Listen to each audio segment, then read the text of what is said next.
Sacred Symbols is sponsored by Fume, the revolutionary flavored air device that's changing people's lives around the world. Fume has served more than 300,000 customers, and you can be the next success story. For a limited time, use the code SACRED at checkout, that's SACRED, to get a free gift with your journey pack. Head to tryfume.com, that's TRYFUM.com, and use the code SACRED to get a free gift with your order today. Again, that's tryfume.com for Fume's revolutionary flavored air device that will soon make you a true believer.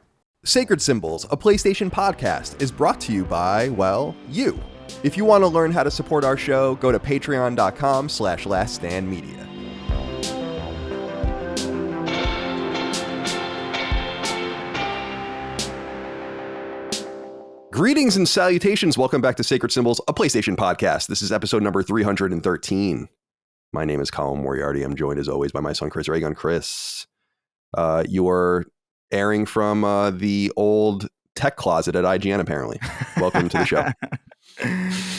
Oh man, yeah, it's a little disheveled here. We keep reorganizing the set for the Snark Tank because we just keep finding, I don't know, we keep wanting to find like weird angles for the camera, and I think we finally got some good ones, but yeah, it's been a wiring disaster. I had a panicked morning today. Yeah, tell me. Because I woke up, right? And I woke up feeling like really well rested, but not by an alarm.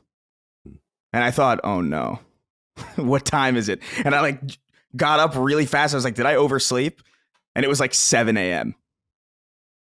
And it felt insane. What are you supposed to do at 7 a.m. when you're well rested?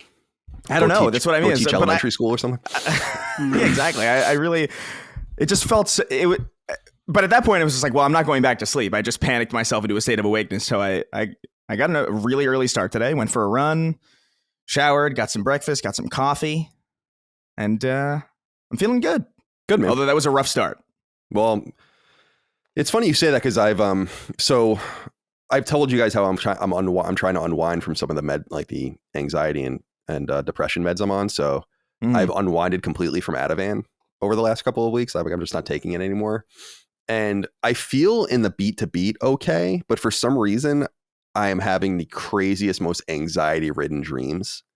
Oh. And I wake up, like I still kind of feel it in my chest. Like I wake up as I'm like, that was so real. Like what I was just, and I'm always anxious about the stupidest shit, by the way.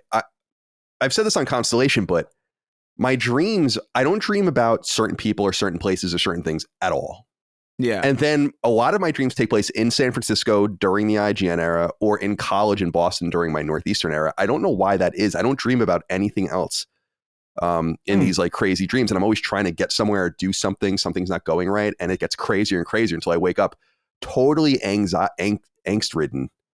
So we're having the opposite experiences right now. I'm not sleeping very well at all. I'm glad you're well rested. At least one of us is. Dustin Furman, executive producer, welcome to the show, my friend. I thought you were wearing a Blizzard shirt for a minute, but then it's a Millennium Force. I've been on that roller coaster. How did that go? You went to Cedar Point. Yeah, I went kind of spur of the moment with my. You're loud. You're really loud, by the way. I'm really loud. Really loud. Yeah. Okay. I'll turn this down. Hold on. We're doing it on the fly. Oh yeah. Sorry. Yeah. It was bumped up to 65. No good. Thanks, cool. Bill. Thanks for that, Bill. But yeah, I went spur of the moment because my parents were here for a little bit. So we decided to go, me and my mom, just the two of us. Because, Holly, even though, the baby might have had a fun time on some of these rides, I think it would have been frowned upon, though. Pregnant lady getting on Steel Vengeance, maybe not ideal. But yeah, we had a great time. My mom threw up after riding a roller coaster. It was it's funny now in hindsight. I felt really bad because it was on the exit line. Like we were on the way out and just hurled. And then she kept riding rides. It was great. She was a trooper about it. I told her she didn't have to, but she did. And then, so yeah, I've been back. That was Monday. And now I've had these 3 days. And then tomorrow I'm headed to Philly.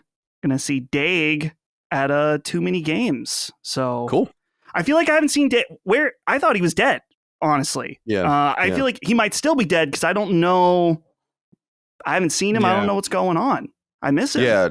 Well, I put it in the Discord. I mean, I saw him last weekend for my mom's retirement parties that we had for her. And he was saying, well, so he's at this new job, and then they offered him an extension and he declined it and is going back to his old job.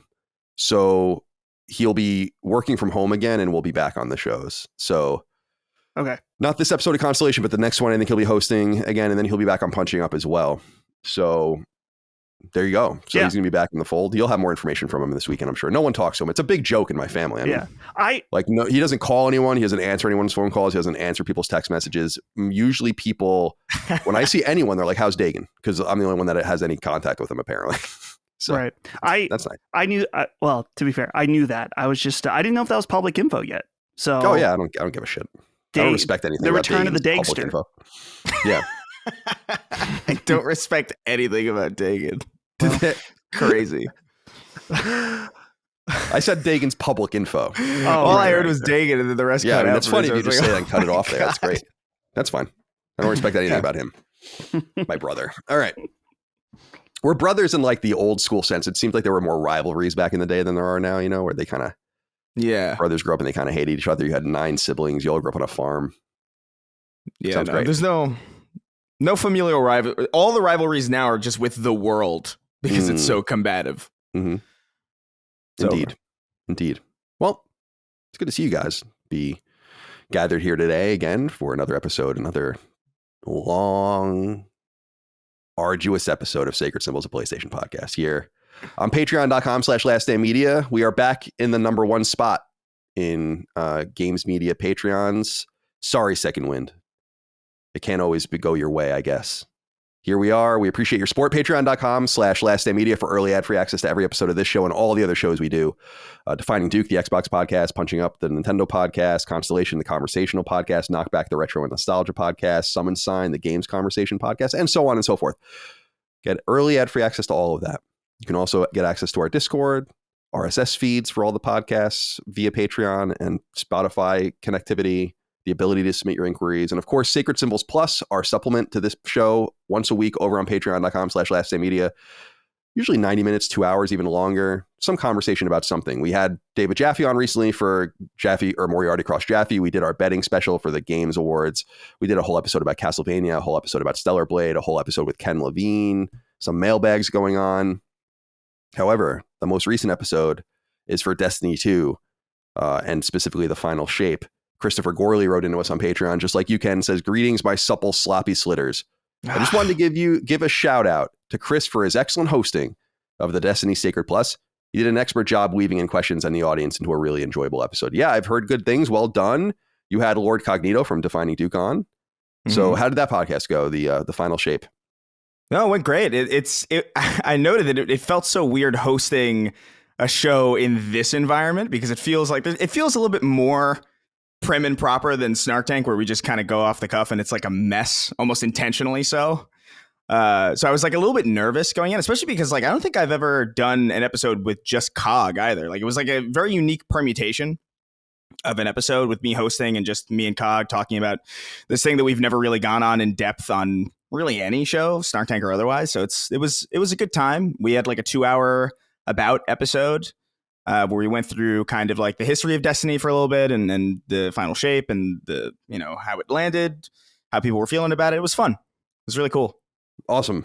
Yeah, I'm happy to see that you guys did that podcast. We have a listener named James Solar who we actually circulate his documents within the show, within the our podcast network, because he tracks all of these different permutations and hosting things and all that kind of stuff. And I wonder what that permutation is. You'll probably make note of that somewhere in the documents. Yeah. The Chris Cog combination. So well done on that. And then Robert Jones Field wrote in and said, "Gentlemen," and he said gentleman with an MAN. So he just means one of us. We don't know which one, especially Dustin. So I guess we know now. "Can we expect a Shadow of the Erd Tree spoiler cast at some point? The base game spoiler cast was slit and fantastic." I mean, you got to stop. And I know I'm not the only one who would, you guys are just you're taking advantage of me now. And I know I'm not the only one who would love for this near perfect, for this near perfect DLC. Plans for Erd Tree, Dustin? Yeah, we're absolutely going to do one. We'll talk about this later. I'm pretty sure I'm almost done with the core content. Of course, there's tons of other stuff, so I need a little more time. But I would imagine a week or two. I don't know how far Brad is, because I would imagine that'd be me, Brad, Gene, maybe Maddie, if we can get it in his schedule. Chris, maybe a 5-person if you're down. We'll figure it out. Yeah. But we definitely are going to do it 100%. Just we want to make sure everyone has it beaten and done enough of the extra content as well. Well done. Well, I'm excited to see that as well. Not for me, but for others that are enjoying it. It's too hard for me, although they've made it easier. We'll talk about that soon. All right, very well done. By the way, Chris, quick question for you. Does Dustin sound weird to you? Like seriously? I don't. Talk again. Hello, do I sound weird? It sounds like he's on like some sort of like he's broadcasting from the moon or something, and he's got. I kind of know what you mean. Yeah, there's like a texture, like a subtle. I wouldn't say static necessarily, but like it's subtle enough that it doesn't bother me necessarily, but it is noticeable if I think about it. Yeah, I feel like if we let it go, someone's gonna be like, Dustin sounds like this the whole episode, and I can't. So what we'll do is we'll stop here, and then we'll come back shortly. You can leave all this in. I don't really care. Yeah. There's all sorts of stupid shit in the show. So let's stop. We'll come back. I want to figure this out real quick. Okay. All right. Are we ready to get back in? Are we already going again? Let's just go. We're back. Apparently I was mistaken. So who knows? What are you going to do? Who knows what's going on there? Ghost in the Machine. Wonderful police record.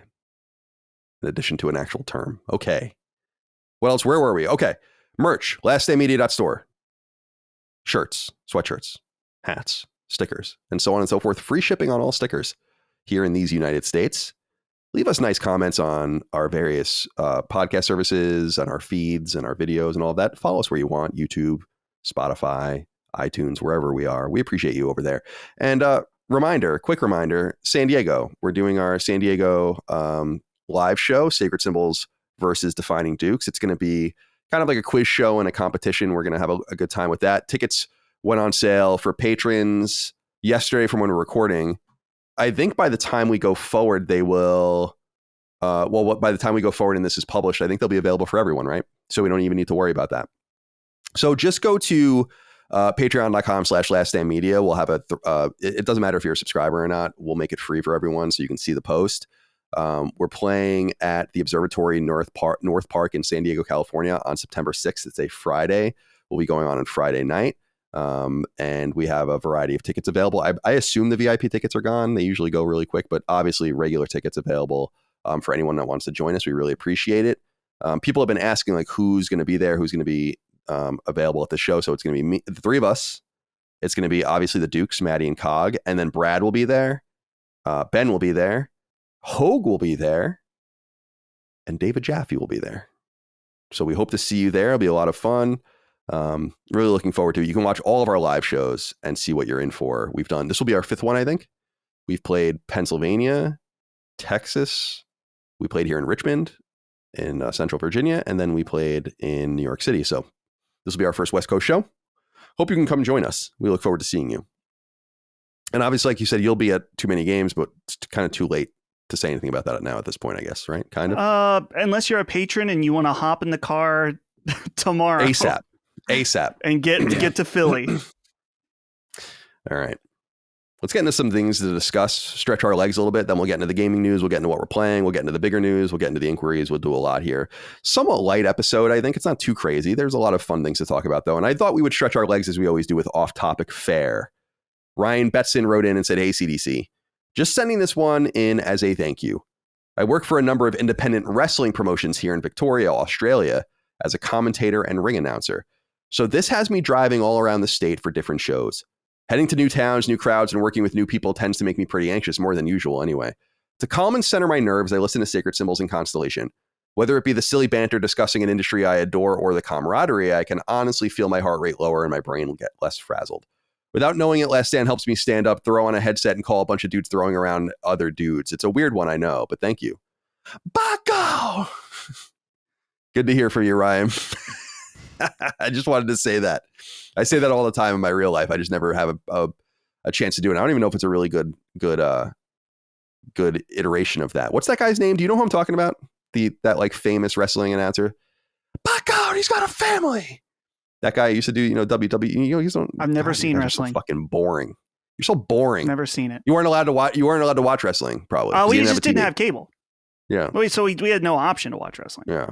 Yeah. No. Wrestling has lost its flair for me completely this entire century, actually, but I liked it when it was really campy and weird, when they were like real characters. Now it's just all dudes in spandex. It's fine, but it's not for me anymore. I liked it when it was like the $1 Million Man and Jake the Snake, Rick Rude, you know, those kinds of guys. Doink the Clown. Come on. It sounds Doink? like you're making this up. No, Doink was like, I think there's actually been 6 or 7 Doinks, but Doink was like a little person. And would dress as a clown. He'd like come out from under the ring and like fuck someone up or whatever. So he would just pass away and they like bring in a new one. Yeah, like I don't know if the guy's passed away or retired, but it was like a character. It was like a character. Usually characters I don't think go from wrestler to wrestler, but this was one of those that did actually have. He was like an Air Bud like figure. Right. Yeah, That's exactly right. So shout out to you, Ryan. Stay safe out there. Good to hear from an Australian listener. Sacred Symbols is sponsored by Fume, the revolutionary flavored air device that's changing people's lives around the world. Learn more now at tryfume.com, that's F-U-M, and use the code SACRED at checkout.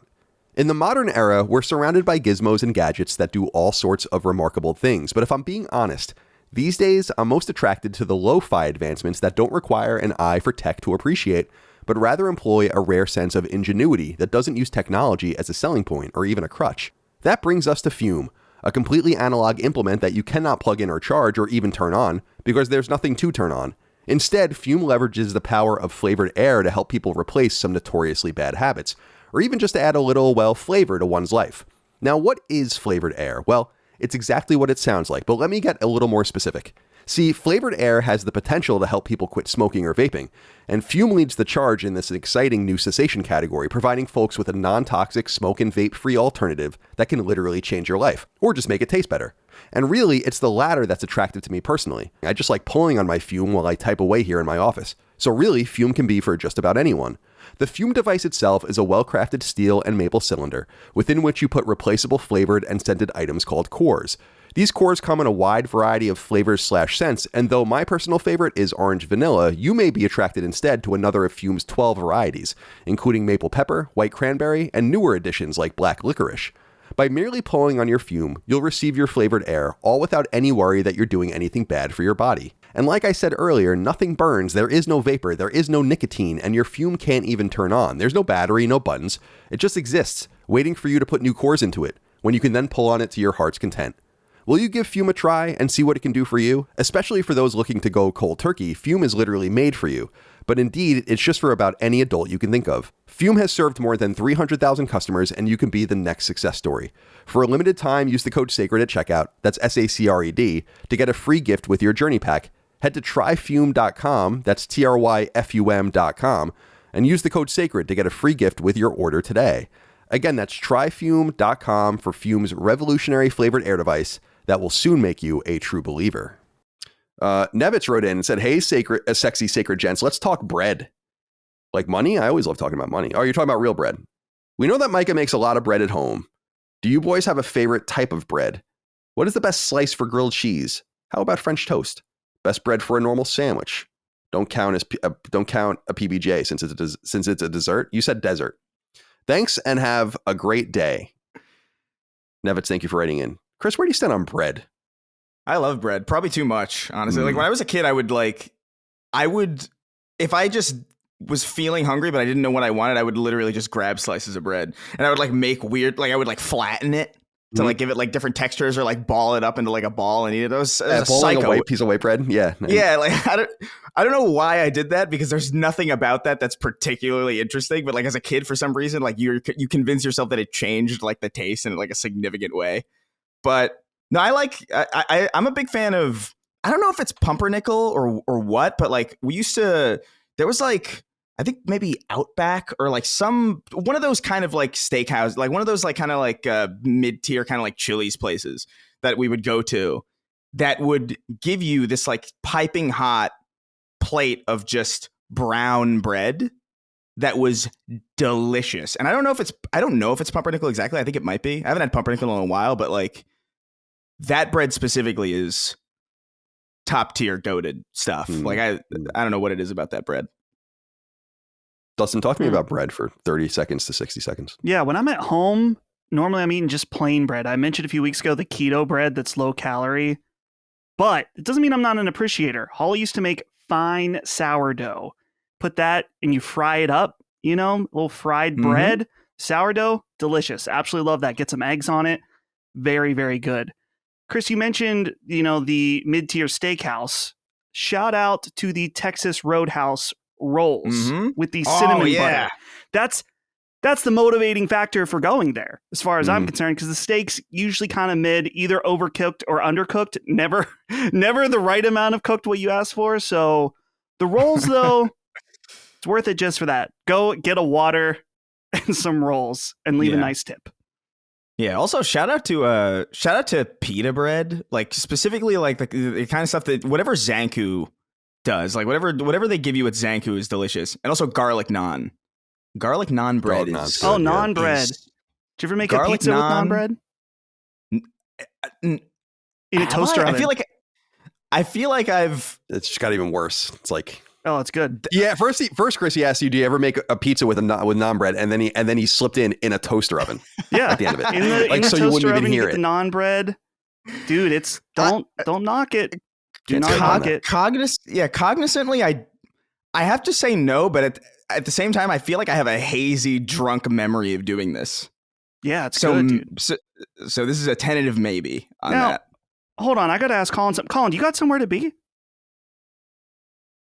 Why are you saying that? Well, you said I had 30 seconds to a minute, and I thought we had as long I was as just trying to. I realized I was rushing, and I was like, why am I rushing? No. You want me to give you one of these? Stretch it out. If you want to keep going. I used to get that every once in a while when I used to do like live streams. Be like, stretch it. Oh, I'd be like, I don't know what you want me to say. I'm pretty good at thinking on my feet. I used to be. I'm kind of shot now. Yeah. Just totally shot. Fucked up. Working with permanent maybe state a single of brain cell. Yeah. I'm like, I don't ever feel any better. I only feel worse and worse. Oh man. So it's like I'll never be my old self again. I'll never think at that level again. I'll never be there again. It's getting old. I'm getting old. I'm gonna be 40 later this year. Might as well put me in the fucking ground. Don't put me in the ground. Put me in the oven. Dude, I've been feeling that lately because like my hands. I've been feeling a little like this weird, like kind of like soreness in my hands. I'm like, it's starting. I'm aging. It's over. Gotta get that checked out probably. It's all fucked. Yeah, you should. I'm all fucked up, Plus it's hot as fucking balls. Actually, today it's only 82 degrees right now. Yesterday it was about 100. Oh my God. Was just too hot to be outside. Like I went outside to like water, like kind of look around. Just kind of like, I was like, maybe I'll go in the pool and sweat. And they're like, it's just too hot to be outside. Like I can't be out here. That's hot. That's just 100 degrees in the south too, right? So it's like, is it muggy where you are? Yeah, it is. Yeah, it is. But it's, damn. But I was saying to Mike actually yesterday, this heat wave feels more Phoenix or like Arizona. Like I'm like, this is just burning ass sun. It doesn't, mugginess is very uncomfortable, but you can almost be in it. It's like, it's moisture. Oh, I disagree. This was just banging me right in the fucking face. The goddamn sun. Yeah. It's horrible out there. Horrible. Yeah, no. I actually liked it. When I would go visit my family in Arizona, like I actually really liked how dry it was. Because there's something about it that felt like interesting. Whereas like muggy, I feel like I don't like it when it's so hot and I'm sweating a lot. And like the mugginess just makes you sweat more. And so like that just makes it like twice as uncomfortable for me. I'd rather just cook the sweat off me if you're gonna cook me at all. You know I'm sweating out here, man. I mean, it. Like it's the ball sweat that gets you. It's just too much sweat. It is the ball sweat, but it's like it's the ball sweat that gets you. It's the ball sweat that gets you. The Southern man's like, yeah, it's not the heat, it's the ball sweat. I'm just the ball sweat that gets you, man. The craziest thing is we had our yard mulched yesterday, and I was thinking about it. I'm like, these guys are gonna fucking die out here. But they got here so early that they were like done before I even woke up. And I was like, smart thinking. That is smart. Like I honest to God think they might have gotten here at like 7 a.m. or something. Because I was like, yeah, that's what you got to do. I felt almost bad. I was actually thinking in my mind before they got here, I was like, I got to get out there with some waters and see what's going on. Maybe even offer them like, you want to go swim in the pool or something and like cool off. I don't know, like what? Because I was a landscaper. I totally understand. And I was a landscaper in Boston, so it's not like it is down here. In fact, it was the exact opposite problem. It was fucking cold as shit all the time. I'd rather be cold than warm, but nonetheless, what I was going to say was I'm sweating so much these last few years. And I talked about it on the show. I wasn't a sweater all the way through into my mid 30s. And I thought it was, and it probably has something to do, obviously, with like taking Lexapro and stuff, which does make you sweat. But I was like, it's so out of control sometimes. Like if I'm outside working, like I can just, water's just dripping off my face as if I was like a little like faucet that you aren't able to close completely. Yeah. And I was reading online. I felt kind of good about it actually, because they're like, well, it could be like people who are most physically fit in some way sweat the easiest because their bodies are moving quickly. The momentum is with you or whatever, and you're eager to kind of like cool down. And I'm like, okay, so maybe it's like that I'm in better shape than I've been in a long time, but I think it's mostly the Lexapro. I think I used to think I didn't sweat until I did the boxing training. And then I felt like, I know what's happening. I have never moved truly until now. And then it was just like, it was exactly what you said. It was just like I was raining, basically. It's like, this is rough. It's gross. Like it's horrible. I don't like it. Yeah. I don't, God, at my wedding, I was like fucking disgusting. You know, out when we were outside, like I was just standing. Jesus Christ. Okay. But Colin, what about your bread? Oh, bread. Yeah, that's right. I was like, Jesus Christmas. Bread. I love all sorts of bread. I mean, I love bread too. But I think that people often overthink the bread. I mean, there's potato rolls for burgers. Those are really good. You got, your various hero rolls for your sandwiches. But I really just love, white bread. Just white bread. I eat a lot of Dave's Killer Bread, like the wheat bread, which is really good too. But white bread, just like Wonder Bread or something, that's good shit. Not for sandwiches or wwhatever, but for things like, he was asking grilled cheese. Oh, yeah. Micah makes really good white bread, like homemade white bread, and that's the best for grilled cheese. But I would prefer grilled cheese. People like sometimes they like the challah bread. I personally don't like that bread that much. I would prefer just a white piece of white bread smothered in butter, put it on there, the grilled cheese, make it all. So it's so thin you can eat like 4 of them with no problem. I mean, it's like so good. It's like and a the snack. same thing with French toast. Like people love this French toast with thick bread. I'm like, no, man, Wonder Bread, but like 8 slices of it, Oh, it's so good with the log cabin syrup. Keep the real syrup away from me. I don't want it. Real syrup fucking sucks. It's one of my favorite memories as a child is going to Vermont for the first time. We used to just go up to New England when I was like a little kid, and we got the real like maple syrup, and I was really excited to try it. It came in like this really boutique bottle. I was probably like 5 or 6, and my mom put it on like my pancakes or my French toast, and I'm like, yo, this is gross. This is what you guys have been raging about for hundreds of years. Is this shit? Give me the log cabin any day. Or who was the Miss Buttersworth? She's still allowed to exist, right? I know they got rid of Aunt Jemima. They replaced her. Uncle Ben's out. The non-racist thing to do is to take the black spokespeople and remove them from the package. Yeah. And then what you do is you rename it. Only. Oh, it's the Indian woman on the Land O'Lakes. We'll just get rid of her. Yeah. One fewer Indian representative. Oh, there's a you liked Aunt Jemima? She was you like Uncle Ben? Too bad. Yeah. There's an element of that too, though, where it's like sometimes I'll see that. I remember seeing a post on Twitter of like, you can't take Aunt Jemima away from me, and they were like filling up old Aunt Jemima bottles with the new syrup, and it's like, come on, it's getting a little silly at this point. Like, it is funny that they did that, but like, come on, it's a fucking bottle. Micah, my wife, who's black, as I'm sure most of you know if you watch our shows, she reminds me that it's like because I kind of fake rail against this stuff to kind of like make her laugh. I like busting balls, as you guys know. And she's like, it's the kind of, what do they call it? Like the mammy sort of image of like the post-war black older woman that like takes care of you or like takes care of your kids, and she's kind of like overweight and she's and they're like, but I'm like, she just seems like a nice old black woman to me. Like, why can't she just be? It's the same thing with the Land O'Lakes thing where it's like, this is offensive. And I'm like, but why? Is Aunt Jemima why is it offensive? Like, is she based on is that a real person? It is, right? Because didn't they complain or something? I could be mixing it up. The Jemima there was like consternation about one of these characters being real and kind of going away. I don't speak as a black person. I'm a black person through marriage. But I'm not. Is that how that works? Yeah, I say that to Mike all the time. That I'm black. I'm like, I'm black now. That's awesome. There's something about Aunt Jemima at the World's Fair in Chicago. So she definitely was real. Yeah. Well, shout out. I'm sorry. She's turning over in her grave. Here's the thing about this, right? It's like generally not a good idea to have real people as your mascots. I don't even mean from like a racial angle or like any of these like. It's just make up a character, because we've seen like, I don't know, you want to have a Subway situation again? I don't think so. Right. So just, you know what? That's fair. It's best to just invent people. Chef Boyardee is a date rapist.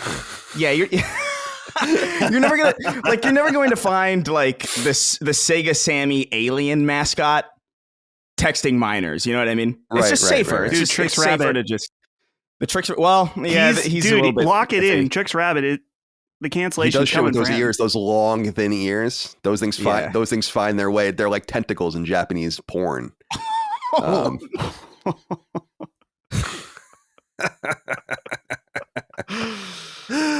think I broke Chris. He's okay. Oh, that's such a heinously vivid image. It is a vivid image. It's heinous, and you can see all sorts. Like, so imagine if a. Never mind. Yeah, please. All right. Nevitz, thank you for writing in. Bread is wonderful. I eat too much of it, and I've really tried to cut back. As I said, I started gaining weight because Micah was just making so much bread. Like just I'm like, I'm not getting. Remember we talked about on the show where I went a couple years where I was making everything into a sandwich. Like every single thing we ate, I made into a sandwich. Oh, pork chops, just going to cut it off the bone, put it on bread. Chicken cutlets, put it on bread. Put it on bread. Put it on bread. And I was like, why am I gaining weight? And it's like, it it might be the 1,500 calories of bread you eat every day. You know, I think about that scene from Scott Pilgrim all the time where he's like, bread makes you fat. Because that was the first time I even thought about that. It's like, does it? Like, but no one knew it. idea. You guys are young, but you remember the food pyramid, right? And how wrong it was. Yeah. Right. How it was like, eat tons of bread and pasta. Insane. Enjoy. All of it turns into sugar, but you should definitely enjoy that. It's so fun. This is why I don't trust anyone saying anything about anything with authority. Like, they said that shit with such authority that was comical. The food pyramid, I was born in 1984. The food pyramid was nailed into us. And then you look at it and it's basically all wrong. All of it. It is. And it's hysterical. And it's crazy how like, and everybody's like, why are we so fat? I don't know. Maybe it's that food pyramid that told us to eat like 70 pounds of bread a week. Right. Exactly. Eat your pasta and your bread and your whole wheat this and the wheat this and it's the grain this. It's their fault. It's their fault for sure. Because like I gotta say, if I didn't have my metabolism, I would be the fattest motherfucker you've ever seen. The amount of pasta and bread that I consume I've been cutting back on it lately because there's so much.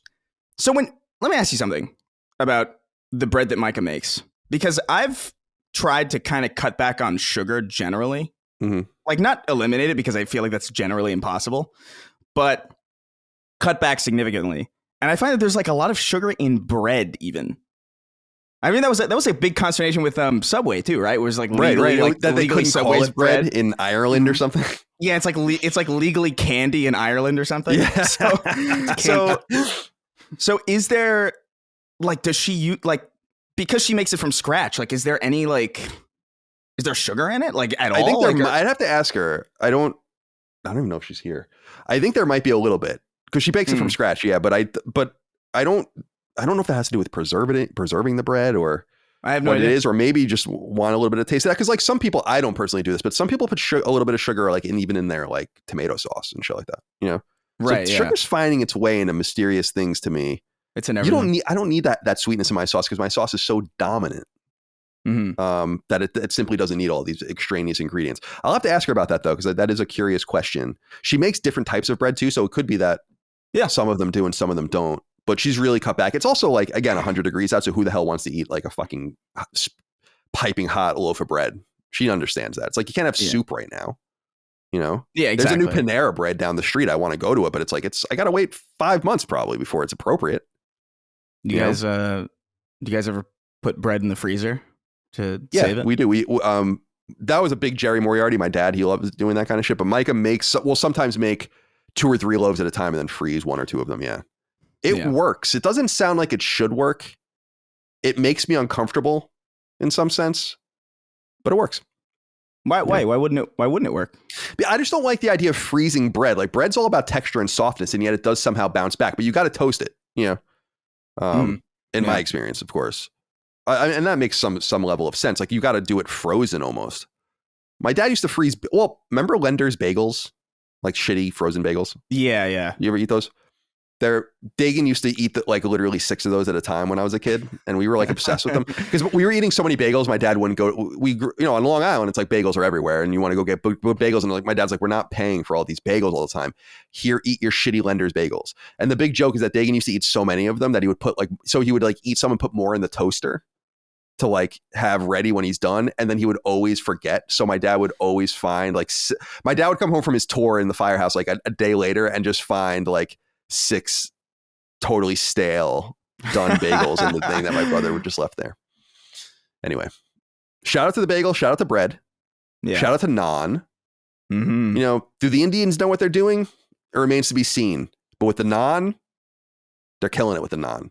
And shout out to the restaurant in San Francisco called Amber India. I used to go there with the guys from Insomniac when they would come to San Francisco. It was a tradition for them going back to the early Ratchet and Clank days. They would go there to celebrate and do all that kind of stuff when they went and saw Sony.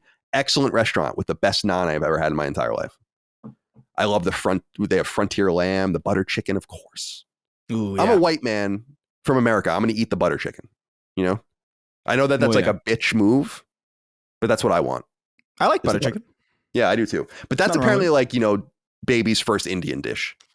And I'm like, you have to understand, I put ketchup on everything. Did you put ketchup on your butter chicken? No, God. I could try. Haven't had it in a long time.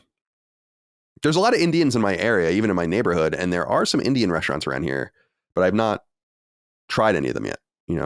I should do that at some point. I like Indian food. It doesn't always agree with me, but it's very good. Yeah.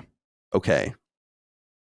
Caleb Peacock wrote in and said, yo, guys, will there be a substitute for Dustin on Sacred Symbols like what Brad is doing on Punching Up? We talked a little bit about this earlier, but I want to get back into it. I don't think you guys need to, considering the show was just Colin and Chris for the first couple of years. I'm not going to lie, though. One of my favorite eras of Podcast Beyond was the ever-revolving third chair. Could be fun. Dustin, this puts you in great peril, doesn't it? Oh, certainly. Like existential peril in some sense? Yeah. Well, whatever you do, it doesn't matter. It doesn't matter whether it's a third chair that's the same person rotating or no one. People will like it more. So I'm done for no matter what. Can you imagine when I've done every episode of the show? I'm the only one of the 3 of us that has been on all of the episodes, which is crazy, actually, when you think about it. And I wonder how much people are going to love that inevitable episode when I'm like terminally ill in the hospital or something. You guys have to take over. If I'm terminally ill, I'm never coming back, I guess. Let's just say I'm ill temporarily in the hospital. Well, right. Or I'm just sick. I'm bedridden. How about your honeymoon? Still have to do that. You still got to do that. Mike is not happy about it. She's not happy about it. Plan for when I come back from my leave. Just roll right into that. I'll be back. I'll take care of everything. It'll be all right. I'm kind of blaming her for not going on the honeymoon yet, even though it's not her fault, but I'm blaming her anyway because I'm really amenable to going overseas. Like, I've been to the places I want to go. She's always wanted to go to Japan. I've been there, but I want to go with her. But she's kind of not crazy about flying and doesn't want to be on the flight for that long. I think I kind of dissuaded her because I told her, which is the honest truth. It's the honest to God truth. Those flights fucking suck. Mm-hmm. Suck. Yeah. Like the flights from I flew from San Francisco to Germany once. It took like 16 or 17 hours. They would have, if I was on that flight for one more fucking minute, they would have had to have stopped me from opening the door and jumping out. And I told her those stories kind of like, as I'm doing now, kind of like I like being dramatic and funny and dire. And I think it really honestly turned her off to going overseas, So then we were looking at some domestic trips and I think we'll do that. I was like, let's just go to Vegas and like spend a bunch of money and just hang out, and so we might do that. And I was thinking about maybe connecting it to the San Diego show since we're already going to be out there. Going to Vegas. I've been to Vegas a million times, but it was always trivial. Going from San Francisco or LA, it's like a totally trivial flight. In fact, it's only as long as it is because they have to fly all the way around like Area 51 and all the secret places in Nevada. Have you ever noticed that? Like, no. If you fly over Nevada, they avoid like entire swaths of it. Yeah. Because they're like no fly zones, which is cool and interesting, but it would be even quicker if it wasn't for that. If you could fly as the crow flies or whatever. So we might have to do that, take advantage of that while we're down there, so we don't have to go back over. Richmond Airport's a small airport, so it doesn't have a lot of direct flights. So it would be very annoying to get to that place. Anyway. What are you guys going to do? I think we'll just keep the status quo. I don't think we're going to do anything. Chris, you have no desire to bring anyone else on, do you? Not specifically. If you have an idea, then sure. I really don't. I mean, I guess we could. It would be interesting to just start rotating everyone in.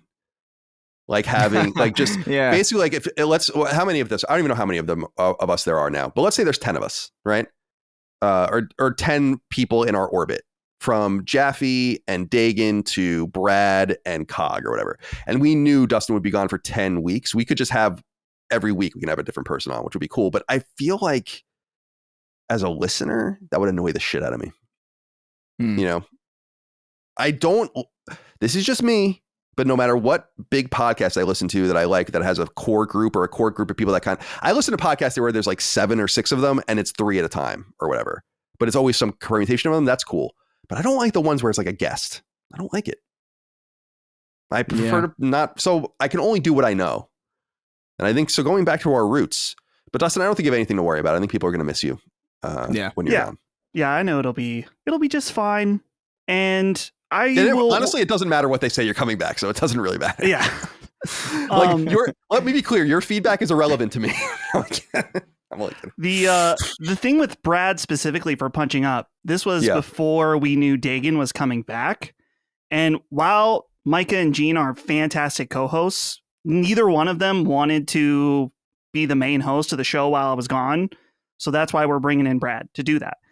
In theory, Dagan could do it, but I already asked Brad, so that's what's going to happen. So it's a different scenario with Sacred than punching up. Yeah. Don't worry about it. No one worry. Everything's going to be fine. Some of you are so new to the show, or not so new. How long have you been on the show, Dustin? Over half. Over half the episodes. Okay. So there are going to be many listeners that come from the era where it was just the two of us, but many more only know the show with you. So they'll get a little taste and see what that's like. I imagine you're somewhat of a grounding element, I think, in the sense that like, I feel like the show gets even crazier when you're not around in some sense, when it's just Chris and I have a really weird connection where like, I just feel like we can talk back and forth for really long periods of time. And it often gets crazy and funny. And I'm not saying it's not funny with you. It's very funny with you as well. But I think we can recapture that old essence of the show. It will often devolve off topic and then come back in like a way that doesn't make much sense. Right. But it's fun. But we'll see. Yeah, I don't know. I'm kind of interested to see like how long would an episode be? Like, could the two of us, because when we started the show, we would go for like it used to be like maybe 2 hours max. Yeah, max. I think it was like 90 minutes at first. Yeah. Yeah. And so like, I wonder like a modern would a modern episode with just the two of us be like, could we go to like 4.5 hours? There's some data on this. When Colin and I have done it without you, the length has been minimally affected, I would say, in the modern era. And it's not like I'm talking for 2 hours of a sacred symbol. So it's not like since you added me, it doubled the show's length. I'm sure in cases it increased it, but I would presume the show is going to be about the same length without me. Yeah, probably. We'll do impersonations of you and we'll kick it to you. We'll just put up a static image of me or something like that. And some you can deep fake. Do my voice. Yeah, an AI, AI constructed Dustin. Mm-hmm. Yeah. Feeding off of all of Dustin's performances and making something new and ingenious. Speaking of off topic, how are we feeling about the presidential debate tonight? Oh, did you see the whole thing about the microphones? Yeah. That's big right now on Twitter. Yeah. Wait, what's That's going on to with take out half the fun. Yeah. The microphone's like when you're going to be like assigned your time to speak and the microphone will be off when you're basically not assigned that time. So mostly so I guess Trump can't interrupt. I feel like, yeah, good. That's astounding to me that it's taken this long for that rule to be applied at all, because like moderators let's be frank about most presidential debates and most debates in general. Moderators don't do fucking anything. Like I have never seen a moderator do their job ever. And so that's probably like a rule that should have been there from the very start, quite frankly. So yeah, I don't like, mind it really. I think it's funny. I actually think that helps Trump because he's not going to be able to go overboard like he usually does. But by the time this podcast goes live, the debate will have already happened. We're actually going to do Constellation all about the debate. So for this week, which is going to be cool, like a Constellation, a debate themed Constellation, see what everyone thinks. Because I feel like it's the perfect permutation of people to do it. Like I didn't have to even design it in any way. It just happened to have been this permutation of people coming this week. So we'll get into that, but I'm looking forward to it, dude. Me too. I feel like it's a make or break moment actually. So it'll be pretty exciting to see. I wish I could be as excited. It just kind of feels like, oh, it's this episode again. All right. Yeah. Well, it's funny. I'm not excited about how do I put this? You're interested in what and like what will come will come right, of it. That's right. I guess. That's right. Yeah. I can relate to that. Something's going to happen, you know? And I'm a poli-sci guy. I love that kind of stuff, but it's like none of that. I don't really. Yeah, something's going to happen. Because I think, for instance, if Biden has a really bad night, I think that the election is maybe over, you know? But I think that if Trump has a bad night, everything's been shaken up, you know, and back at parity. Because I don't know if you saw Nate Silver, famous pollster, released his first numbers for the count or for the polling year, and his article was titled "It's not a toss-up," that he has it as Trump 66% or something like that. Yeah, I just kind of feel like Trump can't have a bad night because what does that even mean? You know what I mean? He's already his first had, debate against Biden in 2020 was really bad. He might have lost the election because of that debate. I don't know if you guys remember that debate, but is that? I don't know. Yeah, maybe that was the really cringy one. It's just that he wouldn't shut the fuck up. Yeah, she wouldn't shut up. It's like that's why I think the microphone thing is actually advantageous to him. So I'm really interested to see how it goes. And maybe Biden dies on stage. I have no idea. He's so old. Yeah. Who knows? Certainly. Yeah, I don't know. I feel like most people like the fact that he doesn't shut up, though. I don't know. He's such a weird person. We're gonna have so many new impressions to do from what he says tonight. It's gonna be amazing. Like something funny is gonna happen tonight. Definitely. You know, like he's gonna say something funny tonight. He's making me laugh recently. He's you can't deny that he's funny. No. Like, have we ever really had a funny president? It's unclear. I don't know. I'm sure not in the outward way that he's been. I think Obama was actually pretty funny. Whenever he would like be like a person, but like he wasn't funny as a president. He wouldn't give like hilarious diatribes or speeches or anything. Dude. Well, I liked when he did Between Two Ferns. Actually, I remember Obama. That was a really funny episode. Because I think it was when he was like shopping Obamacare or something. What was the George Bush when he said something about like the war on terror and he's like, now watch this drive. That is one of the funniest things the president has ever done. Certainly. Yeah. Definitely. I'd like to know like some random, 19th century president, Millard Fillmore, like happened to have been fucking hysterical, like knee slapping hysterical. I have no idea, like. Do you think Taft would do like the truffle shuffle? Yeah. All right. Brody Lowe wrote in. This is we'll transition to games after this. He says, "Hey, Sacred Boys. My girlfriend keeps open bags of chips stored in the microwave. I've never heard of this in my entire life. She says her mom did that, so she thought it was how you were supposed to keep chips fresh. I can't find any supporting evidence about this anywhere. What kind of psychopathy did I just stumble into?" Yeah, not good. Not good. It is funny, though, like how people grow up with things. Like I've said in the past, I grew up thinking you put cereal in the fridge because that's what we did. And it wasn't until I was older and going to friends' houses and all that I realized like, oh, people just put their cereal in the pantry. But for some reason, we always had it in the fridge, like always. Like the top shelf was always just like 6 or 7 boxes all next to each other, like Seinfeld's shelf. Yeah. And I thought that that's what you were supposed to do. Obviously, it keeps it fresh, but I've never met another family that's done that. And so I can relate, but this is a step too far. What I assume was going on back in the day, Brody, was that your girlfriend's mom, like they had a space issue in their kitchen or something. And it's like, this is where these go. So because people use their microwave for storage. I lived in a place in San Francisco when I first moved there where they used the dishwasher for storage. So, Brody, you got to break up with her. Sorry. Yeah. Yeah. You might have to just flee the country. In fact, get away from her as fast as you possibly can. Because that is very weird. I've never heard of that, but I can relate to that kind of like, oh, your family just does this. And I don't know why, but like I remember I had I was seeing somebody like a while ago, and then like I made them like these Trader Joe's kind of the gyoza dumplings, which are so good, by the way, for no reason.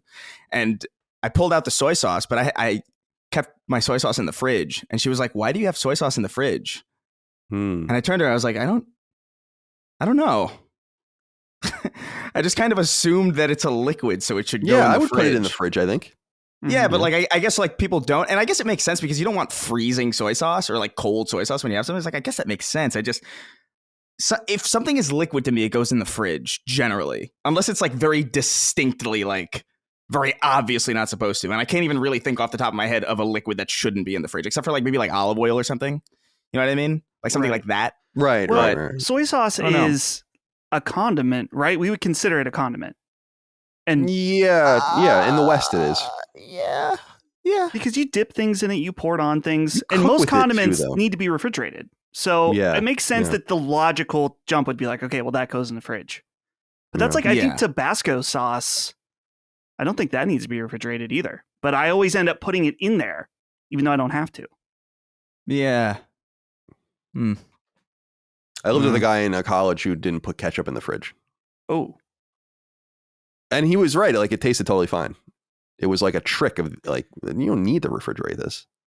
isn't there? But you could. There's you certain should, maybe. countries they don't put eggs in the fridge. That's barbaric. Yeah. Have you guys known people that don't put butter in the fridge? Like a stick of butter, like they'll leave it Oh. on their counter? What? I've heard of that. I have not seen it personally. Yeah, like I actually, if you go through butter enough, this is apparently like, if you have like a big family, it just keeps it totally soft, like totally spreadable. It's actually really a great idea, but you have to eat the butter pretty quick. But I've known a few people that have done that. And it is a revolutionary thing, you know, but I don't eat enough. And by the way, I buy whipped butter because I'm a man, you know, Breakstones whipped butter in the, you know, in the cylinder. Mm. You got to have the whipped butter. Stick butter, get that away from me. I don't want fucking stick butter. What's wrong with stick? Wait, what you got against stick butter? Cooking with stick butter is fine, but you can't spread stick butter. It's useless. Like it's, if you're not cooking with it or putting it in a pan and kind of making French toast with it or something, or you're melting it on top of something, like you're putting a square on a pancake. I feel like you can't. That's fair. Yeah, I guess I don't really spread. I really use butter more for cooking than anything else. Yeah, I cook with a lot. I'm big cooking with avocado spray recently, like avocado oil or whatever. And it's like as a replacement for canola, I guess you would. So if I'm making like eggs or something, and it works pretty well. You don't even taste it. I love avocados, but you don't want to taste avocados and everything. Yeah. Right. Avocados are wonderful though. You know what? You might have noticed this, Chris, too, because you live in California, like I did for many years, but you're from the East Coast, from New York, like I am. The avocado culture in California is so different. Oh yeah. Like avocados are everywhere. And out east, I remember seeing an avocado for the first time when I was a kid and being like, what is this? Like it was when you went to like the fruit, you know, the produce section of your supermarket, it was just like a little section with like 7 avocados. And you didn't really know what to do with them. And then you go to California and they can't give them away. You drive through the Central Valley and you could buy them for like literally like 10 cents a piece. It's I think the density of like Spanish culture really, like because like growing up in my family, like avocados were kind of everywhere. I kind of hated them because they were like in everything and I couldn't really avoid them even on the East Coast. And here it's like there's a guy on like a tricycle that comes around my like neighborhood who sells them, and like a bunch of other fruit too. But like it's the craziest looking Dr. Seuss contraption I've ever seen. But he's doing well apparently. And he's got like does he have the drum with the symbol on his back too? That's like connected to the bike and it like. No, he has like a Bluetooth speaker that plays like I don't even know his walkout music or something. I don't know. I don't know what it is, but I was like, oh, there's the avocado, man. It alerts you that the avocados are ready to go. Yeah, avocados are awesome. And shout out to the Mexicans in California. Let's be honest. Like the food culture in California is so good. Yeah. Largely because of the Mexicans. It is one of the things that like I don't love really much about California. I'm here because my friend's here and like honestly the weather's pretty good. But the food stuff is like when I was back home, even in New York, which I love, you know, with the food culture there, it's like there was something about because like food culture in New York is very Italian, which is very heavy. and just generally like it's dangerous for me because I would eat like half a pizza. And then for the next several days, it would be like the leftovers of that pizza. And when I would check the fridge and there was no pizza left, I was like, all right, time to order another pizza. And it was just like probably not the best. So like relative, like a burrito or like a, something like that is just generally a little bit more like arguably healthier. I love burritos, dude. I love burritos. Yeah, I can't get enough of those things. Oh my God, I love them. Yeah. Of course I would take to the more American style California burrito, which is the burrito with French fries in it. That's insane. Instead of rice, Interesting. which is just so good. But for anyone that's in San Francisco or around San Francisco, I don't know if it's still there, but there's a place called Underdog. It's a bar on 19th and Irving.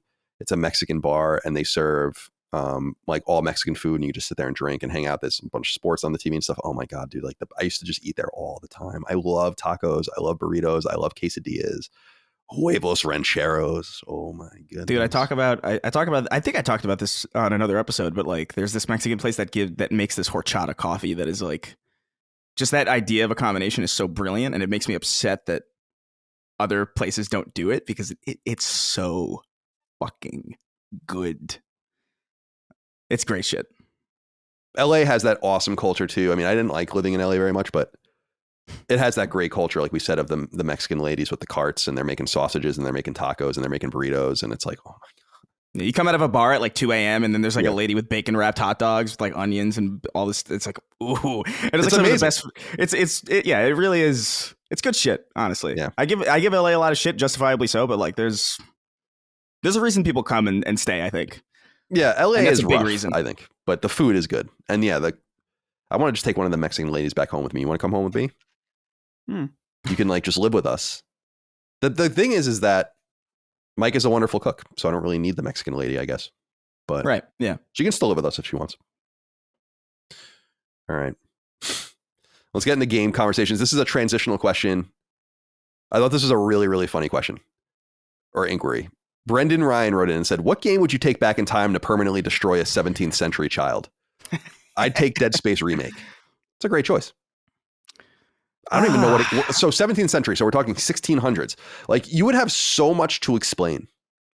Yeah. The issue with Dead Space is I actually feel like what is insane about Dead Space is almost too many layers deep to even really affect a 16th century child in the way that you would want to. Like, I feel like you'd want to go with something like Tetris Effect or like Vib Ribbon. Or something that's like, yeah, like I feel like Vib Ribbon would be like genuinely horrifying to like because it's not like Dead Space is crazy, but it's like Dead Space is upsetting for like reasons that you would have to even understand the medium to really get into, I think. But like Vib Ribbon is just like when you just seeing that is probably like distressing.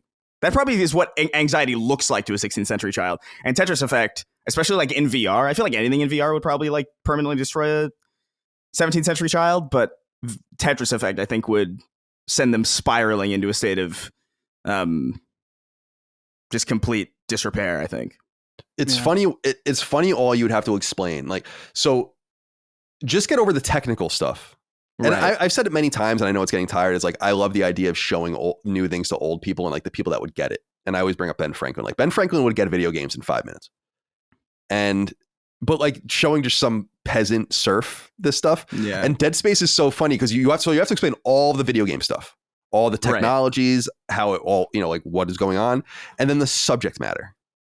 So you're sitting with the kid in the 1600s. You're like, all right, so spaceships are a thing, and so up there we go there now. Yeah.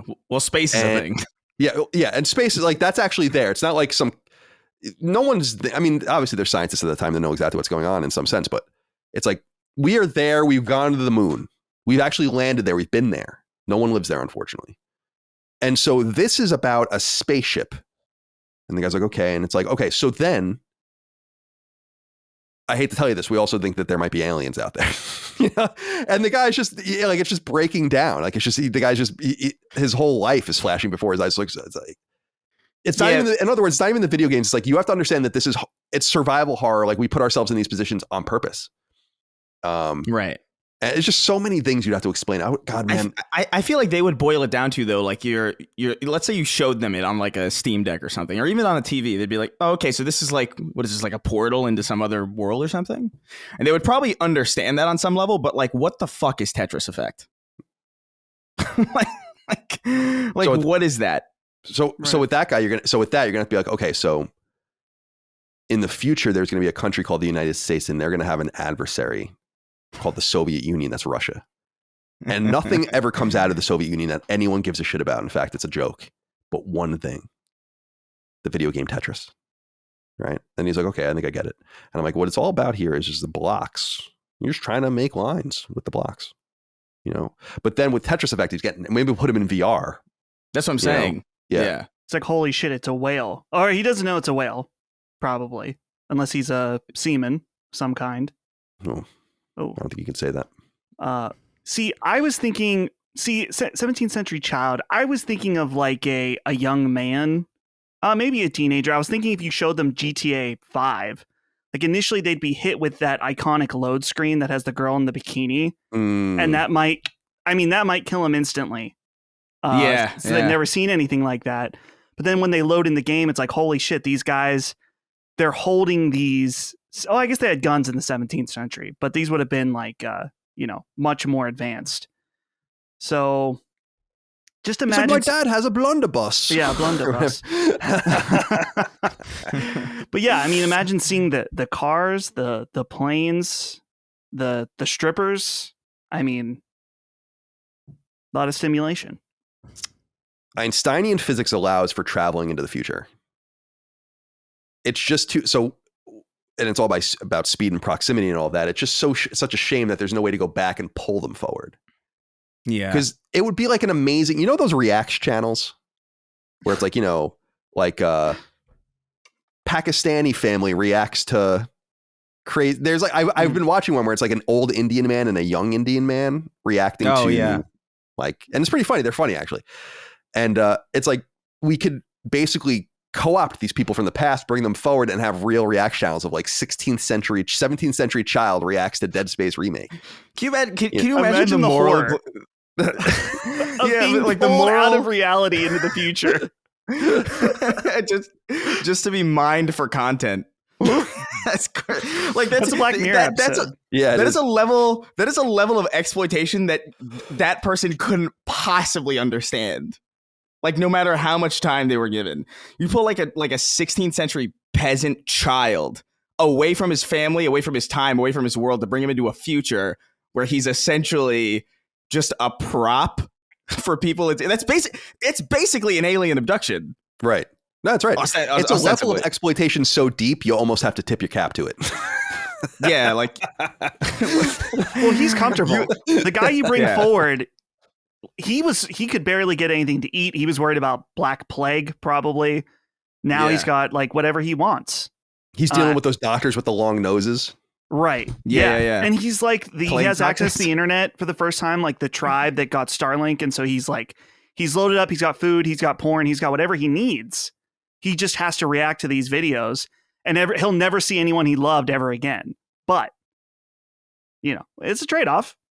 Isn't there a story, did we talk about it on the show, that where Elon Musk gave Starlink to some society recently and then they became addicted to porn? There was a story, apparently there's some debate about how true it was, I saw. But I think we should just go with it being true because it's funny. That's very funny. I could also believe, like, I'm honestly astounded that people aren't as addicted to porn as they probably, like, just like from a wiring perspective, you know what I mean? It's like, right. I could see that being like a devastating thing, but it's somehow, I guess for some people it is. The gooners. I guess I would just the goomers. Yeah, the goon. I mean, there are the guys that are the gooners. They're just like 24/7 yanking it, Yeah. With that sound. Yeah. They're just vile. You don't know about them, Chris. They're you don't filling see them. vials They're too. Inside jerking off. They are filling vials. Yeah. What the man said that the back row was up a 2 try compared to what it was when he was a couple years ago. So, sorry, I got a text message. Oh my god! I thought you were doing like a fucking incantation or something. That was like a little, it was from it was about the landscaping in the backyard is getting really annoying. I'm starting to get annoyed by it. Okay, so ruining 17th century child, exploiting him by putting him on a React channel 500 years in the future. I love it. Yeah. Let's make it happen. His life sucks. I mean, think about it. Like, his life sucks. Let's say he's like some Russian serf. His life's miserable. If anything, bringing him 500 years into the future and using him for React content is a fucking huge promotion. In every way. But that kind of gets into the conversation about, like, was there ever a depressed caveman? You know what I mean? Or were they just so instilled with purpose by the very nature of how harsh life was that they didn't even have time to be miserable? Yeah, like a sad like caveman. even under situations of like intense duress. Right. There must have been, right? There must have been a sad caveman. Is this like the caveman that goes like, unga bunga, I will end it today. Yeah. Yeah. Like he's like us, where he wakes up and he tells his people, he's like, I'm gonna fucking kill myself today. You know? And everyone's like, all right, Joe, no, you're not. You know? Stop being so dark. We got to go hunt the mammoth. Dustin, you were going to say something before? I was trying. Something about this reminded me of the end of Brave New World. What happens with that? I know a guy kills himself. And Huxley. That's Huxley, right? Right. Yeah, I don't remember, to be honest. Well, it's on my shelf. I read it. Great book. But I don't remember anything about it. Great book.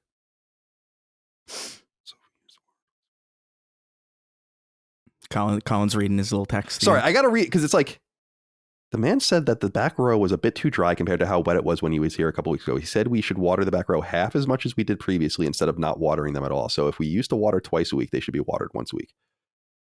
Oh shit, I have to water my plants. Oh my God, leave me alone. That just reminded me. Yeah, what happened? No, it just reminded me that I have to water my plants. It's been, yeah. Dude, I mean, obviously everything's dying, so it's like, actually it's not I have a nice little oasis going on here because I'm out there for 2 hours a day watering everything. But apparently it's never enough. Jesus Plants Christ. Are greedy, it was man. too wet. Now it's not wet enough. Plants are greedy. They are. And they're starting to annoy me a little bit, to be honest. Because, we're starting to get everything growing. We live, in a neighborhood, so people can see into our backyard. And we're slowly getting everything to grow, so that it's creating like a nice little oasis, which is cool. But then we have to keep replacing different things because it's just all fucked up here. Like the clay is here. We don't have like real soil, and it gets really wet, and then it's really dry, and it's just like, oh my God, man. Fucking nightmare. All right, let's get into the news. It's time. We've been going for too long. No, not that long. Not that long. We started a little late because I was recording an ad, and then we had to stop because I thought something was wrong, but it wasn't. By the way, it looks like we're not recording here, but I think it's because I dragged something across my screen. We are like, it's just, it just shows black bars for me. Oh, I'm seeing, I'm seeing your waveform. You're good. Okay, good. We're clear. All right. This broke right before we started recording, so let's get into this. This is fairly substantial news. Concord beta dates announced. Beta early access launching July 12th. So this is over on the official PlayStation blog. Their community lead from Firewalk, the Sony studio, wrote the following quote, and I appreciate this. There's simply no substitute for getting your hands on a controller. And here's a big part of it, or mouse and keyboard. Squatting up as a team and experiencing the game for yourself. So obviously it's going to be a PC game too, but I do wonder if there'll be PC controls, like mouse and keyboard controls on PS5. That would be pretty cool because that's happening more and more. As I noted, System Shock, I didn't play it with the mouse and keyboard, but you can play it with a mouse and keyboard amongst other games on PS5 now. So here's the way it goes. Concord's beta or early access beta begins July 12th and runs through the 14th. So that's a weekend, I think. That must be a weekend, right? Yep. 12, 13, 14. And this is for those that pre-order the game. So if you pre-order the game, it's $40. You can get early access to the beta. And then the following weekend, and now it's for PS5 and PC, by the way. And then the following weekend, so July 18th to 21st, everyone can access it on PS5 or PC and play in an open beta. And you can play with your friends. It says you can play as all 16 of the Free Gunner roster. And there'll be multiple planets, multiple modes to explore. They have information on all these things as well. You can get a little bit of the story, a little taste of the story, and obviously provide your feedback, I suppose, in some way. I think there were hands-on previews that went up for this in the last couple of days to those that had gotten access to it behind the scenes. And we know that the game launches on PS5 and PC on August 23rd, so not very far away, less than 2 months away. So the game's probably pretty much done. And now it's time to kind of flex it and see how it does. Chris, how are you feeling about Concord? Are you going to check out the beta? Are you curious to see how it feels? Yeah, I am. I'm not going to pre-order it to get into this early access period, but once it opens up, sure, I'll give it a shot. It's the barrier of entry is pretty low. It's a free open beta. Why not? But I think my main concern or my main goal going into that is just kind of getting a feel for like how it plays. I don't think I'm really. I got to be honest. I don't know if I have any room in my life for a game like this, but I would like to, at the very least, know how it feels to play. Like, see if the overwhelming negativity online is misplaced or not. We shall see, but I'll check it out. I like shooters, and so if there's a chance that something might be very good, why not? Dustin, will you be playing the open beta? Yeah, absolutely. I would imagine the early access weekend with them giving people 4 additional entries that someone out there will hit me up with an extra code. So I would think that I would check it out early access on PC, but it is important that we've been pretty down on it. I don't think unjustifiably so, but just on what we've seen. But it really comes down to how it plays. So I think I said this a few weeks ago, but this beta is, I think, the make or break moment for this game. It certainly is for my opinion on it, because if I don't like this beta, there's certainly not going to be a chance that I'm going to play it after this. So I'll be checking it out, and that's not too far away. It's crazy. We're already almost in June. Wow. Or July. So I will be checking it out for sure. Yeah, I am not going to be checking it out. I just know it's not a game for me, but I'll be eager to see what you guys have to say about it. The one thing that's bothering me about the Concord coverage, because a lot of it is negative, which is fine. I mean, I don't really care if you guys are positive or negative about it. It's up to you. But there's this specious comparison going on recently about how, like, oh, well, people thought Helldivers 2 was going to be bad too. And I'm like, no, they didn't. No, they didn't. No. That's not true. Well, I'm not going to allow that level of revisionism go on. People were curious if it was going to be relevant. That's different than if it was going to be good or bad. I thought it was pretty clear that it was going to be good because they let them work on it for so long. So people can go back and listen, but I don't think we ever said anything like that. I certainly had no question that it was going to be good. I was kind of more curious about if anyone would care. Those are two different things. I was a little bit dubious about it, like, because I remember the trailers kind of seemed a little bit like the frame rate was a little bit odd, and they didn't really seem to be. I remember kind of feeling like this might be like kind of like a flash in the pan kind of AA game that was like entirely fine. I don't think I thought it was going to be bad. I just didn't think it was going to be as good as it was. I thought it was going to be like maybe a serviceable success, and turned out to be great. So I understand what people are talking about when they make that comparison. I don't think it's exactly accurate because the people weren't as down on Helldivers as they were on Concord. But yeah, like just it doesn't look great. It doesn't. What's cool about Concord, if there is anything cool about it, probably can't be showcased in a trailer like this because it's just first-person shooters are really difficult to showcase because they are almost more than anything else. Even like I would say, I would put fighting games in this category too. So deeply about how they feel to play, more so than they are how they look. Because like your average person who doesn't really play games or doesn't really dabble in first-person shooters, I've had people talk to me about how like, oh yeah, Halo, Doom, Call of Duty, they're all the same game because they look the same, and I'm like, that's fascinating. Because they really couldn't be more. They're so different. It's insane. But to a layman's perspective, it's like, yeah, it's a first person angle of a guy with a gun, relatively similar HUDs, ammo counts, shooting things. You know, I get it. I'm open to this thing being interesting. I am skeptical. Also, can I just ask this of developers broadly? Can we stop calling these things betas? Like, earnestly. Call them stress tests or something. Yeah, stress test, or just, God forbid, demo. God forbid, demo. Because that's what this is. It's not a beta. You're not going to like, oh, give us feedback so we can change it. This is not a beta test. This is a server stress test if there's any testing going on. Because what the game's going to be is absolutely set in stone by now. They're not going to like rework the entire design based on feedback. Well, a during the beta would be a pretty finalized version. So... Right. I don't think that when they're asking for feedback, I think it's mainly about balancing. Yeah, balance perhaps. I would say there are certain instances where a beta comes out a week before a game releases. That's bullshit.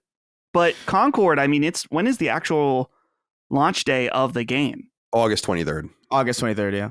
So there's about a month for them to balance, but yeah, but I guess like the way that I think about it is like I remember the Halo 5 beta was like a year before the game came out, and I was like, oh, this is a real beta. That's interesting.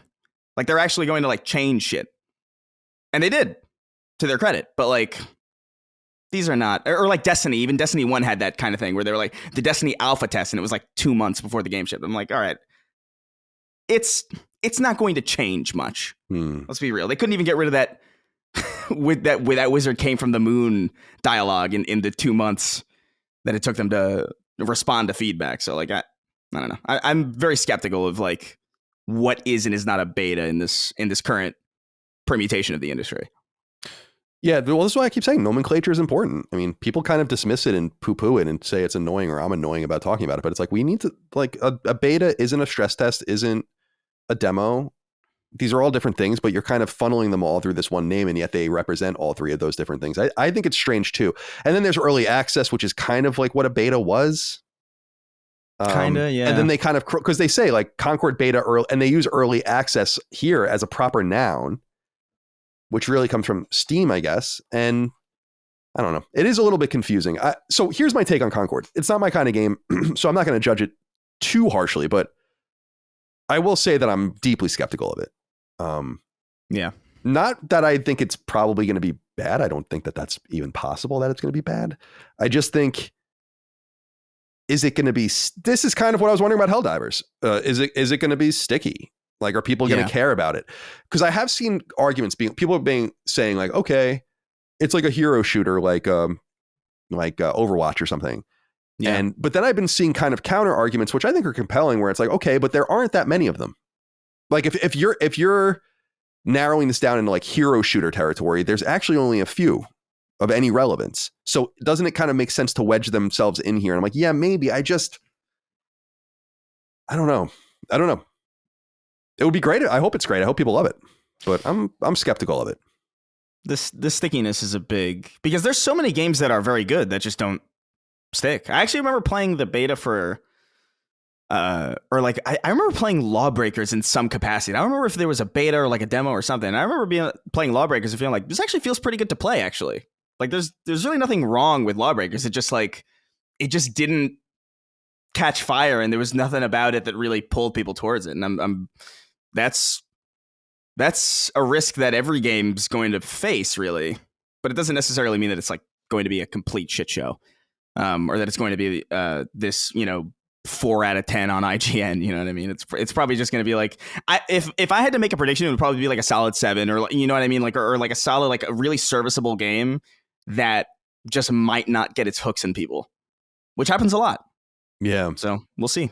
Yeah, it'll be interesting. I'm hopeful that it's going to be good, just because I think that would be the end of Firewalk if the game fails.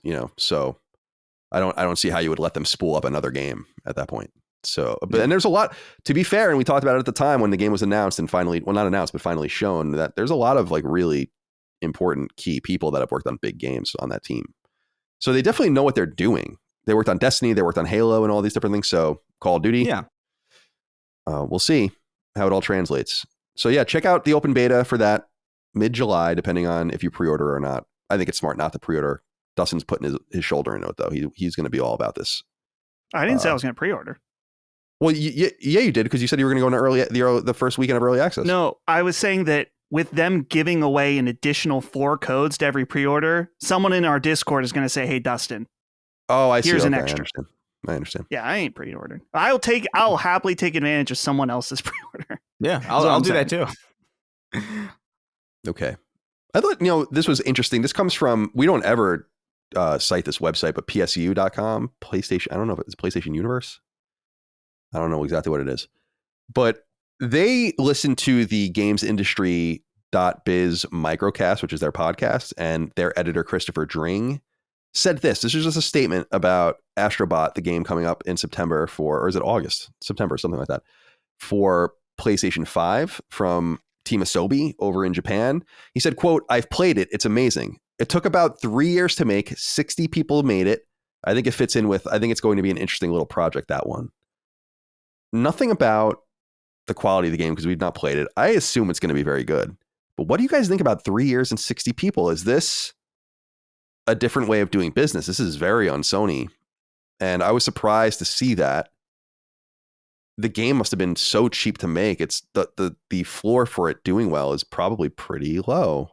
Dustin, what do you think about a tiny little team like that as opposed to hundreds of people and hundreds of millions of dollars, which is what most Sony games are involving now, in the first party anyway, to embrace this kind of old school philosophy of having such a tiny team is nice and fits more in the AA space. So what do you make of Sony's strategy there? Yeah, it kind of reminds me of a more Nintendo-like game where, sure, there are certainly some very expensive games that Nintendo paid to make, but there's also a lot of cheaper ones too that they were able to get insanely high profits out of with smaller teams and shorter dev cycles. And this game clearly is probably the most Nintendo-like game that Sony has made in a very long time. And it'll be most interesting to me to see how it pays off for them in terms of making a game that, sure, Astro Bot is absolutely gorgeous, but in a totally different way, and I'm sure in a way that's way less expensive than a game like The Last of Us or God of War or Spider-Man. And I would love to see more games from them that can still be insanely beautiful, smaller, and don't need to have photorealistic graphics to be super successful. But we'll see. Maybe this game flops and this experiment for them doesn't pan out, and then, you know, they'll work on something else. But I love seeing stuff like this as a fan of 3D platformers, and I guess a fan of 3D games that don't have to be super serious and super photorealistic. I love this kind of style. So I hope it works out. It certainly looks amazing. And I saw the previews are out, but I didn't watch them. But I've only seen like the tweets and headlines that people are absolutely loving it. Yeah, I don't need to see anything. I'll buy it. I'm sure it's going to be great. I was doing a little bit of the math while you were talking there. Japan's a little bit cheaper to make games than it is in the United States or Western Europe. Let's say the average salary is $75,000 USD, which would be excessive. We've talked about in the past how Capcom and Konami and other companies have given, Bandai Namco have given raises to everyone, like just across the board. And the Japanese yen is in the shit. So it's a little cheaper to make games there. I guess what I'm saying is the math kind of shows that this is probably a game with a $15 to $20 million budget. Something like that. Maybe with marketing, 30 million. That's very cheap. This is the kind of thing that they could make, and if they could leverage it, it's going to be, they would have to sell like a few 100,000 copies to make their money back. I like it, but I don't know that this is the strategy that they're going to ultimately pursue. I think that they are able to do this with Astro Bot uniquely, and I also just contend that there's just not a huge market for AA smaller games on PlayStation that can't be filled by someone else, so that they're more wise to stay within their lane. What do you think about this, Chris? Yeah, I mean, I think first of all, I just think it is wise to scale down in some way in this way. Like we don't need, I just generally think like the 5-year development cycle is kind of a sickness. I don't think it's healthy. I don't think it's good. I don't think it's necessary to deliver really great games. And so this team doing this in a short amount of time, I think is really fucking dope. I think it's exciting. I think we need more of this variety in PlayStation, but at the same time, I think we touched on this in another episode where I just feel like on some level, Sony is kind of the gardener of their own problem here, because they've just kind of trained their audience not to really respect these types of games, or not to really put that much stock in these types of games. So I think it's great that the floor for this game doing really well is very low. I think it's wise. I think the team size is wise. I think the development time is wise. But at the same time, I wish they didn't necessarily pull back on this style of game for so long, because I do think that ended up potentially like maybe harming how well this could have done in like a hypothetical alternate kind of timeline. I would like to have seen that, but I think it's a smart thing to start percolating teams like this with this kind of mentality. Yeah, I agree. And people have been talking a lot of shit, being like, well, we're finally seeing the fruits of this new PlayStation leadership. And it's like, dude, Jim Ryan greenlit this game. Yeah. I don't know what you're talking about. Not to like defend Jim Ryan. I don't care how you feel about Jim Ryan, but it seems like they've learned that they needed to do this long before it really started becoming a conversation point. And of course, Sean Layden's been ringing that bell for 5 years, but right.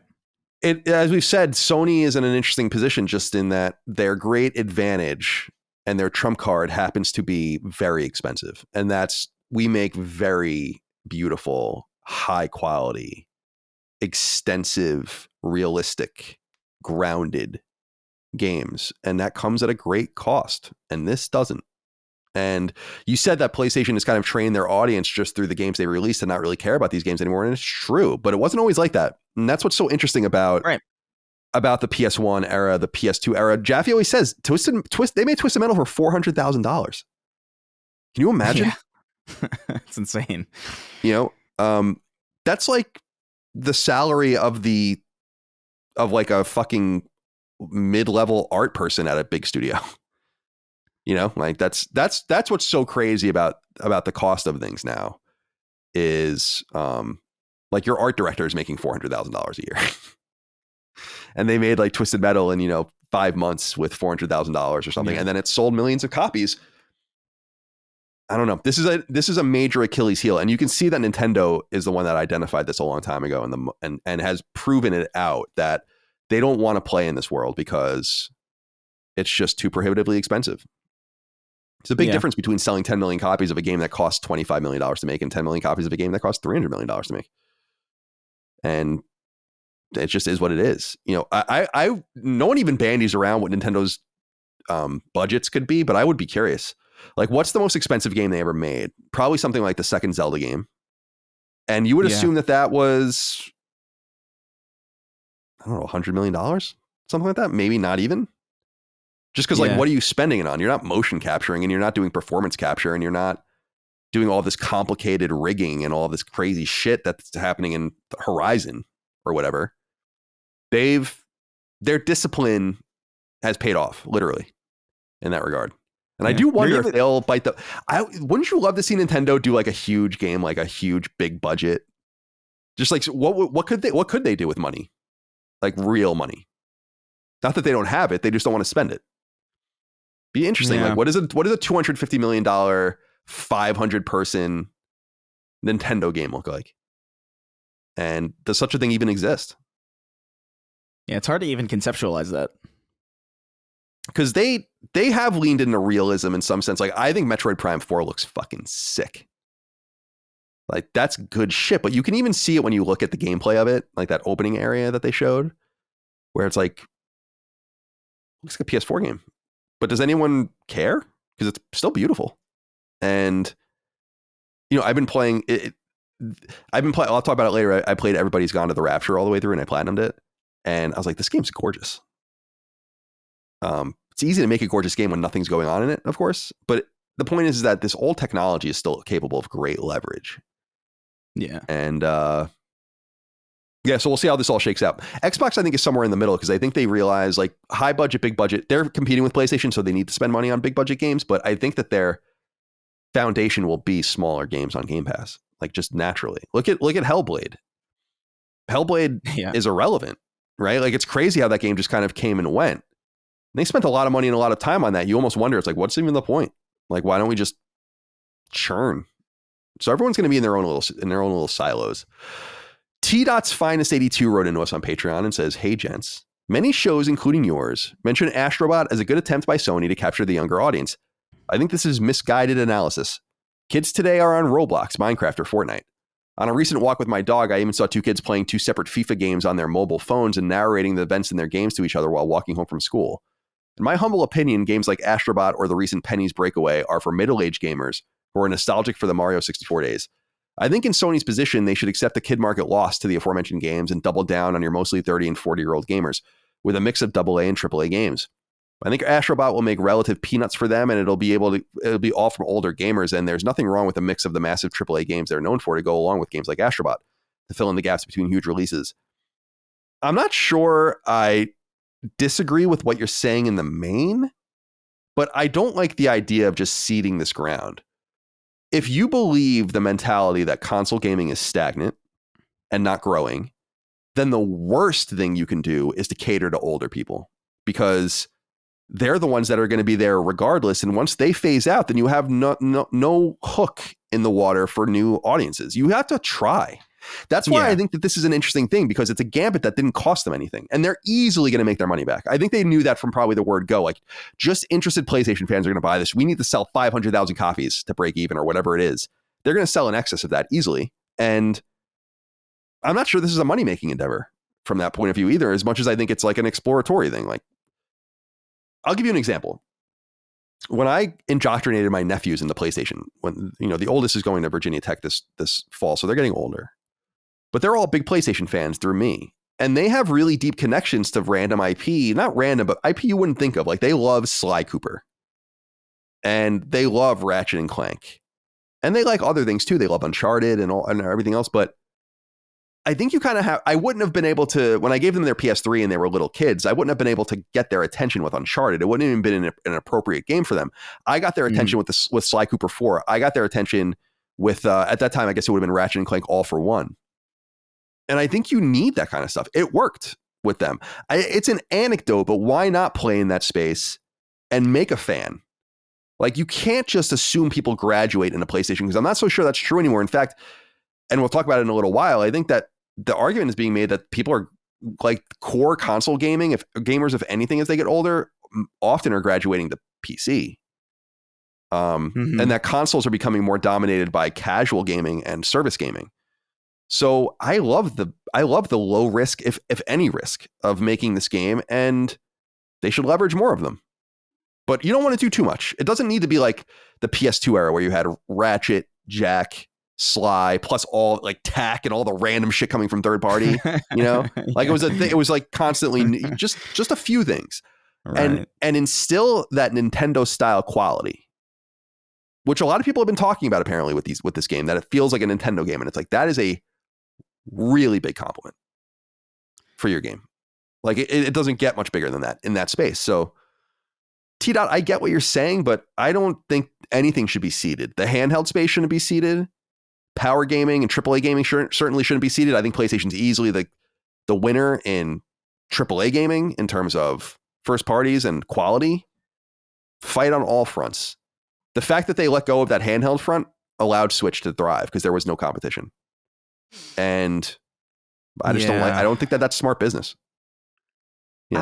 Go ahead, Chris. I feel like, I think T-Dot's onto something. I don't think it's necessarily the right angle, though. I think the issue with Astro Bot, and I've kind of felt this for a while, is that, like, I do think it is one of those games that is really good to kind of get people in at like a young age. It is one of these like more kid-friendly games. And by kid-friendly, I mean, like, I'm not talking about like 12, 13. Like, those people are clearly on Fortnite. Those people are clearly on, like, you know, live service games and FIFA and all that. But like 4, 5, 6, 7, like early childhood, I think that's an important demographic for video games. It's when I got into video games, and so it like kind of definitely established my tastes and where I evolved and the stuff that I love even to this day.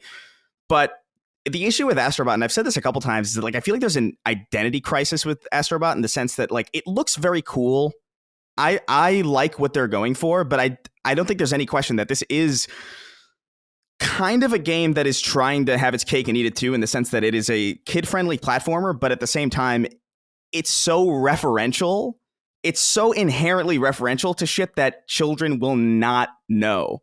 Like, there's no affinity that children are going to have for, like, the iToy. You know what I mean? It's like, I was hoping, I guess in some sense, for Astro Bot, whenever they did get their own kind of breakout, like, separated game, to be a little bit more, I don't know, defined on, like, whatever Astro Bot was. And for it to just kind of be like a museum of PlayStation history, I think is neat and interesting. But I don't know if that angle is really set to capture a younger audience. I think that aspect of it is definitely more for like 30, 40-year-old kind of players. And so in that sense, I feel like it's a little bit incongruent with itself in some way. Like either make Astro Bot its own thing with its own kind of world and its own themes and its own design, which I think they're very capable of doing. I think the game that came out alongside like with the PS5, I think is gorgeous. Even when they're not referencing PlayStation and they don't have like a giant random PS3 Slim in the middle of the level, I think they're really capable of gorgeous art design. And so to see them like lean into this kind of tech demo angle, I don't know if I love that really. Like it's cool and interesting for me, but I'm thinking about like what does a kid think of that? Like they unlock a PS1 memory card and they're like, oh okay. You know, I don't know. I'm very curious about that. That's fair. Yeah, it's become kind of that seems to be based on the PS5 bundle in, and not like you said, the new game. That's kind of their slant is like, yeah, this is the historical product in some sense, which is cool. Yeah. We'll talk more about that later, but I'm incredibly optimistic about Astro Bot, and I think it's going to do great critically. I think it's going to do great commercially, and hopefully it makes some new PlayStation fans. And I think Sony's got to fight on that front because the console has kind of become PS5's kind of become the default console in the HD twin space. Let's say we don't use that term too much anymore, but they have to continue to fight for it. You can't take anything for granted.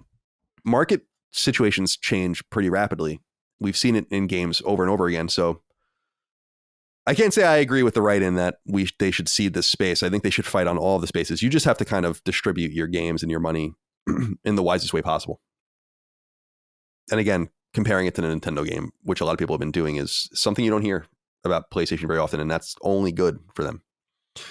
Okay, the rumors have been percolating over the last week or so since we last recorded that Sony is indeed working on PS3 emulation for PS5, in a limited way at least. Jared A. wrote into us and said, "Hey, gents, over the weekend, more rumors about PS3 native emulation were circulating on Twitter. How does it feel that this news was broken by friend of the show Moore's Law is Dead ages ago? When will the internet realize that LSM and its affiliates know their shit? Do you have any guess on when we might finally see the long-rumored PS3 native emulation?" It's important for you to understand this, Jared, and for the audience to understand. We're never going to get credit for breaking the things that we break on the show, whether us as individuals or the people like we have with Moore's Law is Dead when he comes on. And we did talk about the PS3 emulation, which he went into depth about. You know, I go to the subreddit sometimes for games and leaks or whatever, which is a really interesting place. There's a lot of good stuff there. And I think some people consider us a dubious source there. And it's like, it's really not fair. You just don't give us credit for anything. I've said in the past, the only thing that I've gotten wrong in my entire career is the Bloodborne stuff, which I feel like changed in some way and maybe is happening. I have no idea.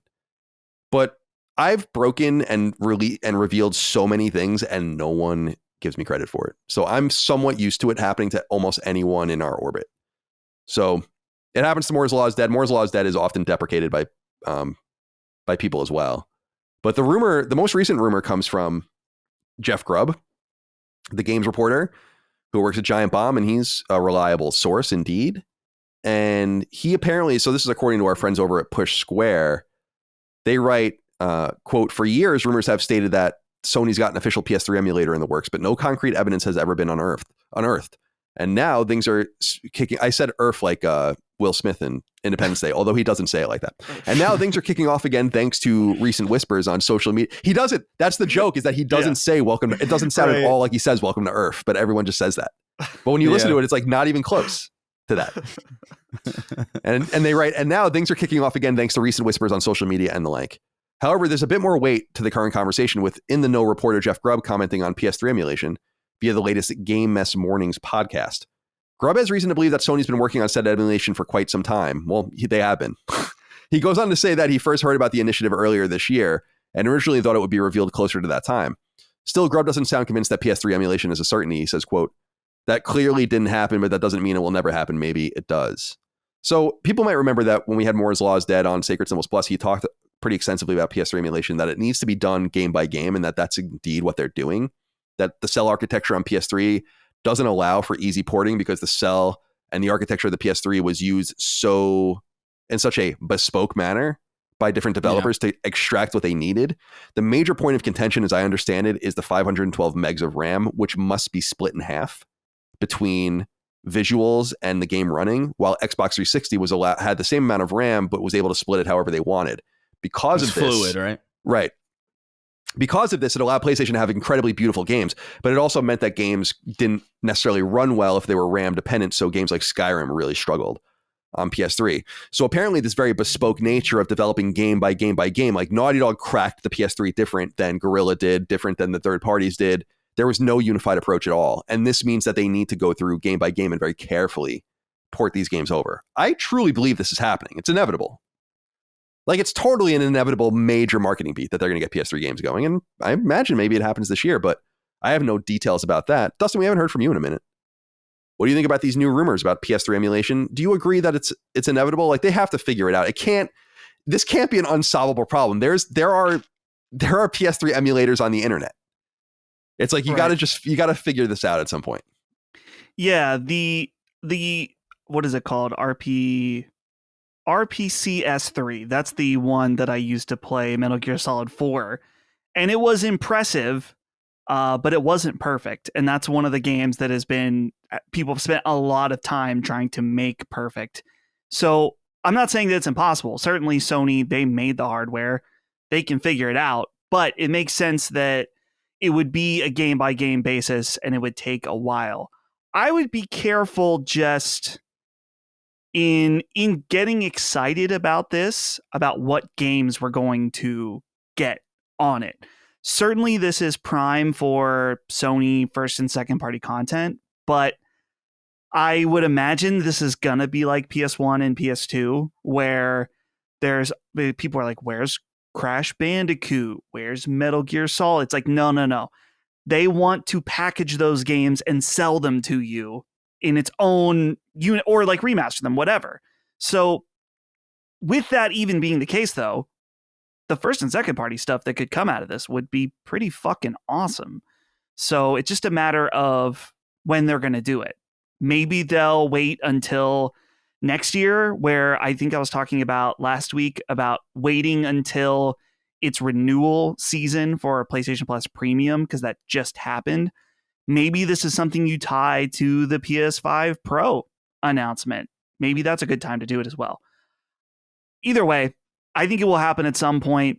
But the other thing I would just say too is to also keep your expectations in check of what the games are going to run like. Because I don't think this is going to be a magic, your PS5 is going to play it in 4K 60 like you see certain emulator videos do on YouTube. The PS2 emulator, most recently, a lot of people are like, they kind of were hoping for more in terms of like the being upscaled or better frame rates. None of that. So have you seen the stuff with Sly Cooper?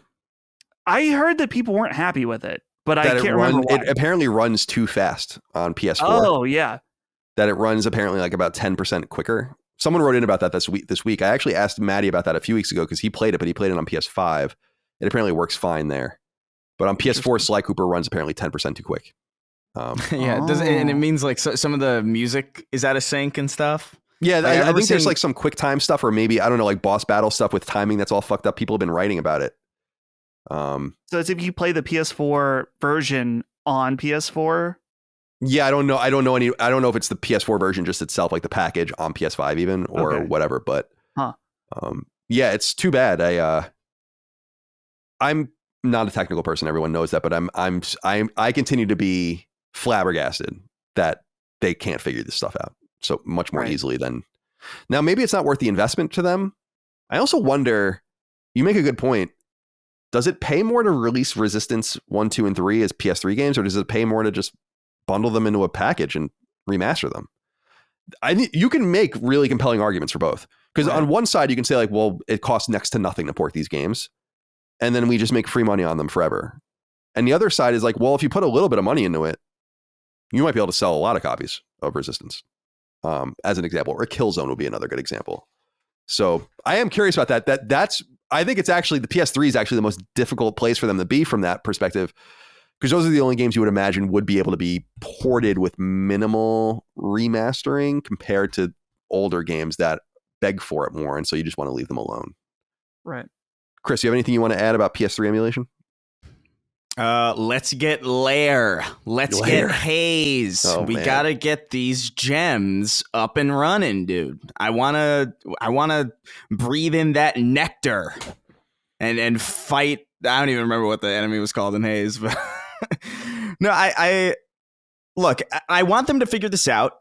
Obviously, we're not going to get like swaths of the PS3's library at once, or even in waves. I think it is probably going to be like more of a bespoke kind of thing, where they're probably, I don't know. To me, I would argue that it would make more sense to just kind of release them as a package than it would to put them on like PlayStation Classics or something. There's something about the PS3 and the 360, quite frankly, too, where it's just like, I feel, and maybe it's because I'm from that era and you know, maybe younger gamers might disagree, but like, I feel like those games still look really fucking good, and they don't necessarily need that much of an uptouch, from my view. And I feel like generally the market kind of decided that too, because you'd imagine that, for instance, if there was a sizable demand for like a Halo 3 anniversary, that would have happened by now. But there isn't, because there doesn't need to be. Like, that's a completely beautiful game still, with like very, very minor hiccups, like facial animations don't look amazing.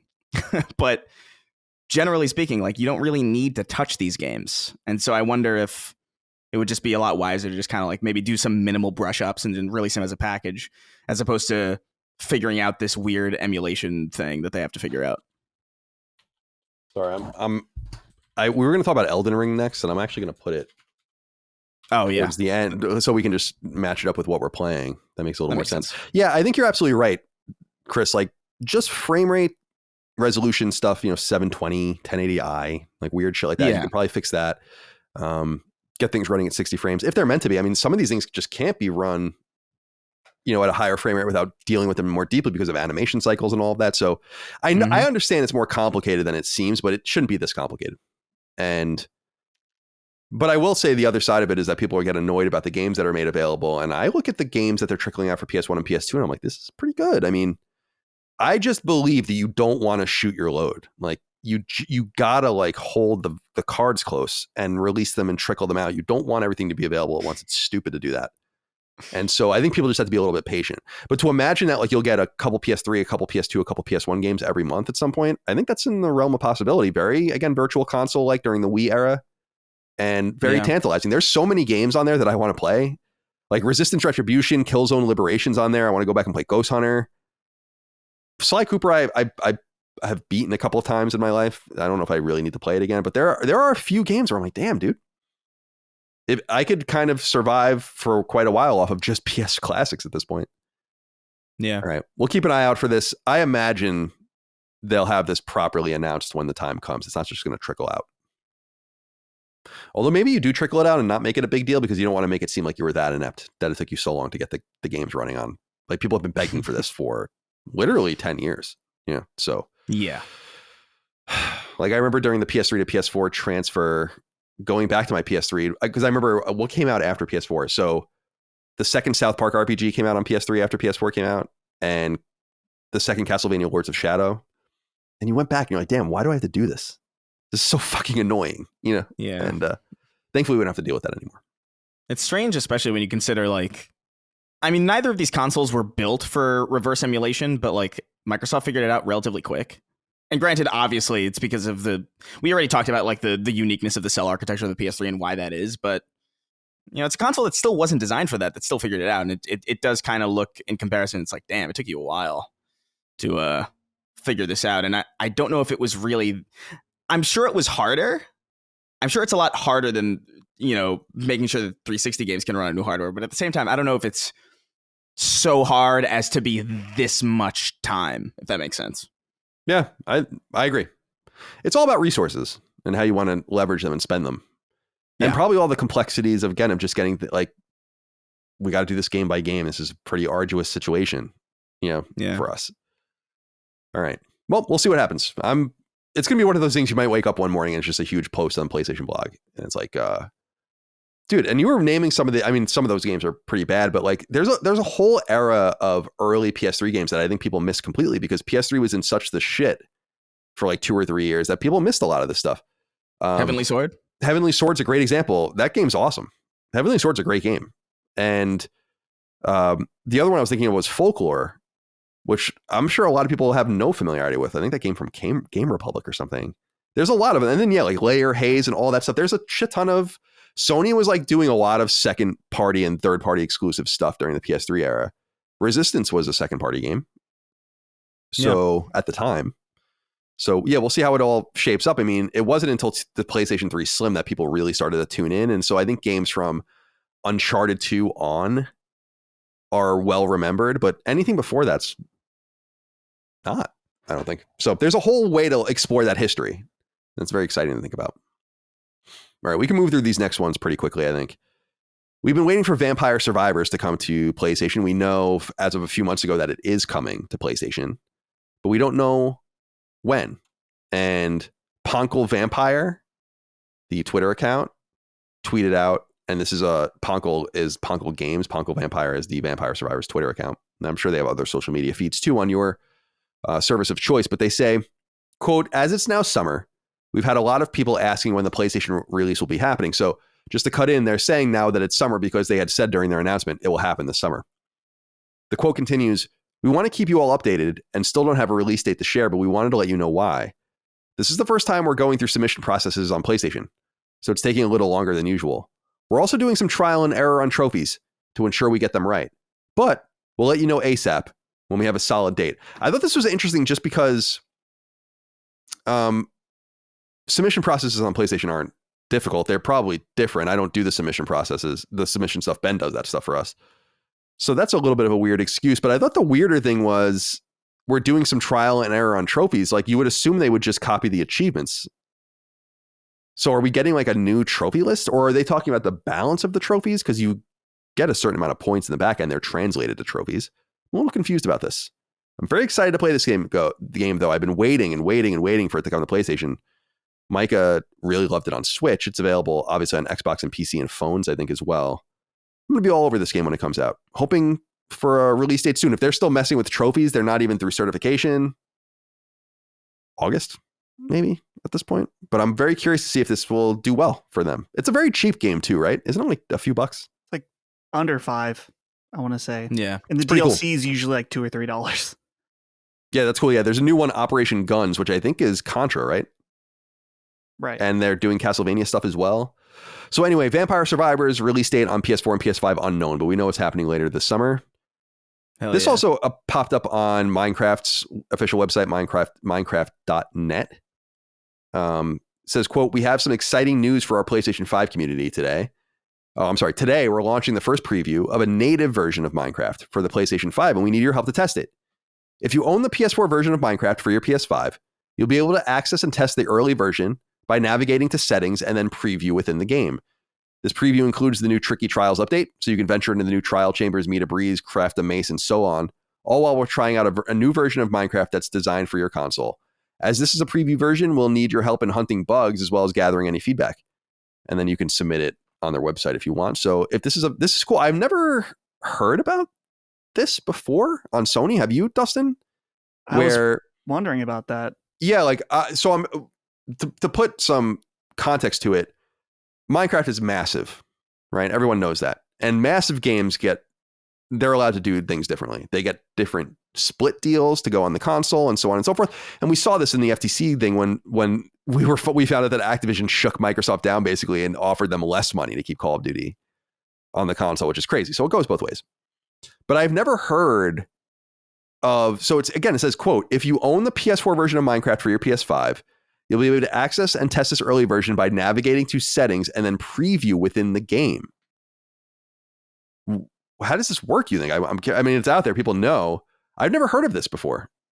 Usually you'd have to go to the store and go to the product page and then download the proper version of the game, but they're hiding it. So this is some sort of like preview demo. I don't know how it works, but obviously they're allowed to do special things. They're Minecraft. Right. I would imagine that, yeah, this is like a special way to get into a store page that has the PS5 SKU that just simply is like you cannot access it from going right from the normal store. You have to do it from within the game. But definitely unorthodox, but it sounds like it makes it easy if you have it to go and check it out. So I think I have Minecraft for PS4, so maybe I'll have to do that. Yeah, go peep that if you're a Minecraft fan. The next one, also about a game coming to PlayStation, it looks like. So Bucky, the community manager for the very popular game Pal World from Pocket Pair, he tweeted out Pal World with 3 hearts, a black heart, a green heart, and a white heart. And then he says, I want to add more hearts, but not sure what color would fit. How about? And then he wrote Pal World with the black heart, green heart, white heart, and blue heart. This seems to be fairly obvious, or a fairly obvious reference to PlayStation and a PlayStation port of this game. I was also reading elsewhere that they had noted in some venue that a Switch port is unlikely because of the power of the game. I think a Switch port is unlikely because I don't think your game's going to be welcome on Switch as well. But it seems like PS5 is going to be getting Pal World soon. Chris, the question is it still an important game for them to get? I don't know. I don't know if it's necessarily an important game for them to get from Sony's perspective, but I do think, dude, there are so many games that are just quietly super like obscenely populated that we never hear about. I mean, Roblox, really still to this day, I don't hear anything about Roblox ever, but I know that millions of people are on it on a daily basis. So it could be, I don't know the success of Pal World. I don't know how many people are still playing. I don't know like what the numbers are on Xbox or Xbox on PC or Steam specifically. I know you can see the Steam numbers. I'm looking at those now, Chris. If you'd like a small update. Yeah. What's the 24-hour peak, which we are experiencing some kind of uptick. I don't know if it's because of this announcement or something else. There was 100,000 players. That's there crazy. Are 56,000 players right now, and this is just the Steam version. On lower days, though, it was more like 30K. So it's certainly a far cry from in January when they had over like close to 2 million, over 2 million actually, concurrent players. But it's still decently high, better than a lot of other games you would think would be big. Right. Yeah, exactly. So, yeah, I mean, I think is Sony clamoring for this? Like, will it make a difference to them? I don't think so, but I do think it'll be like a big boon for that game. And I think, being in a console space that has, I mean, let's face it, that many more active users than the Xbox side is probably going to make a huge difference for them. But I don't know if Pal World is really a game that's in the conversation, so to speak. I don't know if it really necessarily matters, but it makes all the difference to them because they're probably going to make a boatload of money on that. Yeah, I'm sure Sony would love to have it. It's just free money, 30% rips. I think they would have much preferred to have it when it was bigger, especially because it was on Game Pass and they could have just sold so many copies at that time. It's obviously a great compliment to have that many concurrents. It's also interesting that games just fall to almost nothing. They become obviously part of the zeitgeist, even these very highly playable, replayable, playable with others kinds of games. It's very interesting how fickle things become, but that's just the nature of the market. So I think it's a little too late for it to really matter, but it will certainly matter to, like you said, the Pocket Pair. So yeah, Pal World, the PS5 seems imminent. We'll probably have more details on that soon. And then the final thing I wanted to talk about before we get into what we're playing is Crash Bandicoot. Crash Bandicoot Insane Trilogy, according to the official social media feeds for the IP, note that 20 million units of that game have been sold. Incredible. I remember talking about this at the time. This was pre-Dustin, I think, Chris, where I was like, I had no idea people cared about this game this deeply. I remember when people, I remember saying like, who gives a shit? Like, I know Crash Bandicoot was a really big deal. I know people have an affinity for him. I was there. I remember, but I had no idea that it was as big as it in people's hearts and minds as it is. And 20 million units speaks for itself. Yeah, dude. Crash has that sauce, man. Like, don't count Crash out. That is crazy, though. Like, I didn't think it would be that successful. I thought maybe like 10 million, which would have been, amazing. But like that it's double that is kind of wild. I love Crash Bandicoot. I think and I think he works super well even today. I thought Crash Bandicoot 4 was genuinely incredible. I thought that was like a genuinely great platformer. Obviously didn't sell nearly as much as like the Insane trilogy, probably, I would imagine. No shot. But I mean, there's a lot about Crash that's still really cool and appealing. I just think it would be wise to not count him out, really. And I was thinking about this too, like Crash was kind of, it's so funny thinking about the PS1 and like how relevant Crash was, because he was kind of like an edgy figure. Technically, like back then in the PS1, like they had those commercials where he would go outside of Nintendo HQ and curse at them and just harass their office building. And even like the way that he would die in those games is it's cartoonish, but it's pretty, like it's not Mario where he just kind of like makes a Home Alone face at the camera and scrolls off screen. Like he blows up, he gets flattened. It's really some of the earliest indication that Naughty Dog was obsessed with death. What if in Crash Bandicoot? You mentioned those commercials. What if he did actually swear? Like he was like, "What's up, fuckers? Mario, get your bitch ass out!" Like just like vile. I think that might be maybe a way to bring him back. Yeah. Get out! Hey Mario, you fucking troglodyte, get out here. Those were great. That was a great ad campaign back in the day. Yeah, really very good. aggressive. All right, let's get into what we're playing. We have more news to talk about, and we'll talk about that later. Plus, we have some news about one of the games you're playing. So what I'll do here is, let's do it this way. Chris and Dustin are both playing Elden Ring, and there's a little bit of Elden Ring news that I guess we can fold into it to just make it make more sense. So the first thing is, and this just happened or broke right before we started recording, is that is that what it's called? Shadow of the Erdtree? Shadow of the Erdtree. Has surpassed 5 million players. Incredible. And the other thing is that the game may have been nerfed. This comes from a calibration update, 1.12.2. So we can talk a little bit about this if you guys want, but I wanted to acknowledge that this seems to be happening. So, Chris, let's start with you. Elden Ring. Take it away. Yeah, I mean, I've been playing Shadow of the Erdtree. I don't know how many. It's weird because it doesn't separate, and I understand why it doesn't separate like DLC hours versus like game hours, because that would be like really pointless. So I'm not entirely sure how long I've spent playing Elden Ring, but I think it's a sizable percentage. I've beaten a few bosses, gotten to try out some of the new weapon arts and some of the new weapon styles. It's really good. Again, I am kind of confused though about some of the conversation around this, and I don't know if you feel the same way, Dustin, where like people are talking about like, oh, it's so hard, dude. It's so difficult, to the point where like it got review bombed on Steam because it was apparently too hard, and like there were people like Asmongold talking about like it's too hard, and I'm like, I don't feel like it's so much harder than the base game. I feel like it's in some ways a lot easier, just because you've had so much time with the base game already that you kind of like get in the flow of shit. I think a lot of people just jumped into Shadow of the Erdtree assuming that they would be like good at it immediately because they just haven't maybe played Elden Ring in a while, and maybe playing it up until now has maybe made me a little bit more acclimated to it than maybe some people who might have jumped in on day one.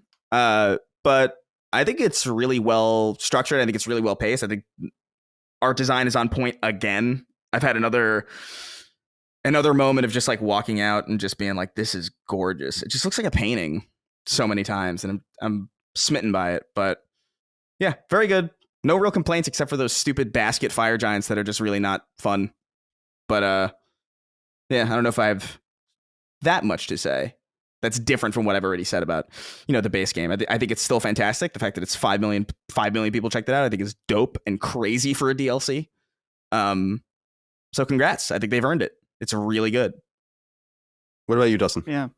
Yeah, I am. So there's a lot to the DLC. Many, many optional bosses. I've done a bunch of those, and I am on the final main boss currently. So I've done quite a bit. And yeah, I agree with Chris. It's totally awesome. It's certainly just more Elden Ring. And then that's all it really needed to be. Now, to be clear, there's like new weapons, some of them very different, new armor, some cool, fun things they do with the map that's really neat. It's actually funny. I was thinking the most frustrating thing about this game to me is not the bosses. It's the way the map is layered. You're like, how the fuck do I get down there? How do I get there? And you'll like be pulling your map out over and over. Sometimes it can be very frustrating. Just like, how do I get over there? Can't figure it out. It's tough. As far as this whole difficulty conversation, and we can bring the nerfing news into this, I think Chris is right in that one of the major factors is that people have not played Elden Ring in 2 years, and they're hopping in with their old character thinking they're going to be able to, blitz through this, and they can't because they suck now. That happened to me. That would have happened to me because it's happened to me in the past with Dark Souls, where I played Dark Souls 3. I went back to play the DLC and I fucking sucked. And I thought the DLC was too hard. Eventually I did just play more and, you start to re-pick up your skills. But I'm guessing that is a common occurrence for a lot of people, is that they just haven't played Elden Ring in a while. And then they're hopping into the DLC, which, by the way, is designed to be harder than the main game intentionally, because it's designed for people that have completed the main game. So, and is it confirmed that they made it easier? No. So here's what I'm reading from these patch notes, which I'll just read briefly. Which I guess before I read them, I should explain something about the leveling in the DLC. So the issue with prior FromSoft DLCs is that you could level your character to 700 or something, and then you can waltz through the DLC, no problem. You can practically breathe on an enemy and you'll kill them because your level scale is so high at that point, right? So that's a problem. So in this game, what they did was they designed an extra leveling system outside of your main leveling called the Shadow Tree Blessings. Basically, you find these around the world. Some of them you find by killing certain things. Some of them are just like hidden. You find these, you level up your Shadow Tree Blessing. And that is designed so that people that are very high leveled can't just blitz through the DLC. And it's weird to me because some people are not using these, which you saw. There was a really cheeky tweet from Bandai Namco that was like, we recommend you level up your Shadow Tree Blessing. Like, they're designed to be used. I think some people saw them and thought, oh, From Software is adding a way to make the game easier. No. If you don't use these, everything at a point is going to one-shot you, no matter what, regardless of your level. So use the Shadow Tree Blessing. It explains it at the beginning of the fucking DLC, which is just so funny to me that people are like, oh, it's too hard. It's like, no, use what's available to you. Use the Shadow Tree Blessing. That's what they're there for. You can try to be one of those tough dudes. It's like, oh, I don't need to use the Shadow Tree Blessing. I don't need a mimic. I'm not gay. I can just raw dog every fight ever, Great. More power to you. If you want to do that and not complain about how difficult it is, fantastic. So, with all that being said, my understanding of these changes, and I'll just read it first. It says, the attack and damage negation has been increased for the first half of the maximum amount of blessing enhancements, and the second half will now be more gradual. So basically, I believe there are 20 up to level 20 Shadow Tree Blessings. Sounds like level 1 through 10 are more powerful, and now level 10 through 20 are more smaller upgrades. So basically, it's making the earlier half of the DLC easier if you use the Shadow Tree Blessings. I got to the last boss with the standard leveling, and I think my Shadow Tree Blessing is like 13 or 14, so I'm not even all the way there yet. So I don't understand it. But with that all being said, it's amazing. It's great. It's, as Chris said, like, there are so many moments you're like, wow. For a game that on a technical standpoint is somewhat primitive, I would say, there are moments that you're like, wow, this landscape, this art design is so fucking good. The way they use color and the foliage and stuff like that, really, really top tier. And also just a lot of cool, I would say, From Software surprise moments where there are certain things that are thrown in there. They're like, what's going on? What's going on here? This is unlike something I've done, or there's some tiny little change. I don't even want to mention any of them because they'll spoil things for people, but every once in a while the game will do something a little wacky. You're like, whoa, what's this about? Keep you on your toes. So Yeah. I probably won't be able to finish it until next week when I get back from Philadelphia, but it's awesome. It's certainly more of the same, but it's not a bad thing at all for what I was expecting. As an outsider, it's been cool seeing people really enjoying it, but it's also been cool watching what I think is one of the most aggressive, obnoxious fan bases in all video games from fans turning on each other and eating each other alive because of the difficulty stuff and everyone arguing over it and stuff like that. And I'm like, yeah, turn your guns on each other. That's fun. Enjoy that we very should much. kill half of the From Software fan base, dude. Oh my People, God. dude. Chris, how do you feel? Do you use the Mimic or any summons? Sometimes if I have a rule. I have a rule generally. Like if I've died like 50 times to a boss, I will start to use like summons. I won't use the Mimic, but I'll use like I leveled up like my dogs specifically because the dogs are crazy and they're really good at like distracting. But the Mimic I generally reserve for bosses that I feel have a bullshit mechanic. And by bullshit, I mean they get their health back. Like if a boss heals, that's my main issue with any video game. If you have a boss that heals, I no longer care about how fair this fight is. Because I'm just like, okay, well, this is you've broken the agreed upon rule here of boss design. So I'm going to summon a friend of mine and I'm going to gang up on you and beat your ass in a way that you can't possibly account for. I kind of feel it's almost like when you run it at like you ever like as a kid, like run at like a flock of pigeons and then one of them just doesn't move. It's like you're breaking a rule. George does here. that, right? No, that was the squirrel. I think that was actually the squirrel. It was a squirrel. I did that too to a pigeon. I kicked a pigeon by accident when I was a kid. But I just feel like, yeah, healing bosses piss me off and everything. So I'm just like, at that point, I'm like, you're cheating. I'm going to cheat the hell out of you at that point, you know? But I do agree that like there is something about the Mimic that kind of like it makes the game play itself. So I try not to rely on it, but I don't really see a problem. It's in the game. You know what I mean? That's kind of how I feel about it. If it's in the game, it's meant to be used. I mean, there are builds that I've seen in Elden Ring that are so powerful that they put the Mimic to shame. Like some of these faith like magic builds where like they're just like doing a fucking Goku Kamehameha beam at like Moog and killing him in one shot. I'm like, I'm playing the game more at like with my Mimic than you are at that point. Right. So like, what's really the problem? Why is a stupid powerful faith build not as egregious as the Mimic? I don't get it. Because there's still some strategy that goes into the Mimic as far as like what your build is. Like I've done that thing where it's like you load your Mimic on with like absurd shit and then like you summon him and then you change your stuff real quick just so you have like a somewhat of a different kind of cadence and you can proc certain things quicker. Right. But yeah, I don't know.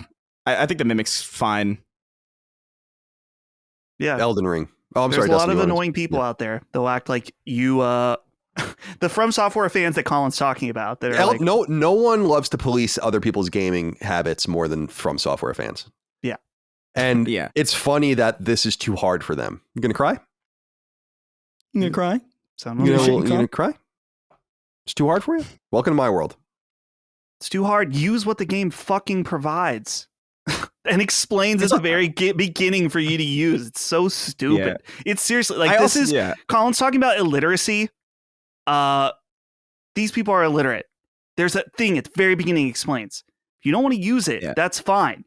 If you want to make the game very hard, that's also fine. Just don't complain about it. For real. Yeah, I also just maintain that it's just not actually harder. I think it's like there are certain bosses that like the first Black Gold Knight that I died like 70 times at. Oh yeah, because he heals, and purely because he heals. Like and at that point I was like, okay, well, it's over. I'm getting my buddy on you. It's like that meme of like was it Guardians of the Galaxy or Thor where it's like you'll never defeat me. Yeah, I can't, but he can, and it's just me again with the Mimic. It's that's kind of how I feel with those bosses, but. It's hard, but like I don't know. I don't feel the spike in the same way that people are talking about it, where it's like, oh, this egregious spike in difficulty. I just don't see it. That's the thing, Chris, is that you were playing Elden Ring before you went into the DLC. Yeah. Your skills, you had brought them back.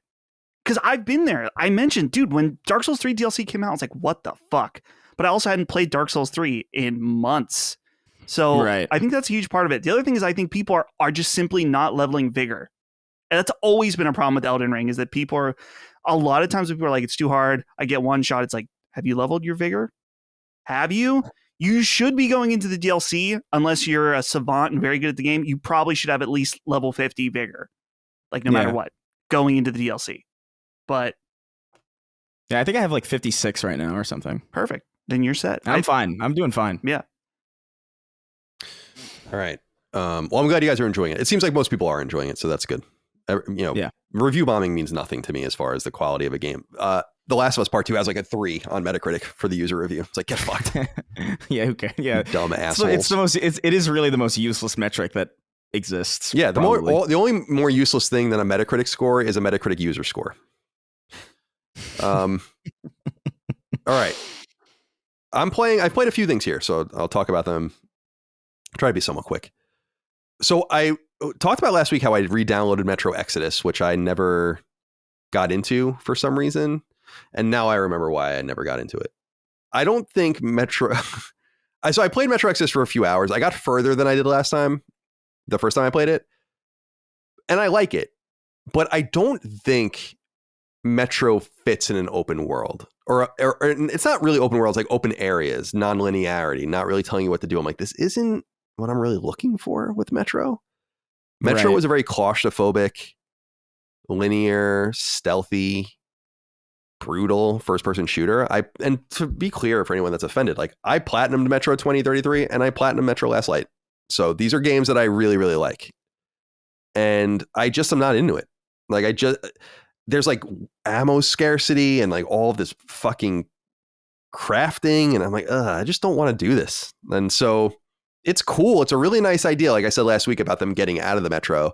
And so I know that is reflected in the openness of the areas and stuff. And I'm like, it doesn't need to be presented like this. And it should have embraced more of it being a shooter and not it being some crafting survival game. I'm not into it. And so I moved on. And maybe one day in a few years, I'll go back to it again. I didn't really know what to play. And so I don't know if you guys had seen the rumblings about this game that's apparently exceptionally good called Still Wakes the Deep. Have you guys heard about this game at all? Mm-hmm. This is the new Chinese Room game.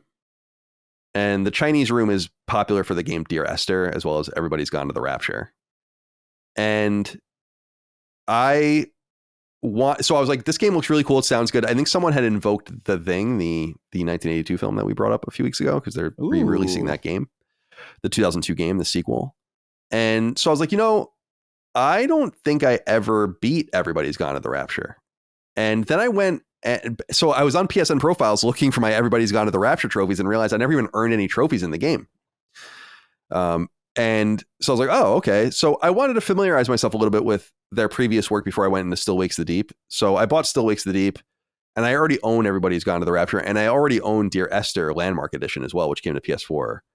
And so I played through Everybody's Gone to the Rapture, and then I played through it again, and I platinumed it. So that's platinum number 159. I thought the game came out in 2016, but it actually came out in 2015. So it's pretty old. It's almost 10 years old now. I mean, it would be pretty old either way, I guess, but I just had the date wrong in my head. And I really like Everybody's Gone to the Rapture a lot. I think it's a really interesting game from a generation of, obviously, walking simulators as we know them were kind of spawned in the public consciousness by Gone Home, but really Dear Esther was a seminal game, and that came out in 2012. It was based on a mod that had come out years earlier. And did either of you play Everybody's Gone to the Rapture by chance? I played it and I barely remember it other than thinking it was really boring. Yeah, so there's a couple of things about it. As I recall, when it first came out, you couldn't move quick. Exactly. Right. There's a button map in the game, and it basically just says like both sticks and the X button for interactivity, and that's it. So you move pretty slowly in the game, or you moved pretty slowly in the game. They had, I don't know when it happened. It probably happened the same year it came out or the next year, where they added an ability to go slightly faster. If you hold down the R2 button, it probably increases your speed 20% or something like that. You can't move through the game like it's Doom. It doesn't make any sense if you move through the game like that. So I understand why they were like, slow down and explore the area and like see it for what it is. But you can also see that it definitely filtered a lot of people out. I think only 17% of the people that played the game beat it, and you can beat it in a few hours pretty easily. I mean, you could beat it way quicker than that if you know what to do, but it should take you about a few hours to beat it. And the game was on PlayStation Plus. I went and looked it up. So the game was on PlayStation Plus in 2016, in September, I think, of 2016. So it was available for free for a while. And so that probably did fuck with the trophy numbers, but it certainly wasn't compelling to very many people, which is quite in contrast to the way people felt about it critically. I think it's like in the high 70s on Metacritic or something like that. So it did pretty well. I think it's a pretty clever game personally. And as I was saying earlier in the show, in another discussion about this game, it's really pretty. I don't know that I appreciated that. So to go back to when it came out, I played it when it came out, and then I just never finished it. And you can get through the whole game without earning any trophies. You would get one for beating it. What's funny about it is how much I remembered.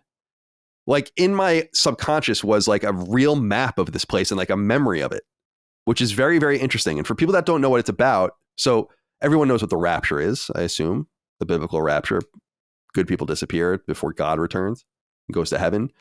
This game is kind of like a sci-fi.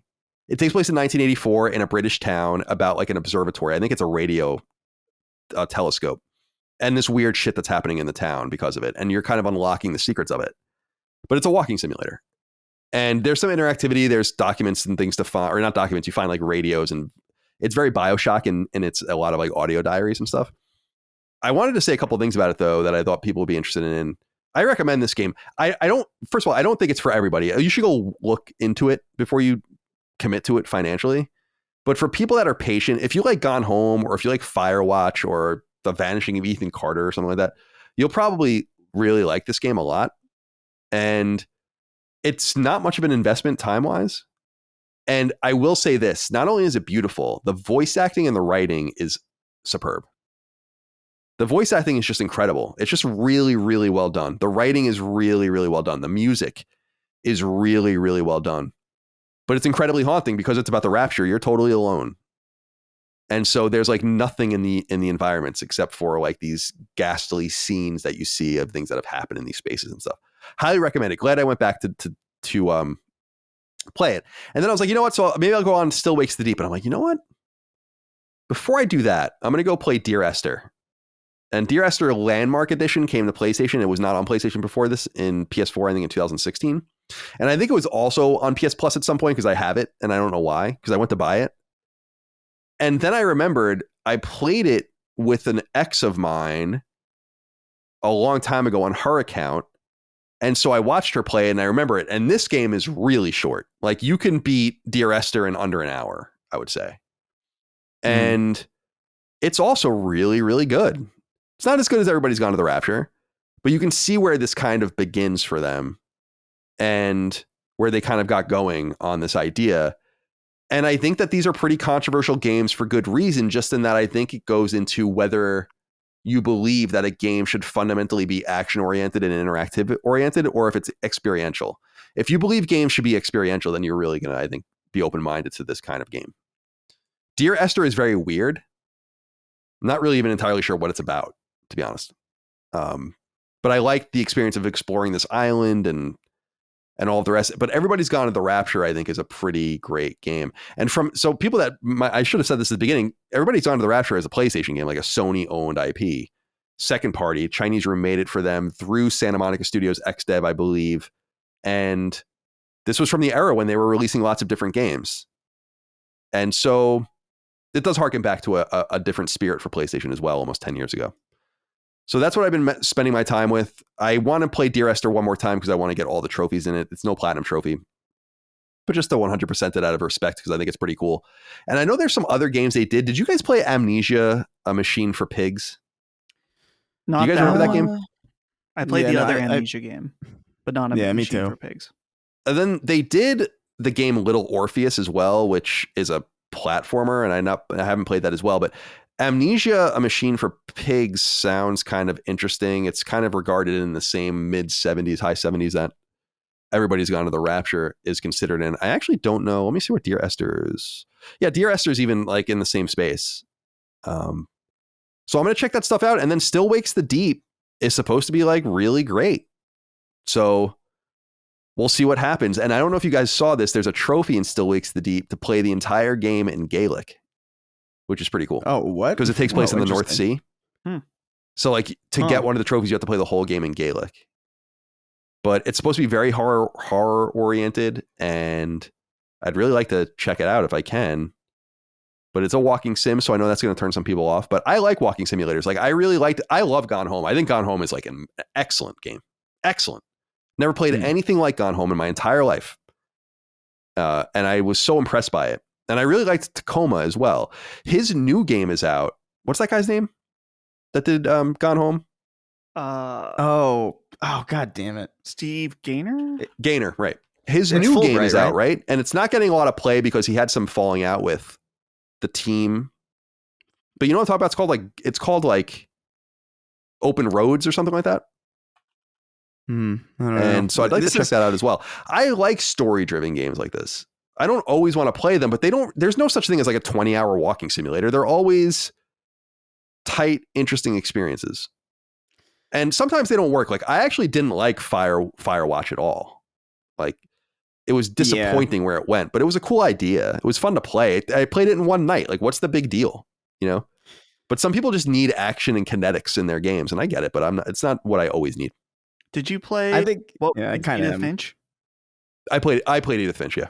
I like that one a lot. And Giant Sparrow is a great developer too. They did obviously The Unfinished Swan as well, which is a really unique walking simulator in my opinion. But not so much a walking sim because that game's got a lot more interactivity into it. I don't want to spoil it. If you've not played The Unfinished Swan, you should really play it. That's a really, really awesome game. Chris, what were you saying? Well, no, while you were talking, I was like, damn, there's a lot of these. Because games just keep coming up. But like, yeah, this is just one of those genres where I'm just like, I don't know. There's nothing. I think they're interesting, but I don't know if I necessarily need to play them myself to really get it. I think the one that I've been most curious about, and I don't even know if this is technically a walking sim, but like from what I've seen, it kind of has that similar level of I don't want to say uninteractability because that's not necessarily true, but like, what is that? I don't remember what the game's called exactly. It's something Obra Dinn, right? Something. Oh, the Ghost of Obra Dinn or whatever. Is that what it is? Yeah. That's not a walking sim though. Wait. Right. It's like a puzzle walking sim. Yeah. More like The Witness or something. Maybe. Yeah. I don't really know what it is, to be honest. I've seen bits and pieces of it. And I think the style is interesting and people regard that game very, very highly. And that's, if I was ever to venture into this genre, really, it would probably be with something like that because these are just generally not my types of games. So, yeah. Yeah, well, shout out to Chinese Room. Really cool ideas, in my opinion. They're with Sumo Digital now. They have been for a few years, so they're under their kind of umbrella. And certainly these games are not going to be for everyone. The interesting thing about them is that they're making an action RPG. They're making that Vampire the Masquerade Bloodlines 2 action RPG that Hardsuit Labs was pulled off of. So they'll have like, and like I said, Little Orpheus is a platformer. So they're getting into different genres, which is good. But it's cool that they've like Still Wakes the Deep. I watched some video of it on a PSN when I was buying it, and it's like a higher budget, pretty much bigger game. It looks like. So I'm excited to play it. I'll have more to say about it maybe next week. Yeah, I'm sorry, Chris. No, I was gonna say I think horror is a good suit for that genre. By the way, like because I remember seeing similar things about it, and I remember when they first showed Still Wake the Deep, I'm like, it's not the style of game that I would generally go to, but I like what I'm seeing from it. So if it is horror oriented, I think it's almost like a haunted house kind of experience, right? Where like I think that's cool, but if it's just like kind of exploratory, it's like, oh, piece the story together. I'm like, I don't know. So maybe I will check out Still Wakes the Deep, but everybody's gone to the Rapture. We're going to talk about PSVR 2 in a little while, so we'll get back to it. But that game would be pretty cool on VR, I think, and probably wouldn't be very challenging to get going on VR either, because there's no animation in the game really, Yeah. Just like fluttering around, waving trees and beams of light and all that kind of stuff. So yeah, really cool. I downloaded so my friend Mike Patelli, the G.I. Joe consigliere, recommended me that game Crow Country. He's like, you got to play this game, dude. And so I downloaded that, and I'll probably move on to that next, actually, just to get a little action in before I move on to Still Wakes the Deep. But that game looks super cool too. So I'll have more to say about that next week as well. My friends, let's get into the news. A few items of import to get through, although I think we can move through these fairly quickly. We'll leave that up to, well, where the conversation brings us. Number one, reporting out of South Korea indicates Sony and developer ShiftUp have a low-key hit on their hands with Stellar Blade, which launched exclusively on PlayStation 5 back in late April. The initial reporting comes from a Korean language website called Game Mecha, and while Google can translate the entire page for us, website Video Games Chronicle also had the piece translated likely by a human and not a robot. For starters, Stellar Blade has surpassed 1 million copies sold, a fairly remarkable number for a niche, difficult, and provocative game sealed to a single console. And as we reported several weeks ago, ShiftUp is looking to bring Stellar Blade to PC. The studio's CFO, An Jai-woo, said in part that Stellar Blade, quote, released as a PS5 exclusive, but the number of PS5 units distributed and the level of activation are not as high as those of PS4. And recently, the main consumer base for AAA games is moving to PC. We are currently reviewing the PC version of Stellar Blade, and we expect that the IP value will increase once more when the PC version is released, end quote. There's no timing yet for when the PC iteration might be available, and players will no doubt be pleased with some of what the studio's CEO, Kim Wong-tae, said. He said in part, quote, rather than maximizing profits, the goal was to create a high-value IP to ensure branding in the process of gathering users from around the world and forming a fandom. In this process, for the sake of brand value, we minimized aspects that users might find objectionable, such as microtransactions, and we plan to reflect this in a way that users can understand, but it won't be immediate, end quote. Part of this, according to leaked slides purported to be from an internal presentation within ShiftUp, is a sequel, which is apparently still under consideration, but which Sony will likely have the first right of refusal for, as far as console plans are concerned. DLC is also likely incoming, though, like the sequel and PC port, there's no date yet indicated on when we might expect any additional content. Dieter Haller wrote in and said, hi, childless Colin, childlike Chris, and childmaker Dustin. Stellar Blade sold 1 million copies, and according to my Twitter feed, that's a failure. Personally, I don't think 1 million copies sold is bad, but at the same time, I'm wondering, with increasing development costs, how many copies from a new AA IP need to be sold for it to be considered a success? I don't consider Stellar Blade a AA game, personally. I don't know if it is in some people's minds, but I don't see it that way. It's a lower end AAA game. The nonsense around this game is so funny to me, and it all comes just from annoying fanboyish like people. 1 million copies for Stellar Blade is exceptional. Everyone made their money back and then some. It's going to get a sequel.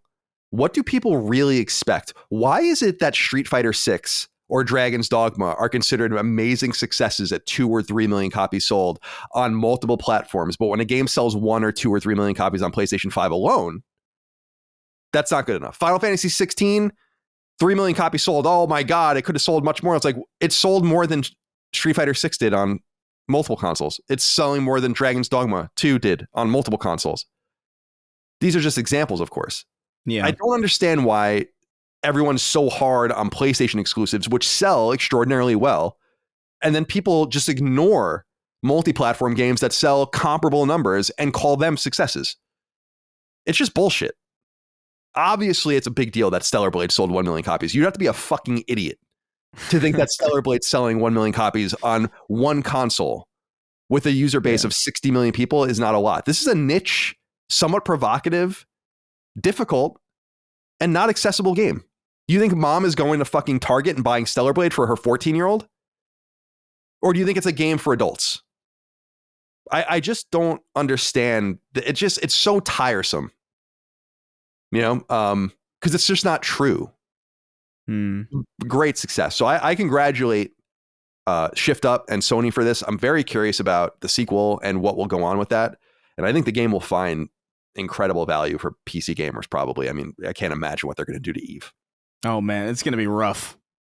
It's going to be a rough existence on Twitter the day that game comes out.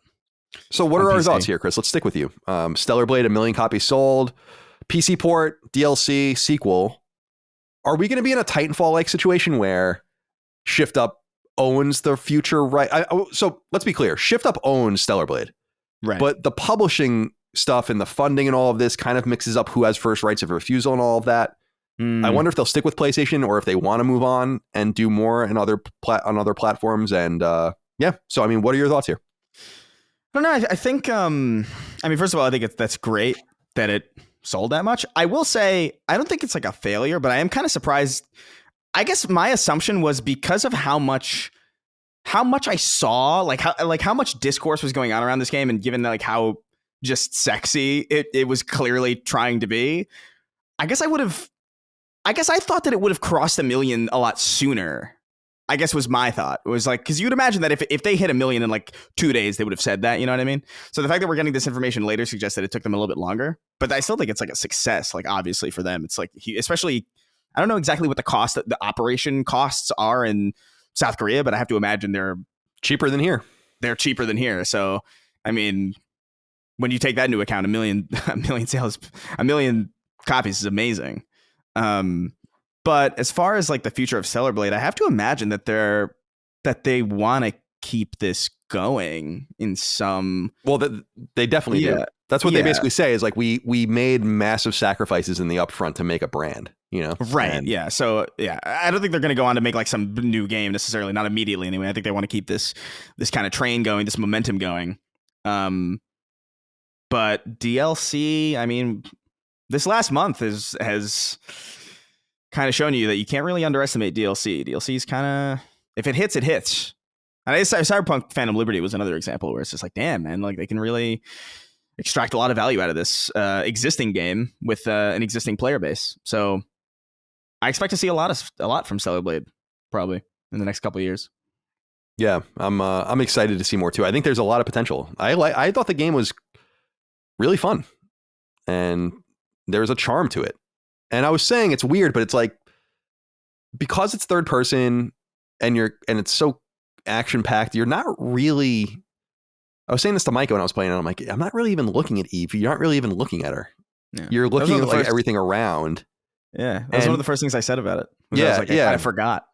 Yeah, like you go up a ladder and you remember you see her ass or something like that, but and I never even changed her outfit actually, because every outfit that you would get or accessories, I'm like, I don't really I like her the way she is. But I feel like the sexiness in some sense is almost overstated. It obscures what's actually fun about the game and what's interesting about it, which is a lot of other things that have nothing to do with Eve. But Dustin, what are your thoughts here? You platinum Stellar Blade, so you have a soft spot for this title. Yeah, I'm happy to hear about the success. I'm happy to hear that the PC version, so more players will be able to play it and check it out. Happy to hear about DLC, because as Chris has said, I mean, DLC, I'm kind of mixed on it overall, but I'm also open to great DLC when that happens. So hopefully their DLC will be something that's worth checking out. But the thing I am most excited for from this is just the idea of what a Stellar Blade 2 will be like, because in our spoiler cast, which recently went live to everybody on Patreon, or not just Patreon, but everyone on YouTube can now listen to our Stellar Blade spoiler cast as of a few days ago. One of the main things is just that there were a few like pretty major annoyances in this game that don't ruin the experience, but there's certain things that I think they can really clean up. We talked about the maps on occasion being annoying, the fast travel system being kind of annoying. So I think there's, as great as Stellar Blade was, there's plenty of room for improvement. And I think that Stellar Blade 2 could be amazing. And I'm really curious what direction they'll take it, whether they want to somehow figure out how to continue Eve's story directly, or if it takes place, if it's like a near situation and it's 1,000 years later and there's a new hot Korean lady for us to play dress up with, which I'm cool with that as well. But either way, anyone who thinks that this isn't a success, brain rot, console brain rot, clearly. Because I was thinking the same thing as you, Colin. I thought I brought up Like a Dragon Infinite Wealth, 1 million units sold, and everyone was cheering because it was the fastest selling Yakuza or Like a Dragon game. That's good. No, it's just people that don't know anything about video games and the video game industry propagating information that's absurd. Yeah, no, $70 million gross revenue for a brand new game on one console. No, that's horrible. It's like I just don't know what people think is going on out there. That they're probably amped up about this, and they should be. And I think they have something special, especially considering that I think in games, especially that, games don't often hit their stride until the second game. Assassin's Creed, Uncharted, Resistance, Killzone. We brought up Titanfall before. A lot of the second games in those franchises are considered classics. A lot of people don't like the first games in some of those classes. Like a lot of people don't like the first Assassin's Creed game. A lot of people think Titanfall is kind of boring, the first one, because there's no campaign. A lot of people thought Killzone was very stiff on PS2. Like it takes a moment. Yeah. So they've built more runway to build a bigger plane and take off. And I think it's going to be really exciting to see. It's going to take time. I assume we don't get a sequel to Stellar Blade until at the earliest 2027. I think that's probably pushing it. It's a while away. But there will be a sequel. I think as a business-oriented person that's interested in the kind of minutia of the industry, what I'm most interested in is can they bring it to others? And I don't mean leaving PlayStation. I simply mean like, can they just publish it? Like if I were them, I would just publish it myself. But are they locked in with Sony in some sense for console exclusivity or for funding? Like I noted, first right of refusal, and Sony would be foolish to refuse a Stellar Blade sequel. So congratulations to them. We'll have more information hopefully later in the year about DLC, certainly, and then the PC port, certainly, and then we'll have sequel information, I'm sure, in the coming years. But shout out to Stellar Blade. I thought that was a really, really fun, charming, interesting game. I'm glad I played it, and I think we all recommend it. All right, number 2. It's no surprise to anyone that PlayStation VR 2 isn't doing very well at all. It garners virtually no meaningful media attention to help propagate it and its games, has a small active user base that no doubt loves the device, but is probably pretty lonely too. And it's not attracting the requisite external support to really help drive it. It's also really expensive at more than $500. And sadly, new reporting from website Android Central indicates that Sony itself may just about be ready to pull the plug, at least if what the site says about its plans are true. The site states in part that, quote, the headset now has an insurmountable problem, end quote. Sony no longer cares about it. Sources close to Android Central have revealed that Sony is making deep cuts to funding for VR games. A source was told that there will be very few opportunities for VR games at game development at Sony moving forward. To back that up, another source informed that only 2 PSVR 2 games are in development at Sony. This news doesn't exactly come as a surprise, even if it comes from an unusual source. PSVR 2 is clearly floundering on the market, substantially behind its predecessor in both unit sales and market resonance, and it could very well be that VR and PlayStation will never make sense together. It could also continue to be relegated to a niche that the brand simply cannot sustain. Sony has never released official sales numbers for PSVR 2, but as we reported earlier in the year, word is that Sony outright stopped manufacturing units as it was sitting on a glut of unsold inventory. Units sold and remaining in inventory may be in the range of 2 million, with maybe more than half ultimately finding their way to consumer hands, but it's ultimately unclear. It's also perhaps surprising to learn that Sony is still toiling away in some capacity on 2 VR games, considering only one. The launch game Horizon Call of the Mountain is the only first-party VR title native to PSVR 2. Indeed, Sony shuttered its long-running London studio earlier in 2024, one of the only internal teams with VR experience, and its most prominent second-party partner, First Contact, went belly up almost immediately after releasing its follow-up to PSVR's popular Firewall Zero Hour called Firewall Ultra. That's right, Zero Hour, I think that's what it's called, which completely bombed on the market. Sony's obsession with virtual reality makes sense. It's a high-end electronics company with a deep heritage going back decades, long before PlayStation was ever a thing, making lots of superb devices. The company helped pioneer the mega-important portable music industry, was the primary driver behind optical disc technology, including the CD and Blu-ray, and was the first technology company to understand the importance of multimedia, which it's now primarily known for. It formed Sony Pictures from the ashes of TriStar and Columbia Pictures in the 80s, and did the same thing that decade in music when it acquired CBS Records. Sony is today one of the biggest players in both music and film and TV in the entire world based on those moves. And so it's obvious they see a future for VR that they had also hoped to dominate, which may never come to fruition. So, Chris, let's go to you first.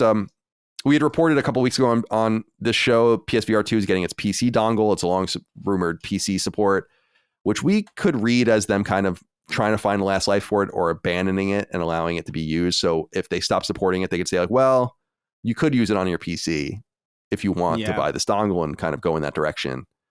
It seems DOA to me. Well, DOA is not the right. It was DOA, I guess. Right. It's actually somewhat surprising to me that they're even working on 2 games internally. And it's unclear if they mean that those are first party games or second party games, but it doesn't bode well that Call of the Mountain seems widely irrelevant, and arguably the biggest second party game in Firewall Ultra put the studio out of business. So what are your thoughts here on PSVR 2's future or lack thereof? I've been saying this for a long time, and I'm sure it's probably a little bit annoying, but I don't think you can have platform exclusive VR. Like, I just don't. I think it is so, when you enter the VR space, you are battling convenience. And that is something that people are not going to just willingly cede or get rid of unless they have a very, very good reason. So unless you're going to really devote yourself almost entirely to it, or devote a sizable percentage of your efforts to it, you're not really going to see any real return on it, because it's already such a tedious thing to even begin to interact with in comparison to even just mobile games on your phone, games on your console that are just ready to go. You're not going to beat the convenience of a rectangle in front of you. Like, it's just, I don't know. You've talked about this too, Colin, where it's just like you kind of think that the future of VR is not in games, and I tend to agree. I don't know. I don't know if something like this can succeed unless it's available to as many people as possible. And so locking it to PlayStation and locking it with this high price point that is as expensive, if not more so, than the console itself, additionally buying games for it, you're looking at $1,000 for something that you can only use for like a very limited supply of games. And, you know, it's just not as convenient as the Quest. This is not the place to be, really. And I mean, I admire Sony for making like a really incredible device, because it is really, like, as far as like VR headsets go, it is, I would imagine that this is probably like the most high tech and the most sophisticated one that is available to people. But it's just, you can't go in half-hearted like this. It's in some ways very bizarre to me that they would have even bothered developing this impressive bit of kit without also investing in the software that would obviously be necessary to make it hit in any real meaningful way. It almost kind of negates even the purpose. Like, why just make Call of the Mountain and then build this incredible piece of tech and then expect that to be enough? Like, you might as well just not have done it. It's strange. What do you think, Dustin? Yeah, well, I guess from a personal standpoint, it's sad just because I really like VR, but I can't help but think this isn't really surprising. As Colin, you were saying, in a lot of ways, it felt kind of DOA. I guess at that point, we weren't really sure what PlayStation's support was going to be. But the thing that I keep wondering about PlayStation VR, I've been thinking about this term that I first heard on, I guess it's not really a term, but just this idea from Linus Tech Tips. If you've heard of that YouTube channel, we mentioned them last week because Mark Cerny made fun of them. But there's this idea of, is something overpriced or is it just expensive? Is PSVR 2 overpriced or is it expensive? You know, is the tech inside worth what you're paying for? And it's just a lot of money because it has eye tracking in it. It's got HDR screens and stuff like that. So I guess the question is that it could be just expensive and not overpriced if you're thinking about the value proposition of what you're going to get out of it, right? But the issue is that Sony never provided enough value proposition out of it to really convince people from the very beginning and even later on. And I think that if they really wanted this to have this thing succeed, they would have to do a price cut at this point. And it's probably too late at this point, but even like 6 months ago, a price cut, I think, could have maybe helped as long as there was support behind it. But I think people look at this and they think, okay, well, I already have invested $500 into a PlayStation 5, and now you want me to, it's another $500, and you barely released anything from first party. And to be clear, there's a lot of good stuff on there. You mentioned that in the write-up. That's one thing that people are very quick to point out, fans of this like, there's all this great stuff. It's like, okay, but the big stuff, that's what's going to hook the normies in. And there's just really not very much of that available. So they're looking at all these different elements, and it's like, okay, well, do I buy this, which doesn't have a promising future even 3 or 6 months ago? Or do I get a Quest 3, which is cheaper and doesn't require a PS5 to be connected? And I think also with Quest 3, they give you a game with it, which is I'm trying to remember what it's called, that Sanzaru game. Oh, god damn it. It's supposed to be one of the best VR games, at least in terms of reviews, ever made. It's a sequel. It's like Asgard's Wrath. Asgard's Wrath 2. I'm pretty sure that's included. Maybe not in all bundles, but in a lot. That's a much more compelling argument. And there's so many social features on Quest if you want to play with friends. All of the big games, the mainstream games that you would want to play on VR are available on Quest. So, yeah, it's no surprise that it's dead and that Sony's kind of crapping out on it. I wonder if their ambition to make a really high quality headset that was not overpriced but expensive is what killed them. Because maybe that's the problem, is that they can't lower the price because the tech inside is still cost them too much. Maybe that's an element of it. But that's also kind of the problem, is it's like if you have to make a machine that much more expensive, then you can't lock it to a machine, man. Right. VR, you can't. The kinesthetic link between like the item that you use to interact with a game should be nigh invisible. Like I really feel like when we all play video games, right? We're not really aware that the controller is there. I think that the controller kind of melts away and we're just kind of like in the game. And I think the biggest problem that VR has is that you can't, no matter how immersive a game is, like I am always aware that I have this fucking thing on my head and that I'm holding these like weird contraptions. And so unless you're making a machine that is so expensive, such as to like eliminate that weird barrier and that weirdness, then the investment's not really worth it, because most people are not like the immersion factor. The level of immersion between the Quest and the PS5 is probably not equivalent to the dollar value more that you'll be paying. That's a big question that I wonder, Chris, because I don't have a Quest 3. I've never used one, but I wonder how much better really is PlayStation VR 2 to Quest 3. I don't know. I don't know. I could compare it to Quest 2, and I would say that it is better. It's more impressive tech, but like it's like there's a diminishing return kind of question here, where it's like, oh, like my PSP is 4K. It's like, what are you getting out of that, really? What are you getting out of a 4K screen that is the size of a phone? Not much. And I would argue that, like, yeah, it's better tech and you can notice it and you can feel it, but it doesn't change like the reason that people get into VR, which is the immersion factor. I would argue that like all the impressiveness of the tech that goes into like the eye tracking and the foveated rendering, while impressive, is kind of rendered pointless by the fact that you need to be plugged into something. Like that really is kind of the bigger thing with Quest, where it's like, it's the cheaper price point and the fact that you are untethered, which that was the only reason I even bothered with it. You know what I mean? And so like,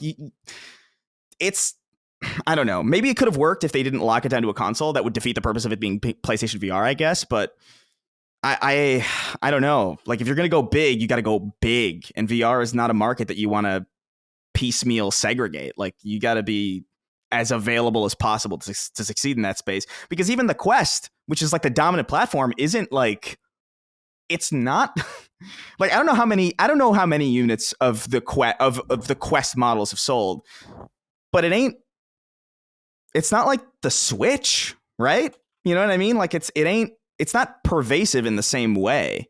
Mm-hmm. And so if the most successful, most affordable piece of VR tech, isn't breaking ground, I have to question the decision making there of even pursuing this project. I don't know. Maybe this doesn't make sense. Maybe I'm rambling, but like, I feel like it's just a very bizarre place to be.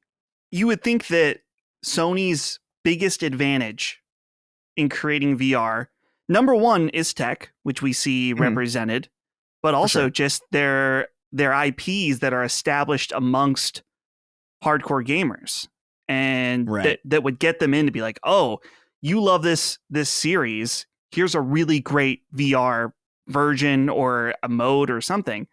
And with PSVR 2, the only thing they've done is Horizon, which arguably, I mean, clearly Sony is really big on, but it's not like the end all be all for everybody. Right. There's a lot of people that don't like Horizon, but either way, whether you love or hate Horizon, it's the only thing they did this generation for PSVR 2. It's the only tie-in, and that's it. That's all they did. Yeah, but even just the style of game that Horizon, like, it almost feels, I don't know if this makes sense. Like, tell me if this if this makes no sense, but like, I almost feel like Horizon Call of the Mountain is the kind of game that the Horizon Call of the Mountain is the kind of game that you would show somebody to get them into the Horizon games. You know what I mean? It's almost like this visual kind of tour through. It's like, oh, look at all this art design. It's not like necessarily super mechanically complex. Like, it's not like a soul, like, it's not even as complicated as like your main Horizon game. So it's almost like giving you a taste of something to jump into, like, the prime real estate of what that game is.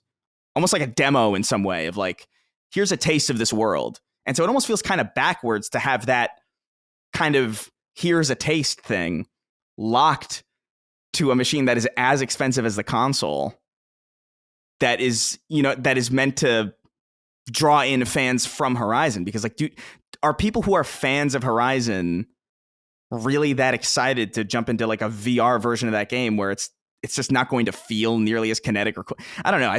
There's something about it that feels strange.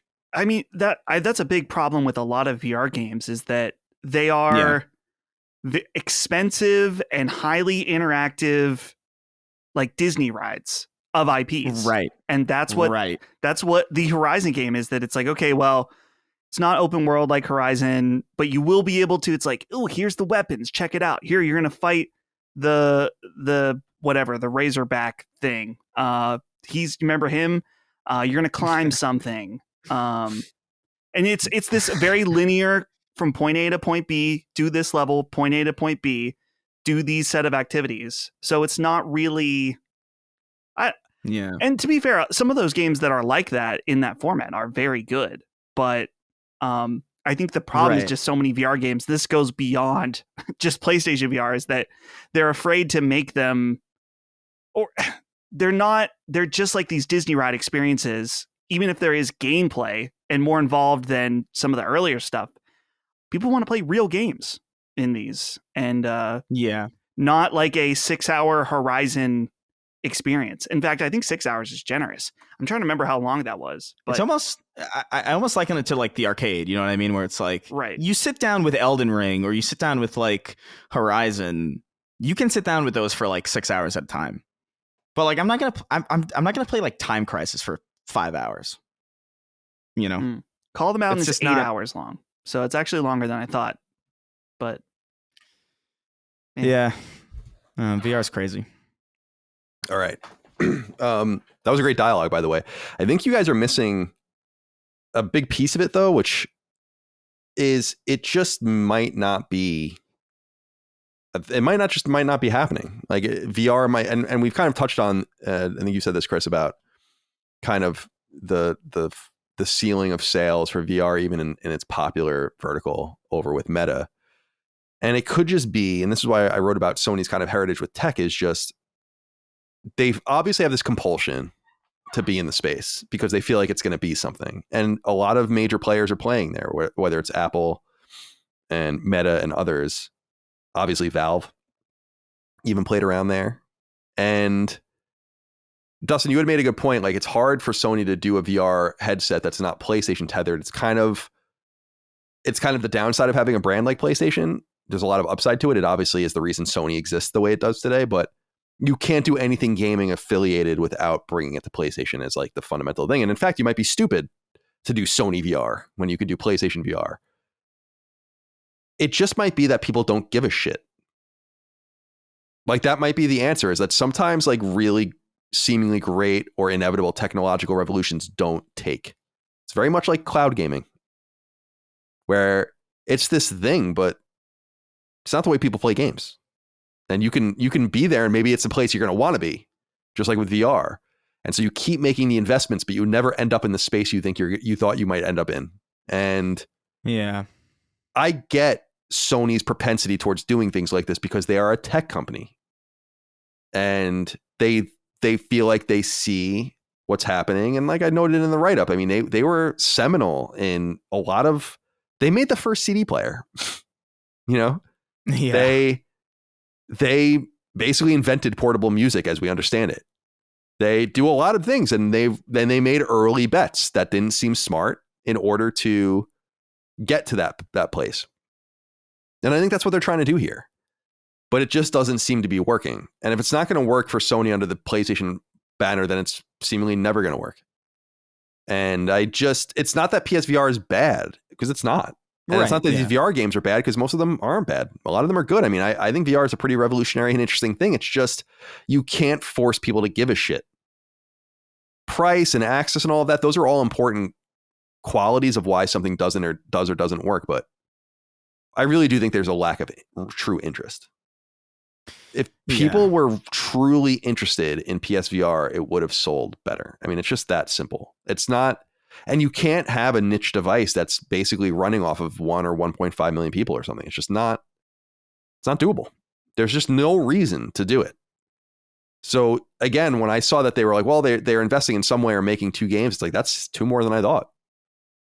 It seems like they pulled the plug on a lot of shit and let them go. So I don't know. I'm rooting for PSVR 2. I just think its window is closed. Yeah. I can't imagine it being revived. And if it is, that's awesome. But I just think this is kind of a dead end. And is it permanently a dead end? No. Are they going to regret not being in the space in 10 years? Maybe. Are they going to have an on live moment where they're like, we were just there way too soon? Maybe. Yeah. Yeah. I think. Yeah.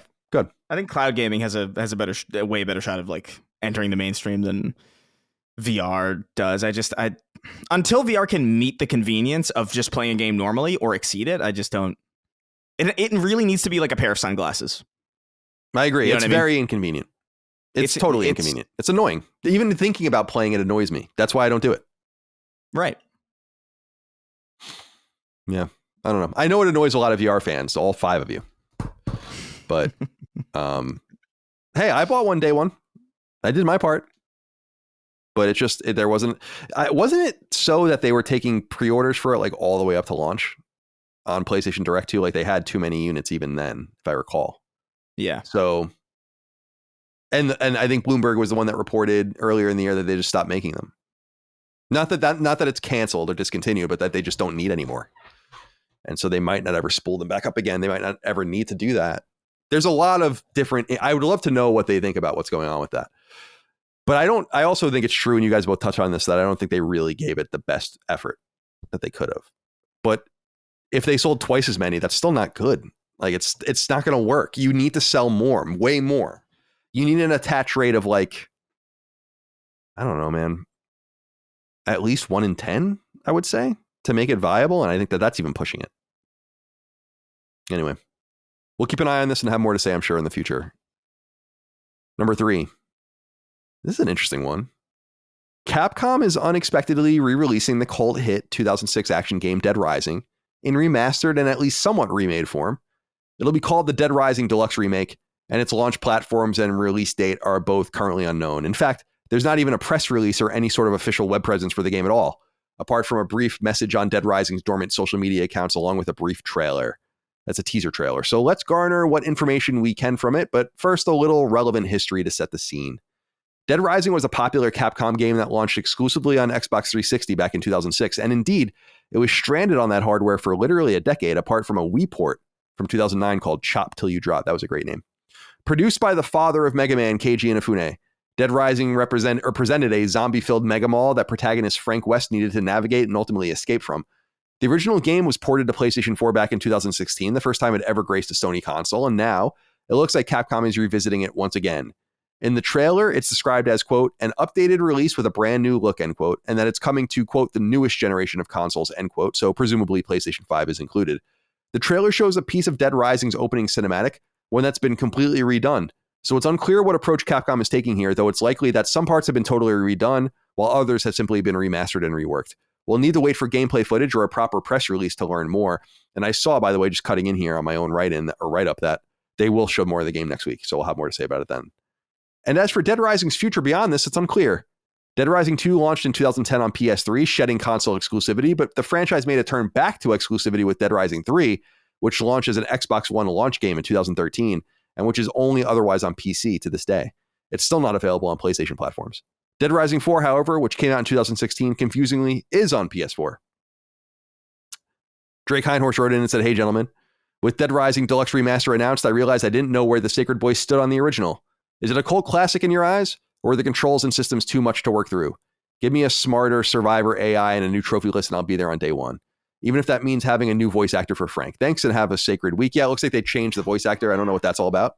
It's been a long time. I mean, it was probably recorded 20 years ago. Dustin, Dead Rising. Do you have an affinity for this game at all? I remember only playing the demo for this on Xbox 360. But here's the thing. I used to play the demo quite often. This was probably during the era that I only had Oblivion for 360 and nothing else for months. So I remember playing the demo. I remember getting the Servbot like helmet that you could wear around, thinking that was very cool. But I've always been interested in this game, and I'm very curious about it. So to hear that they're remaking it, this is probably the perfect time to check it out. Though, surprisingly, you can get the PS4 version for just $10 right now. You don't want to wait. So if this remaster remake ends up being bad, maybe I would just play that. But I always thought about this series as the first one, to my understanding, just an outsider looking in, the first one being peak. And then after that, people kind of becoming less and less and less interested in it, and it kind of dragging out seemingly longer than expected. But maybe I'm totally wrong about that. I don't know. Is there any Dead Rising 2 through 4 fans out there? I only hear about the first one. Yeah, it's interesting. Capcom it's interesting that they bandied back and forth between exclusivity too. It was very confusing. They never gave it would have made more sense to just stick with Xbox as opposed to bouncing back and forth and then going back to Xbox, build up that sort of fan base. And the third one's not available on PS3. Then they come back with the fourth one. I just don't think they really managed the portfolio well. Dead Rising seems, in my opinion, Chris, very samey compared to a lot of what's out today, but it wasn't when it came out. It was quite unique. Zombies weren't really run into the ground anywhere. In fact, Dead Rising was one of the few, along with Resident Evil at the time and a couple others, was the only games even dealing with zombies. I played it back in the day. I really liked it. It's a little rough when you think back about how it plays, but it was a unique game. I think there's isn't there a time limit of some sort? And yeah, something like that. Yeah. And there's you can only do so much in there. I remember there being really crazy achievements in it. So I liked it. Dead Rising 2, I think I messed around with a little bit, but I never went any further. And then I never played 3 or 4. So I personally have no real affinity for this, but I will go back and play it because it's like a zombie horde managing game. Because as I remember, you're basically running through and around them as much as possible. You can't fight them all. I think there's degrading weapons and all that kind of stuff. So what are your thoughts and remembrances about Dead Rising, which came out at a good time? You guys were 13 when Dead Rising came out, so that's a pretty great age for the game. Yeah. I remember really liking it, but not understanding. I don't know what it was. I just did not read the tutorial or something, but I just couldn't find that bathroom where you had to save. So I just went through the opening bit of that game a million times. I think it might have just been the demo, honestly. But I played it endlessly, and I really liked what really got me about it was the fact that it was a sandbox game, and you could pick up. I remember being impressed at how much you could pick up and interact with in the environment, and how much you could beat up zombies with a pool floaty or something. Maybe not exactly that, but literally anything that you could pick up. And I remember Dead Rising 2 I played a little bit of, and I actually got a little bit more into that one because there was and I don't remember if the first one I just didn't play that deeply, but I remember I liked the tone and the color palette and the way that it felt. I remember being impressed just at how many zombies were on screen. I remember that at the time really impressing me. But Dead Rising 2 had this fun combining weapons thing that might have been in the first one too, but it was a lot more robust and crazy in the second one, where I was just ooh, you could really mix and match things that make no sense together and make just stupid piece of shit weapons that were just fun to mess around with. So yeah, I would absolutely be down to play something like this again, especially if because this game, I viewed at the time as somewhat like a tech demo, like kind of being like, hey, look what new consoles can do, and in showing you how many zombies can be on screen. And I even think they leaned into that with Dead Rising 3 with the Xbox One as well, where it's like, look at how many. It would be cool to see, like, if they redid Dead Rising, but, you know, maybe pushed it even further. You know what I mean? Like, maybe make the mall a little bigger, maybe put bigger hordes in there. I think it'd be neat. Especially if they keep the vibe. I think the vibe of Dead Rising was crazy. I do wonder how they're going to handle some of the elements of that game that would probably get some headlines written about them. Like the fact that you could like shoot, like you could use your camera to get upskirts of zombies, and you would get points for it. Inafune, you perv. We'll see. That shit was so funny though. Like I remember being like, this is awesome. But yeah, I'm totally down to play this again.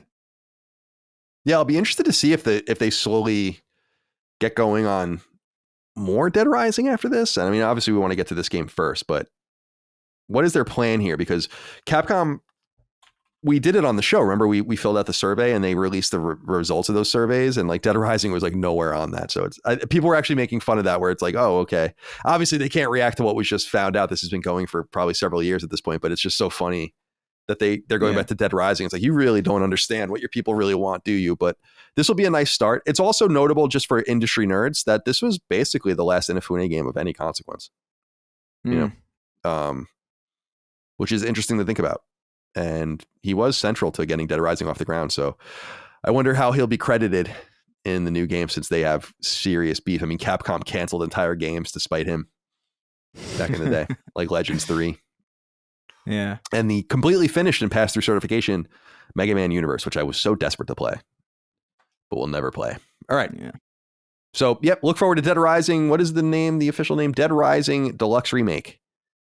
And the new trailer, it looks really good. But again, that's a cinematic. I do want to see the game, and we'll see it soon. Number 4. I had to get into this because I thought it was a little interesting for us as PlayStation nerds. We discussed this briefly last week, but let's get it on the record. Limited Run Games has revealed a trio of new collections derived from PS1 games, and they're coming to PS4 and PS5, or a PS4 and PS5 near you.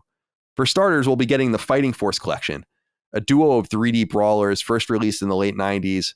Fighting Force launched on PS1 in 1997 and was followed by Fighting Force 2, also on PS1 in 1999.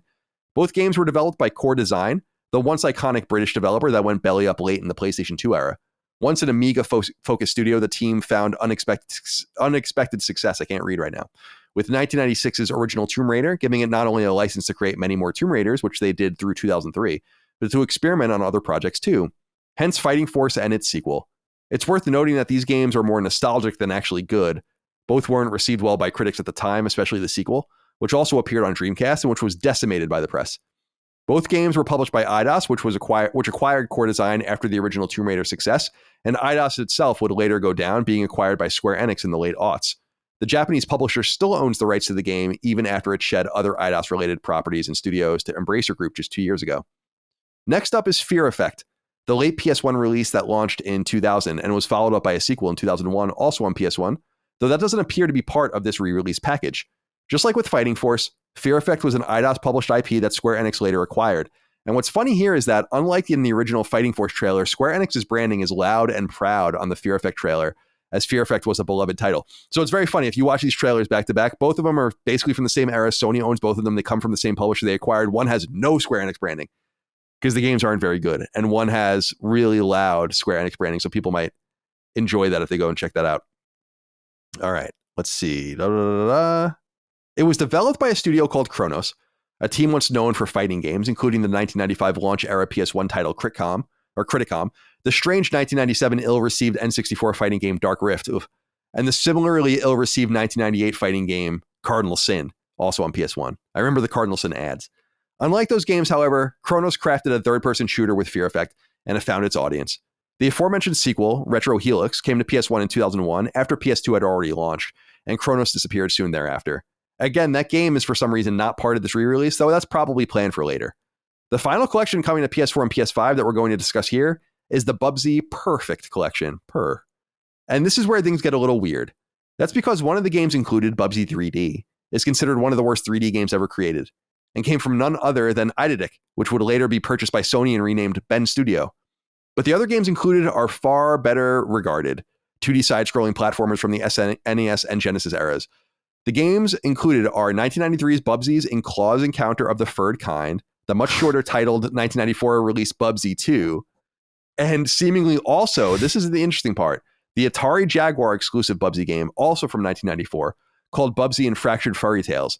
At this point, the game jumped to 3D in the form of 1996's aforementioned Bubsy 3D, at which point the series went on a 21-year hiatus.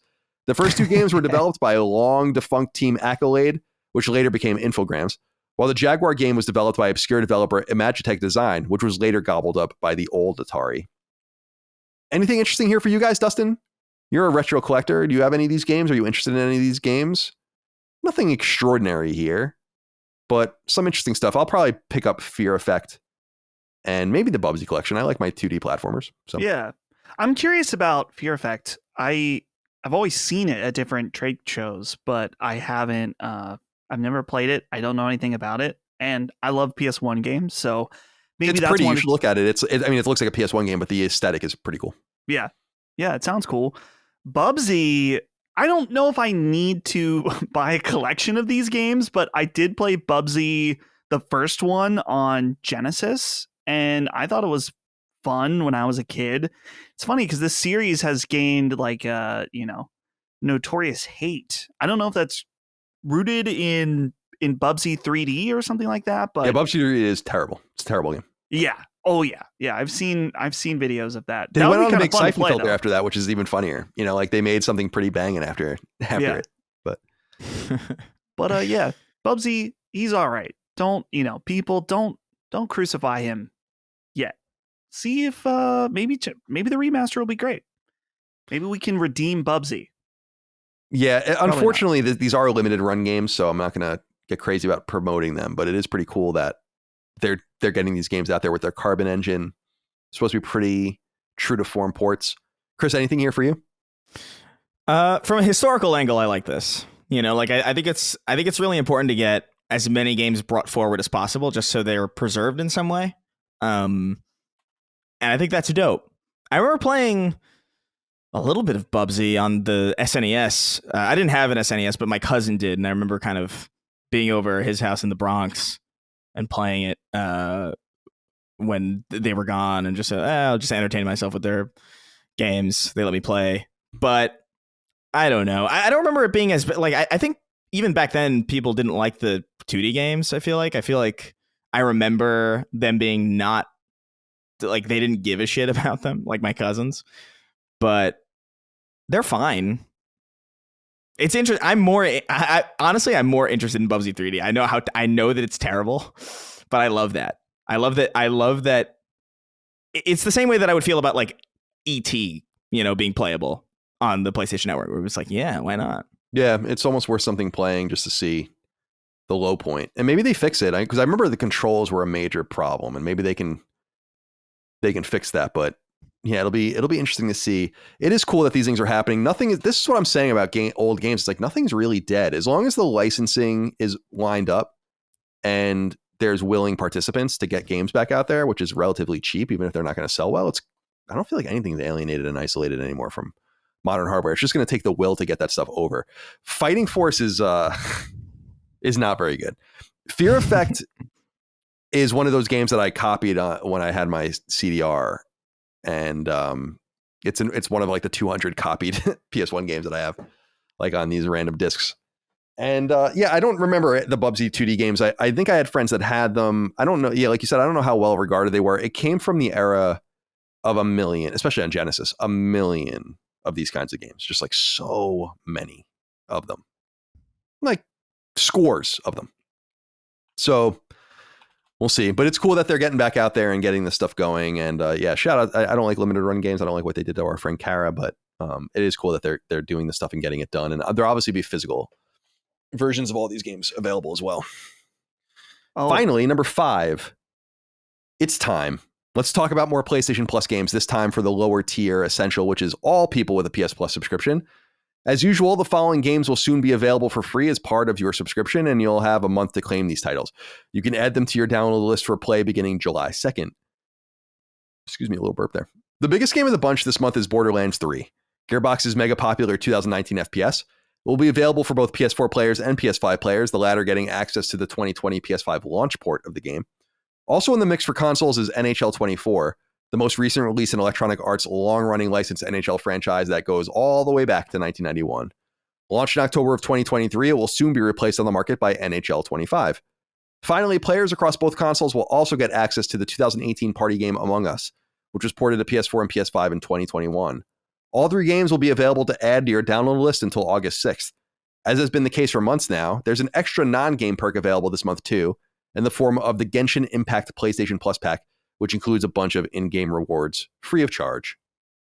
Brendan Mason wrote in and said, hello, Sacred Fellas. Guys, can we talk about the most aggravating argument going on in the PlayStation world right now? The PlayStation Plus games for July were just announced, and I've seen a lot of people who have been complaining about the lack of good games. People have been saying that they wish they hadn't paid for it. I personally believe that they have become spoiled because $60 for 1 year compared to the $70 single-player game purchase price, it's not $60 anymore, by the way, gets you at minimum 36 games. Also, I'd argue that we've gotten some amazing games such as A Plague Tale Requiem, Resident Evil 3, Marvel's Midnight Suns, and Immortals of Avium, to just name a few. Do you guys think I'm crazy, or is the PlayStation Plus hate getting out of hand? Thanks for all that you do, and sorry for the long write-in. It's just that all the complaining gets me going. I don't see much of the complaining, and I think that this is a month of weird complaining. Borderlands 3 is fucking dope. That's like a really high-quality AAA game to get. NHL 24 is what it is. I mean, it's not going to be for many people, and it's obviously after hockey season, and then NHL 25 is right around the corner. And Among Us is getting a sequel soon, right? So that's probably why they're getting that out there. Plus, I think Take-Two owns the studio, right, that makes Among Us, and they were under the Private Division banner, and that division is apparently being, or that banner is apparently being dissolved quietly and slowly over time. So they're probably trying to extract money out of it. I just don't think this is a bad month. I think this is a pretty high quality month. It's just that there are so many different games and so many different types of players that everything's going to be matched up for you. There are some times where I'm like, this month is not very good, but it's pretty rare.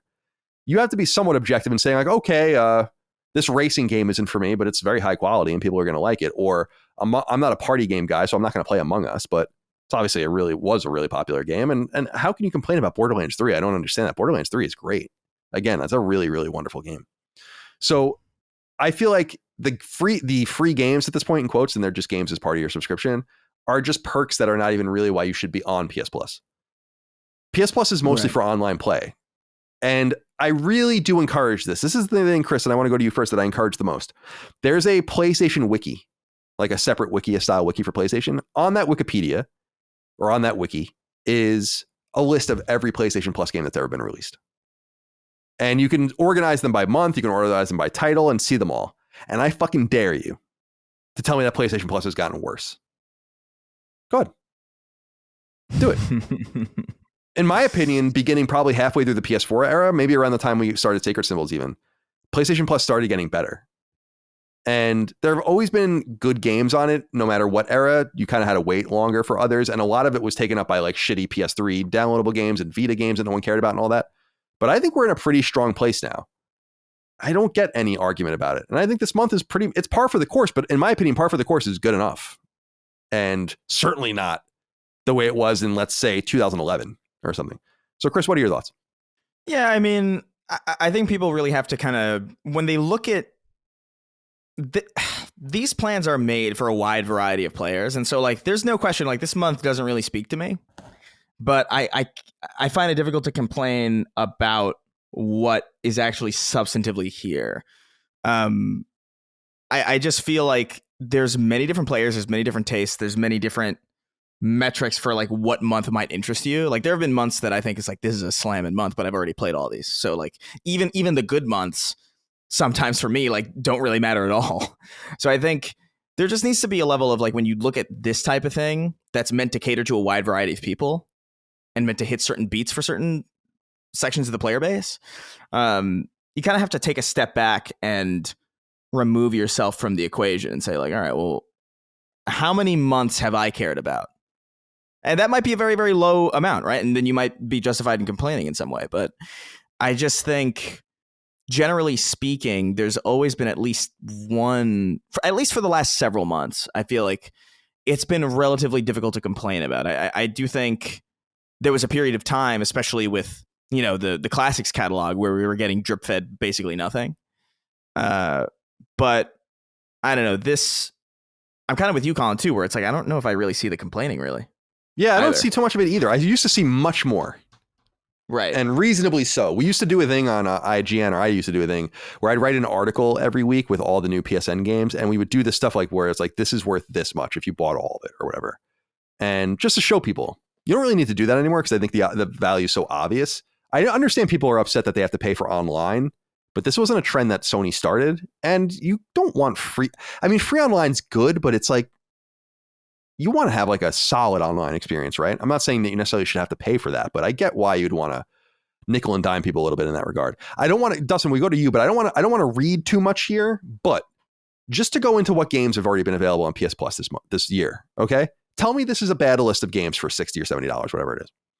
A Plague Tale Requiem, Evil West, Nobody Saves the World, Foam Stars, Rollerdrome, Steel Rising, EA Sports F123, Sifu, Hello Neighbor 2, Witch Queen, Immortals of Avium, Minecraft Legends, Skull the Hero Slayer, Ghost Runner 2, Lightfall, Tunic, EA Sports FC24, SpongeBob SquarePants The Cosmic Shake, AEW Fight Forever, Streets of Rage 4. Are you kidding?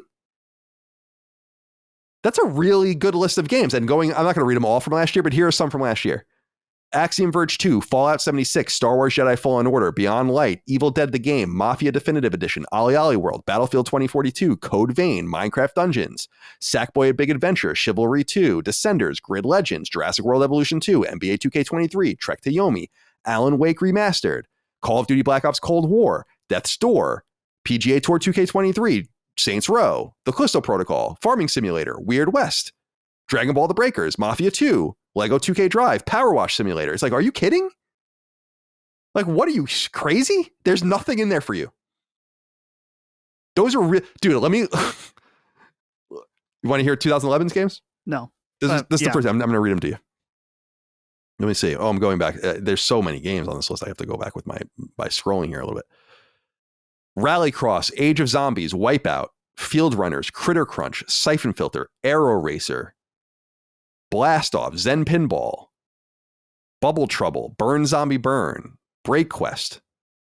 It's like, guys, do you not see the difference? It's like a night and day sort of situation. So again, I remember the complaints back then, but I don't see them too much anymore. What do you think? I can see why people think this is an off month. It's just the question is, how do you handle that? Because some people get mad that every month needs to be something for me or else it's a bad service, right? And it's like, no, sometimes you're going to be interested, sometimes you're not. The question is, what is the ratio? And as you read off, there's plenty of great games that have been on the service. I think the reason why some people are disappointed in this month in particular is that Borderlands 3 is kind of an old game at this point. I mean, that was what? I know it's that 2019. 2019. The PS4 version's 2019. The PS5 version was a launch game. So it's a 5-year-old game at this point. And so a lot of people have probably already played it. And if they haven't played it, they're probably not interested in it. And maybe if they have it for free, they will. But I understand why it's like, okay, we've gotten a lot more newer games. A sports game that is immediately going to cut out a huge audience that doesn't care about that particular sport. And if they do care about that sport, they probably already bought it. So I get that. And then Among Us, how much is Among Us? Like $5, I think. Yeah, it's a really cheap game. And it's already long past its... Yeah, $5, $4.99. It's long past its zeitgeist at this point. They're doing a DLC for it. But it's DLC. I thought it was a sequel. Okay. I'm pretty sure it's a DLC, yeah. I believe you. So I can understand that certain people thinking this is a bad month, but to go and bitch online, people bitch online about anything, though. I mean, we certainly do our fair share of it here on this podcast. Yeah, that's true. But again, I just don't. I don't know. The one problem for me, Dustin, is that the last game I actually played off of PS Plus was Power Wash Simulator. Yeah, because I just was like, I want to play it, but I love it. I mean, it's fucking awesome. But the problem for me is like, I just get to some of these games too early. Or Same. like I buy them when they come out. Like Evil West, Nobody Saves the World, Immortals of Avium, Tunic, and Streets of Rage 4. So 5 games this year I own and would have otherwise played and loved. And that would have saved me, what, $200 or something like that? So again, I'm not trying to make excuses for PS Plus. I just think it's better than fine. I think it's pretty good. And you're not, you shouldn't be in it for these games. These games should be a perk. You should be in it because that's how you play online. And that's how you have, and for me, I literally, as I've said many times, I just want cloud saves. Like, I don't need the free games. I'm happy to buy games. But every once in a while, something's dropped in your lap and you're like, oh, I'll check it out. And that's what happened with Power Wash Simulator. And what did I end up doing? I spent, what is it, $24 and bought all the DLC.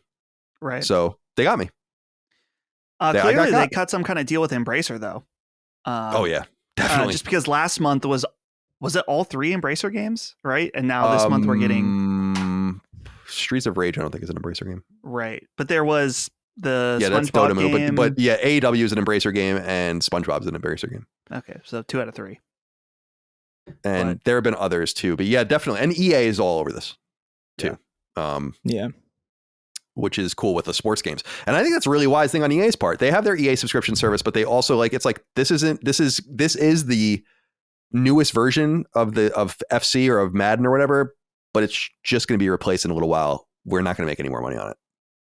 Pop it into the fucking service, and that probably whets people's appetites to get involved in the next game. So anyway, nice little, I think it's a nice little month. I think Borderlands 3 is a great get, but you're right. These are older games. NHL 25 is not old, or 24, but that's not going to be for everybody. Right.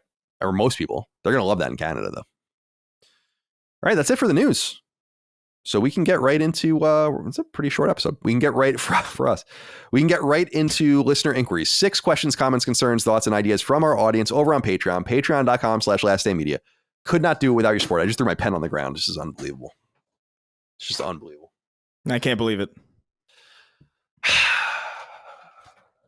Let's go to Christopher Peterson. It's not that big of a deal, obviously.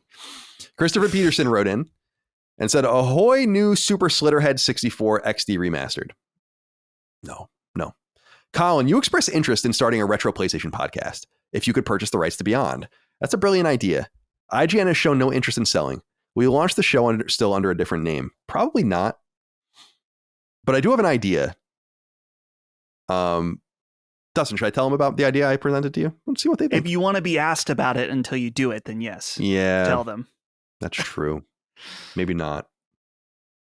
I have an idea that I think is really good. And it's PlayStation oriented. It'll be Sacred Symbols oriented, but something different. I'll say this. The thing about it is that I am maxed out. I have no time to do more content. So something would have to give. And I think that thing would be Knockback if we were to go in. And I'm comfortable doing that. Not like fireside chats where we're like, this is over, but rather just putting it on ice for a while to see how this other thing would go. Knockback is a very time consuming show considering how it does. If it was a show as big as Sacred Symbols, then the insane level of preparation that goes into it would be worth it. But really, it's just an excuse for Dagan and I to get together. And we don't really need that excuse anymore because we have Constellation. And Dagan doesn't really need more work because he has also Punching Up to deal with in addition to his other work. Because I want to keep Dagan involved in the content as much as possible. But that's not really the nexus of his involvement anymore. So that's kind of what I'm struggling with. I think I do want to execute on the idea. You're right. I'm not going to say what it is, but I think it's a really fun idea. It's different. I think people will both expect and not expect what it would be. I think they would, when they hear about it, they will be like, oh yeah, well that makes a lot of sense for Colin, but it's not delivered the way I thought it would be. And I think it would be a cool way for us to do something a little different. So I'll leave it there. I guess you're right, Dustin. I got to be a little more reserved. I've been very disciplined in some ways of not telling people. Like, I can't believe I haven't told anyone what the game's about, the RPG's about. It's unbelievable that I've not just blurted it out. So I am disciplined in some ways, but sometimes I like getting things in the ether just to see if it's even worth it. But would you agree with me here, Dustin, that this idea people would like? Yeah, I think they would like it. And I think that it's important, as much as a retro PlayStation podcast sounds cool, it's, as you said, Colin, the amount of preparation, because I would imagine we'd be going into different games. Mm-hmm. So that means we'd have to go and play some of these games in addition to all the other stuff going on. And with you already prepping for Knockback, it's like, yeah, I think we're maxed out on podcasts.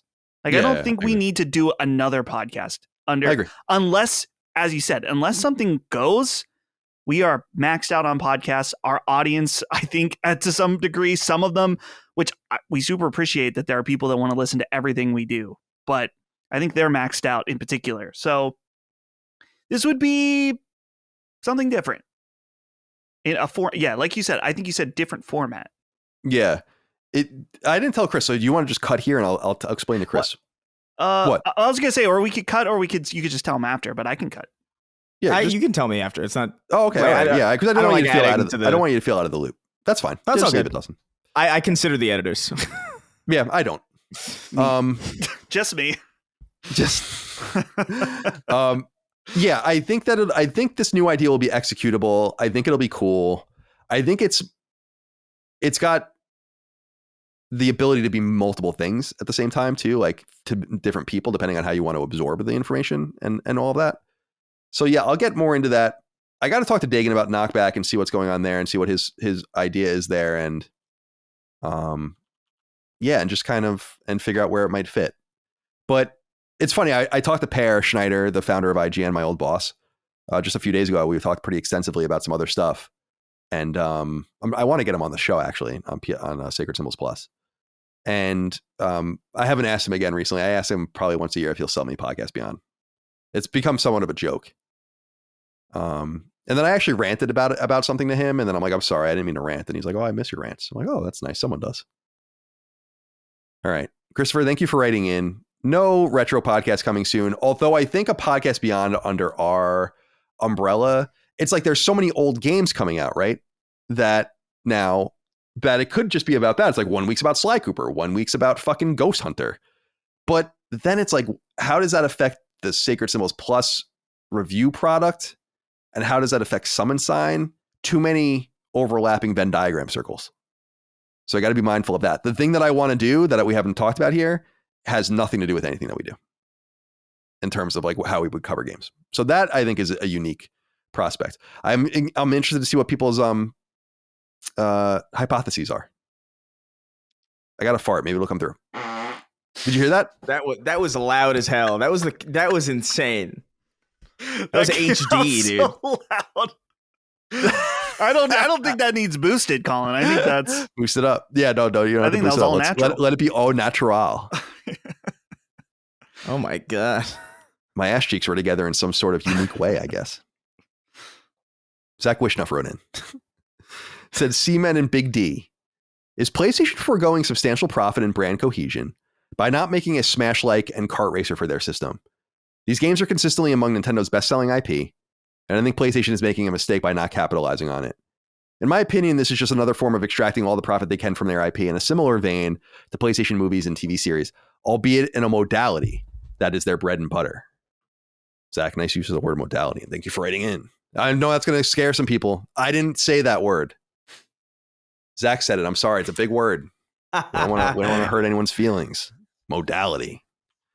All right. So this reminds me, we never brought this up. So we can start here and then get into the question. Did you guys see that Guerrilla's producer of the Horizon Lego game said that they want to get Aloy in Smash Brothers? Like explicitly? I did see that, yeah. And so first of all, Dustin, let's go to you first. You're our Nintendo podcast host, punching up. Does Aloy belong in that? To me, I'm like, that's the wrong character. It would be pretty cool. I think she's great, but I just think it's the wrong character. I think Kratos is probably the obvious choice. Mm-hmm. Just from a like Smash Brothers aesthetic combined with big game. It's got to meet multiple metrics. And I think it meets all of those. I would even think Drake would be cool in it, to be honest with you. Like a human, like a snake kind of character. So what do you think of that, first of all, about them openly talking about that? Like things are softening in a major way, I think. Yeah. I think that as much as they would like it, I don't think Nintendo would be interested in any major PlayStation character because they have plenty of third-party characters, and I don't know, maybe they have Xbox characters. Well, they have Banjo, who has history on Nintendo, and they've got a Minecraft guy who is also purchased and not really it's not mascot. Like Master Chief or something. It's not Master Chief. If Master Chief was, or any Xbox or the Forza like car, the Forza car, maybe. But I wonder if Nintendo kind of just isn't interested in propping up other like first party competitors' characters. But I think you're right. If it was, let's say in this reality, they would be interested. Yeah, Aloy. I mean, her moveset would be kind of interesting because she has her bow, she's got her sword, maybe different throwables, some different traps that could be pretty interesting. But I think Kratos would be much more fun and interesting to play as, because that's a big thing for Sakurai when he's considering characters. It's like, okay, yes, this character looks cool and would be cool to be in a crossover, but what is the moveset? That's a really important aspect of it. There's Ratchet and Clank too, which could play maybe like ice climbers, where one of them can die or the other can die, and you kind of just left alone. It would be especially funny if like they were unbalanced. So like Clank is way weaker, you know, and he's the only one left. So that would be a possibility too. I don't know that anyone comes to mind. I do love Drake for some reason, just because I think, frankly, in PlayStation All Stars, I thought he was pretty cool. Just like because he pull out guns, like his gun. It would be cool to see that in like Smash Brothers, where he's just like pulling out like a Moss shotgun, or he's pulling out like a machine gun or something like that. It would be pretty neat. What do you think about that, Chris? Before we get any deeper into the subject about Aloy or someone else joining Smash Brothers, do you think that's in the cards? Because it would be pretty cool for Smash Brothers to be the representative total industry fighting game that did live on Switch, but it did include everyone, you know? Yeah. I mean, I've been wanting that for years. I've been wanting Kratos in there. I've been wanting Master Chief in there. I think it would be so cool to have Master Chief and Link and Kratos fighting in Super Smash Bros. That'd be so sick in every way possible. I think that'd be an amazing kind of historically, like really satisfying moment for video games. At the same time, bro, like, look, I understand. I understand that Herman Hulst went from the studio to the upper echelon of this. It's like, oh, Aloy would be really great in Smash. It's like, no.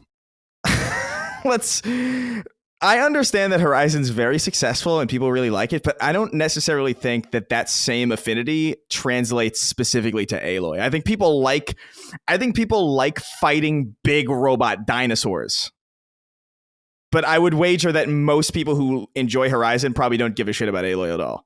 In fact, I think she's probably like a barrier of entry for a lot of people, myself probably included. So I don't. That's not the iconic. If you were to choose like a first truly PlayStation character, and I know that we had Snake already, but like that's not true. You know what I mean? Like a true first party PlayStation character, it would not be Aloy. You know, regardless of the how nice they're interplaying with Horizon on Switch with the Lego game. I just think there are far better. I'll put it this way: it would be like if the first female president was Hillary Clinton. You know, like that would be very disappointing. Yeah. There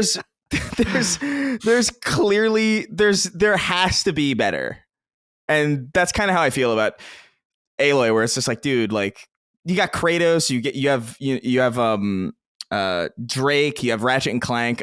All of these options, Sly Cooper, you know, like there's so many better options for a Smash Brothers character than Aloy, quite frankly. I think Sly she would Cooper's play probably the most Nintendo-like in some way to be interesting. I think Sly would be sick. I feel like Sly, or like maybe even Jack and Daxter as like an ice climber type thing, where it's like, I feel like that would even make more sense because Daxter is so small.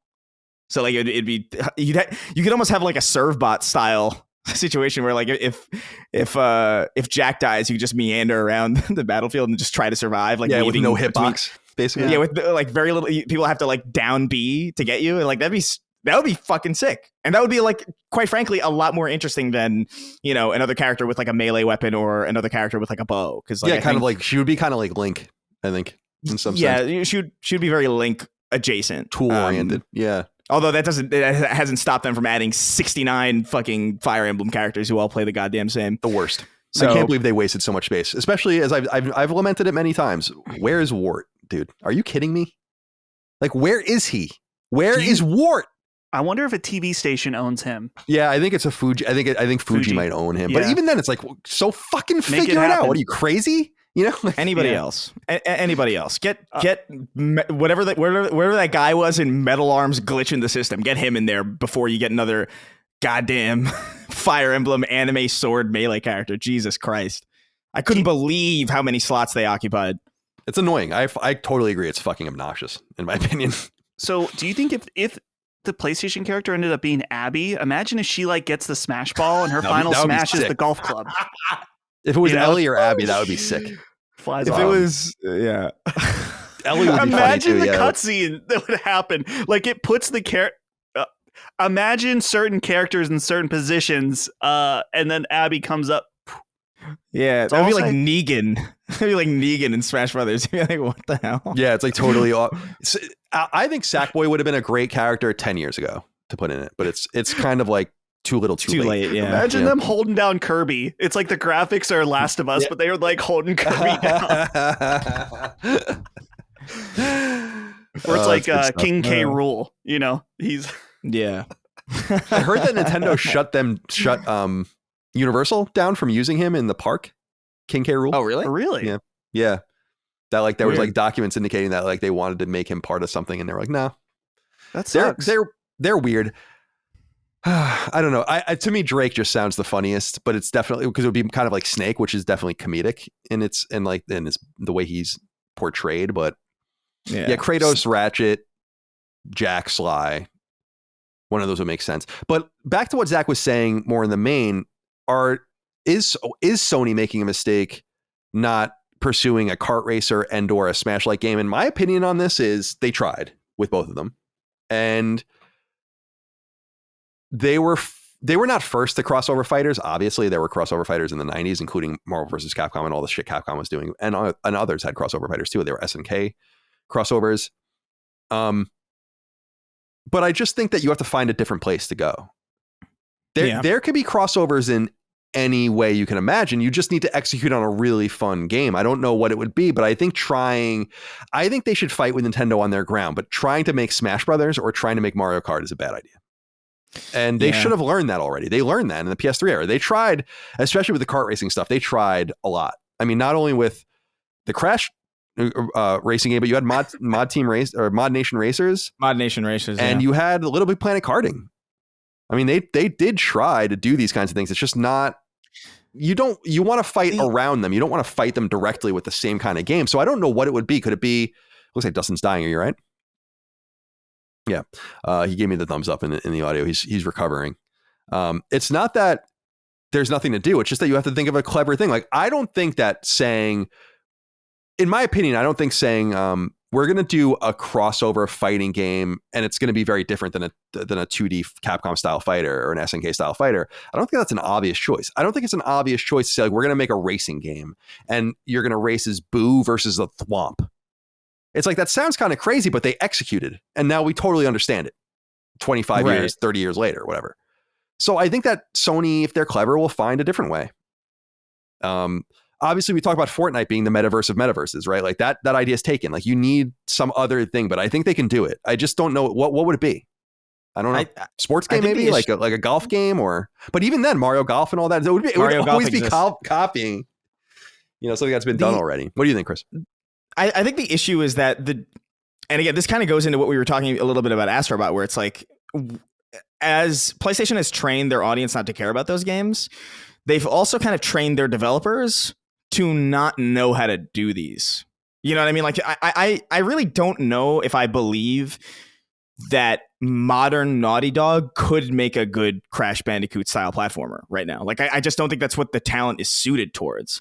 And that's kind of the issue, really, is like, there are very few studios suited to making that type of game. I actually think, if anything, Asobo would probably be really, really good. I feel like an Astro Bot kart racer, I feel like would be awesome, actually, like, sincerely. And I think they used to have this kind of flexibility. I still argue to this day that Crash Team Racing is probably like the best kart racer ever. Like, there's something, they accidentally made something perfect with that game.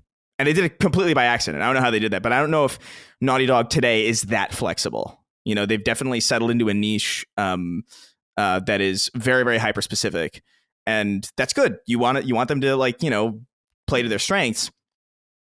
But I just feel like, again, with the combination of their developers not really being suited to these types of games and their audience not really being that receptive to them, I just don't know.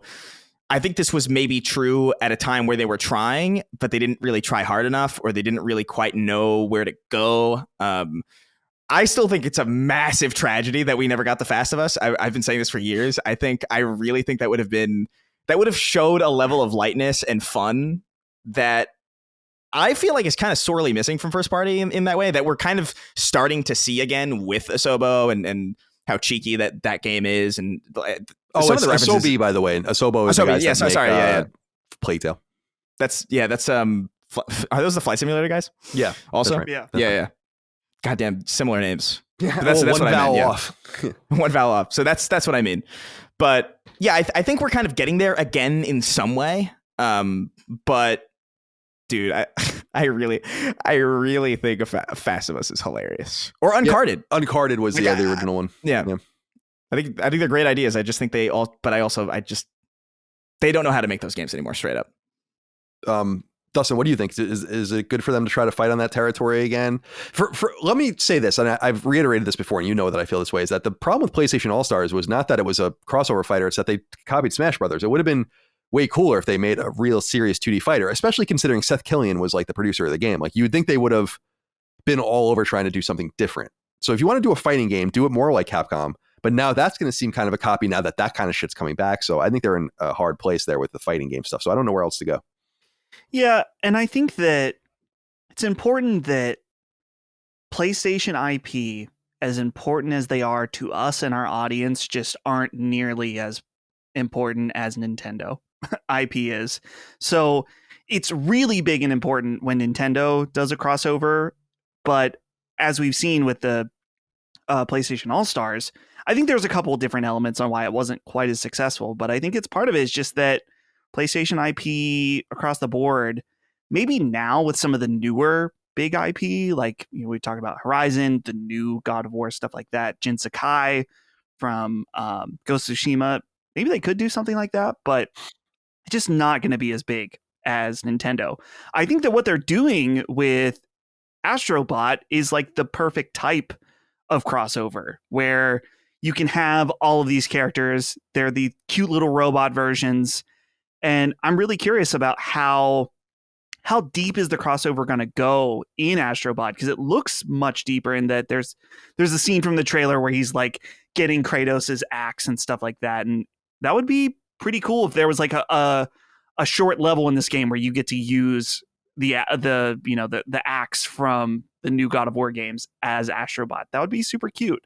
And other things too that I think would be pretty neat. I think that's kind of fits the mold of what PlayStation, not what they need, but what would be fun and cool for them to do. Yeah, it's well said. I like the idea of celebrating the heritage, getting everyone together. I still think the path of least resistance in fighting games is to just get PlayStation characters in Smash Brothers. But it seems like I don't know. Sakurai said that he's done, right? And he was doing a YouTube channel, but I think that he's put it on pause because he's gone back to development. Because I mean, it seems obvious that you would want to make another Smash Brothers, right? I mean, or at least make a major update. I assume at some point you want to platformize it so you don't have to keep updating it. Then you can just have an infinite level of character inclusion in it. But yeah, I don't know. Yeah, They've always been behind the times. Down. They obviously do. I'm sorry, Chris. No, I said they've always been behind the times as far as that kind of stuff goes. Like, they would be wise to platformize Smash Brothers, but I don't know if they even understand that that's they have such a weird relationship with like modern like online infrastructure and like how to dole out content. Like, it wouldn't surprise me if they made another Smash Brothers game and just had to redo all the shit again. Yeah, I mean, it's worth it. I mean, those games sell tens of millions of copies. The financial imperative might be on them. I think at some point you want to show a little respect for your audience, but no offense to Nintendo, I think they show in some ways the least respect in that they just re-release things from the same series over and over again, and yet show the most respect by their games being such a high quality. So you know what you're getting. It's a first party experience from a half dozen franchises. And yeah, that's more than enough for a lot of people. Derek Beek wrote in, said, hello. How bad do you think media literacy in gaming is? And do you think that impacts the quality and depth of the narratives? I love that you're already laughing. We're receiving gaming. I often lament just how much weaker gaming narratives are compared to movie or book narratives. And I believe that one aspect of that is media literacy. Do we think that the general gaming public can digest games with genuinely complex characters or narratives without clear answers? I know that we sometimes get these with games like Fallout New Vegas, Red Dead Redemption 2, and BioShock, but I don't think it happens nearly enough. Will we ever get a narrative as thought-provoking as something like Cormac McCarthy's novels or a Denis Villeneuve? Is that how you say it? Villeneuve movie? Or are publishers scared of the backlash from loud fans who struggle to grasp anything more complex than an episode of Blue's Clues? It's funny, man, because I was talking about just rampant illiteracy last week and people were laughing about it or whatever, but we got a lot of letters from teachers this past week. So many, I would, if only one or two of you read them, wrote in, I probably would have used them. But at some point I was like, all right, well, there's like so many of these people just basically saying like, yeah, everyone is illiterate. Like kids are getting dumber and somehow, well, they're not getting dumber. They're being taught worse and they're being indoctrinated into different things and they're not focusing on what matters and all the rest. This will have some sort of deleterious effect on the output we get in the arts, which is sad. But I'm of the mind personally, Derek, that we get a lot of pretty high quality narrative games, and that media literacy is quite high in portions of the space. I was laughing, Chris, because I was watching a little bit of the video you posted where people were like, thought that what happened with Dr. Disrespect wasn't possible because companies like the interaction of companies with truth and all that was very funny. Yeah, I was losing my mind, man. And so it's clear that there's a lot of people, I don't mean to be rude, but it's like, if you're a cognizant, self-aware person, truly you're operating at a level higher than many people. Truly. I'm not trying to be a dickhead. Yeah. Like, you know it and I know it. And it doesn't mean you're better than anyone and whatever. It doesn't. It just means that there are a lot of people just floating through the world and they can't absorb anything and they don't know anything and they don't care about anything and they don't care to know anything. And then I think that kind of overwhelms people's like synapses about like what's happening around them. Like, oh, this must be everything, but it's not. I mean, you can find really thoughtful games and really thoughtful interpretations of those games. And they're pretty, I was just talking about pretty extensively. Everybody's Gone to the Rapture. Like, I think that's a pretty sophisticated game from a storytelling perspective, as sophisticated as like the best TV shows. I'm not saying it's as good as those TV shows, but it's certainly as sophisticated as they can be. And so I think there's a lot of that. I like that there's a gamut of shit that we can absorb. And I don't think the lowest common denominator hurts us as much as people think, because the lowest common denominator gravitates towards the predictable. But in the seams are all the unpredictable games. And sometimes they're even too heady for me, like Animal Well. By the way, a lot of people are upset saying I'm beating up Animal Well a lot. I like Animal Well. I platinumed it. Yeah, are you? I beat it and platinumed it, which is a lot more than most of you out there can say that played it, right? So cool down. Who just texted me? Oh, rain skip. The cycle will be skipped. 0.2 hours of rain predicted in the next 24 hours. Doubt it. Dustin, what do you think here about the media literacy in gaming? Is it impacting the games we're receiving? I don't think it's impacting the games we're receiving. I think that I don't think it's a problem exclusive to gaming. I think there are dumb people commenting on all forms of media and dumb media being made everywhere. But here's the thing is that, and I think you touch on this, Colin, it's like there are dumb movies that are not meant to be viewed in any kind of high level art way. And sometimes that's just what you want to watch, something stupid. Sometimes you do watch something that is very thought-provoking, like a Blade Runner 2049 or whatever, or certain games, which he brings up, Red Dead Redemption 2, BioShock, something like Nier Automata, of course, is one that I come back to. Sometimes you want a thought-provoking game. Sometimes you just want to play a few rounds of Call of Duty that's not going to do anything for you mentally. And that's fine. I like having the wide range. That's what makes media interesting, is that not everything has to be so serious or so thought-provoking. Sometimes you need junk food. But yeah, as far as media literacy, I mean, I don't know. I don't think it's anything exclusive to gaming. I've heard some really dumb things said about movies and books too. So I think it's just we're hearing a lot more about them because anyone can become a critic nowadays. I mean, look at us. We became critics like without any, I mean, Colin, you had a college degree, but you didn't go for like being a critic or anything. You just kind of became one. I became a critic because I started making podcasts, and eventually you get better at it, whatever. So take that as you will. But anyone can take their phone or their laptop webcam or whatever and put out a YouTube video, and maybe it's good, maybe it's bad, but it gives us a lot wider range for potentially good opinions, or not good opinions, I'll say thought-provoking, well-made opinions, but also low thought opinions as well. So it's just a matter of weeding through those and figuring out who's worth listening to. Chris, you have anything you want to add? Yeah, I mean, I think it's just kind of a reflection of the complexities of what's happening right now. Like, I do think generally online, like I'll put it this way: like, there are some kids in my family who are a lot younger, who are mega smart, like way smarter than I was, for sure. And so I do think generally, people are getting smarter. I just think the issue that's happening right now is that I don't think that kids or younger people are being taught wrong. I think they're just being inundated with shit that nobody really had to deal with on the same level before. Like, we didn't have TikTok in school when I was going. We didn't have this like endless barrage of distraction and constant overflow of information and overstimulation in the same way that we have it today. Like, we had to specifically make time for that. It would be like on the computer, which would have like in many cases, a dedicated room for it where people shared the computer. And like, I do think there's an inundation problem happening, and teachers just don't know how to deal with it. Like, I remember even being in school when we all got phones that could suddenly Google everything. Like, I remember Googling the answers to my final exam on in one of my science classes, like in the middle of the test, because it's like, why wouldn't I do this? And the teachers had no idea that you could even do that. And so I think what's happening now is just like people who are going to school for teaching didn't necessarily plan on having to deal with this. And how do you combat, you have 40 minutes a day to dedicate to a single subject for, for like 5 days a week, 10 months a year.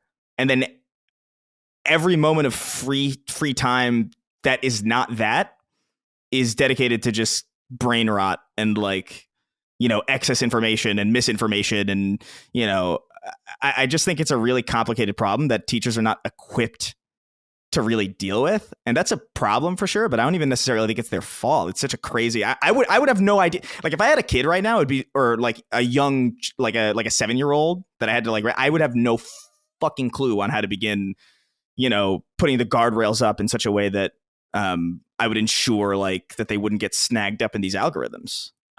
It's or like a 10-year-old or something, I don't envy the job that they have, really. Must be frustrating. Yeah. I think you make a great point, that a lot of it is environmental and situational. I'm deeply biased towards teachers because I have a lot of teachers in my family. My sisters are both teachers. My brother-in-law is a teacher. My sister-in-law is a teacher. My cousin's a teacher. My mom was a professor. Have you talked to them about any of this? Oh yeah, we bring it up all the time. My brother-in-law, Derek, is the head. He's like amongst the leaders of our county's school, and our county's huge. He's in charge of like the various principals at the various schools. He was a principal, and then he became ascended to this role. So it comes up pretty often about the challenges and and he has a PhD in education, so he has a much deeper understanding of it than I do. But yeah, these things come up. I mean, my whole thing with teaching is just that I think we don't value teachers, and we should. I don't think teachers. Right. So I come from you're where you lived in Westchester is probably very similar actually, but on Long Island, teachers are paid an extraordinary amount of money, way too much, in my opinion. In fact, it's a tradition in Newsday, as I've mentioned on other shows. Newsday is Long Island's newspaper. They will publish the salary of every teacher on Long Island every year in the separate thing, so everyone knows exactly what teachers and everything. And I remember very clearly when I was in high school that the librarian in my school, in high school, so this is in the 90s and into the 2000s, was making $110,000 a year. And I was like, that's fucking crazy. But then you see, and that was then. That's more like 175,000 probably now, if not more. And I'm like, that's an outrageous amount of money to make as a public servant, in my opinion. But it goes in the other direction where teachers make $35,000 a year, $40,000 a year, $45,000 a year. It's completely unacceptable. And it's got to fall somewhere in the middle where because they do get 3 months a year off. They do get weekends off. It's a pretty structured life, but they have to grade and prepare, and it's not as easy as it seems either. But there is a trade-off. You're getting into public service not to become rich, but you shouldn't get into public service with the expectation of being poor. And I think when you quickly realize in school, why the fuck would I become a public school teacher? So that everyone busts my balls. The kids are bad because they're not being raised right, a lot of them. And I get paid like shit. So you don't respect me. You don't pay me. And I can't do the job right. And I think you're absolutely right. It scares people off. So I bring that up all the time. Like, there's such a big difference between making $50,000 a year and making 75.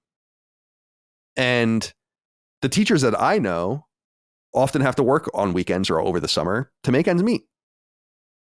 So it's not like they're even getting to enjoy the time that is manufactured. That's a very unique time. You know, my sisters are just off right now, which is awesome.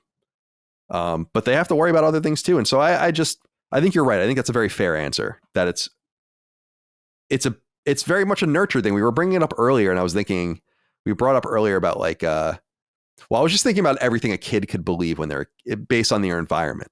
You're brought up in an environment. I forgot what we were talking about specifically about believing. Like earlier in this episode? Yeah, earlier in the episode. We were talking about like putting like soy sauce in the fridge and stuff. Oh, right. That's right. And yeah, like the cereal in the fridge and all that. And it's funny, like you can just indoctrinate the shit out of a child. I think about that with Santa Claus, just as kind of a ridiculous example, but it's like, not only is Santa Claus not real, but there is so much evidence around you on a daily basis that Santa Claus is not real, and you simply cannot put it together because you're not like mentally equipped to put it together to be like, this is a lie. This is a total lie. So imagine how you can overtly engineer a child. And so a lot of it is nurture, and like it needs to be dealt with much better. There needs to be way more two-parent households. There needs to be way more education. I've even talked to my sisters, and we've had this discussion where I'm like, and I only knew this from Persona actually. I'm like, school runs all year in Japan, 6 days a week, with like interstitial breaks. And I'm like, should we be doing that? Should we be tying up? Should we be educating them less? Should we be sending them down? I think they do this in Germany, down directions earlier. Like, you're going in this direction at 13, not 18. You know? Yeah. There's a lot to think about there. Very, very interesting topic. Yeah. But generally speaking, it feels like everyone's really stupid right now.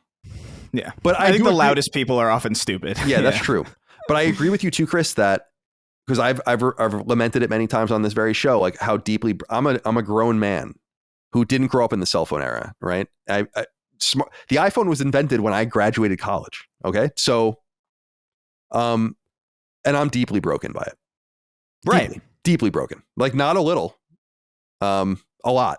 So yeah, if you're a 5-year-old or a 10-year-old, you've been cracked open like an egg, you know? You're absolutely right. Very thoughtful answer. Teeth Mummy wrote in and said, "Dear Nitty Slitty Dirt Band." God damn it. We talk a lot about our favorite PS3 games that are stranded on the platform, but the recent release of Sly Cooper and Tomb Raider Legend got me thinking. What are your favorite PS2 games that you're currently unable to play in the modern PlayStation ecosystem? For me, it's Ace Combat 5, Simpsons Hit and Run, and Crash Twinsanity. I'll hang up and listen, have a huak toi kind of day. I hate this thing that's going on right now. Yeah, I hate it. Yeah. I hate it. I hate all of it. I hate the way it's written. I hate the girl that said it. I hate everyone's obsession with it. It's not funny. Usually things that develop like this over time on the internet are funny. This isn't funny. It's dumb. You don't like a little spit? It's just, this is a 12 to 24 hour phenomenon on Twitter that's turned into a month-long thing now. Yeah, it's too long. It's too long. It's gone on too long. I've seen the full interview, and it is really like, she's funny. Yeah, she is funny. But this is it's too much. Let's relax. I also saw that I don't know how true this is. I saw like something that's like she got fired for it. I was like, come on. Oh, really? That's fucked up. I don't know if that's true or not. So like, don't quote me on that. But like, I saw something that might be true. And I could see that happening, to be honest. But like, I don't think it's fair. Do you know the girl on Twitter that like only a month ago or so said the N-word, but with the A ending on a video? Yeah. You know what I'm talking about? Broke. Yeah. And then she's like totally speed run the whole like grift circuit. Yeah, I It's mean, there's a crazy. formula there. She's like already in a bikini selling the right stuff beer or whatever, or whatever. And I'm like, dude, this literally was weeks ago that this happened. Like, you're going too fast. Well, like you're not. Yeah, go ahead. This is why people get angry at me, because I kind of like I minimize cancel culture to some extent, especially like today. I think it was like a lot bigger of a deal like earlier, like maybe like mid-aughts or not mid-aughts. Yeah, when people were actually getting fired for shit that like made no sense at all. But now it's like you could be so egregious that you find yourself into really lucrative territory. I don't know. I really don't believe that there's anything that you could really do to get yourself truly canceled in the way that it used to be. Like, people are like, what is it? She said the N-word and now she's like selling beer. Come on. That's insane. Yeah. Michael Richards went into exile for like 20 years in 2006 before any of this was even happening. So like, I don't know. I don't buy it really at this point. It's a little crazy. Like, I really feel like we could say anything on this show and like, would it affect us? Probably not. Sometimes we do. Yeah. Dustin, PS2 games that are missing. Yeah. I was thinking about this for personally, what I would love to play. Tony Hawk Pro Skater 3 and Tony Hawk Underground 1 and 2. Love those games. Absolutely love those games. Haven't been able to play them since that era, which I think that they're available on PC if you fuck around with mods and stuff, but I don't want to do that. I'm very sad that they didn't do Pro Skater 3 and 4 remake. Hopefully it happens someday. But yeah, they planned to, right? That was the whole word, that Vicarious Visions wanted to do it, and then they got sent off to Call of Duty land. Thanks, Bobby. The one that I've never played, but I've heard so many good things about that is stranded is Dragon Quest VIII. Yeah, that'd be awesome. I know it's available on 3DS and it's available on iPhone and Android, but no, we need proper port or something. The 3DS stinks. I don't want to play that thing. We don't want a stinky 3DS port. We want a real deal port at this point, because everyone always says that a lot of people consider that their favorite Dragon Quest game. So yeah, it's a great game. Level 5 made it. Oh, really? So, I didn't know that. Mm-hmm. Wow. Okay. Well, I'd like to play it, but not playing it on 3DS. And I guess I could play it on PS2, but I don't know. Let's make it happen. Let's make a port happen. A real port. There are enormous number of answers I could that I could give for this. It would be fucking boring to sit here all day. What came to mind for me was Onimusha. The first one is available on PS4 in some sort of remastered form, but the others, now we've long said Onimusha 3 is never coming out again. There's way too many licensing issues with it, but Onimusha's 2 and 4, great game. They're all great. And the third one's the weakest one, actually, so that would be the one I would miss the least. I love those games. I feel like there's a whole generation, or if not 2 generations, people have no idea what the fuck Onimusha even is at this point. And it would be nice to get those back. But a lot of games, Dragon Quest 8 is a great pull, because Dragon Quest 7 would be a really fucking sick PS1 port as well. I doubt those are ever going to happen, because my suspicion is they will eventually re-release all of these Dragon Quest games, and they don't want to get ahead of themselves, but that would be pretty sick too. I was thinking of some other random ones. I was watching this video from October 2000 when PS2 launched. I don't know if you guys have seen this video. It's like an at the time video of a guy bringing his PS2 home, and he put Smuggler's Run into the machine. And I was like, you know what? I really liked Smuggler's Run, especially considering how barren it was for a while until like the Bouncer came out and we got into that spring of 2001. So that would be a pretty interesting one too. But there's a lot of games from that era that are gone. Black, remember that game? Kill Strain, which is arguably the progenitor of Gears of War. Black was like for people that don't remember, Black was a shooter. EA made it. I think Black Box was the developer, where it was all about destructibility. So like Red Faction was an early game that had destructibility, but this was like over the top crazy destructibility. So there's a lot of cool shit. Red Faction would be another interesting one as well. There's a lot. Yeah. That's why it's so exciting that games like Time Splitters and everything, like they're getting into the weeds. Like I feel like anything's possible. That's why I wanted to read the limited run games thing before. I feel like a lot of things are possible now. Anything strike you as a stranded game, Chris? Yeah, I mean, I'm not going to lie. Like, I think most of the games that I would have liked to see from this era have made it on some way or shape or form onto modern hardware. Even like something like Crash Nitro Kart, which I didn't even like that much, that got retroactively like ported into, Crash Team Racing Nitro Fueled's like gameplay style, and it actually ended up making that game better. So it's like very cool. But The things that come to mind are strange kind of offshoots, things that are like, I would say I would love to be able to play like the Budokai games again in some real holistic way. They had like a collection for PS3 with the first and third one. And I remember the soundtrack got pulled because there was like some copyright stuff, which there's some plagiarism there, but he did a really good job with the plagiarism. So I would like to play those again. Obviously the Tenkaichi games, a lot of Dragon Ball stuff oriented, but I think the ones that I have like a really soft spot for that probably won't happen because of licensing or whatever. And it was actually in like some rumored it was in some rumored leak that somebody made up about like some PS2 games that were coming, which obviously not true, or at least it didn't strike me as true. But I would love to play the Spider-Man 1 and 2, like the movie based, because I actually think that first game is actually a pretty solid video game. It's definitely like weird and janky, but like there's something, I think it's like genuinely fun even today, even though it's like very, very weird. And Spider-Man 2 is like kind of, I know that it's a licensed movie based tie-in, but that is a seminal game. Like if you really think about every single Spider-Man game that came afterwards, even Spider-Man PS4 and Spider-Man 2 by Insomniac, I mean, the lineage of like where a lot of these design decisions came from and the core backbone of that game is Spider-Man 2 for the PS2 and Xbox. So like it would be pretty amazing to play that again. Although like I would imagine there's probably like a weird licensing thing, but at the same time that's a Sony Pictures movie. Yeah, and Marvel is like I think they just announced Star Wars Bounty Hunters coming out to PS5 later in August. So Disney's willing to work with companies to get shit out.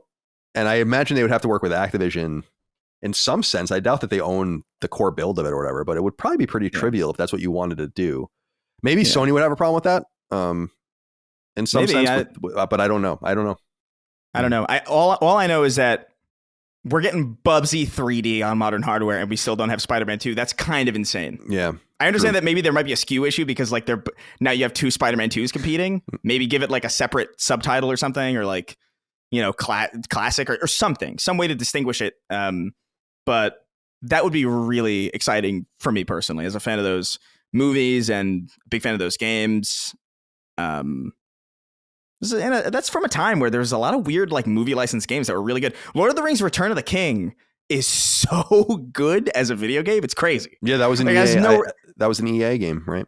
Yeah. No reason to be as good as it is. So like a lot of my asks would be like really weird kind of licensing hellscapes, but I would like it. I just remember that because the very first time I ever went to a dev studio was EA Redwood Shores, and they were working on one of those Lord of the Rings games. When I was an intern. It was a very seminal moment for me because I had never been in a studio. You can only imagine what they were like. It's really just an office building, but yeah. I'm thinking about Chris saying skew issue. It's like skill issue, but yes, skew issue. Actually, skew issue.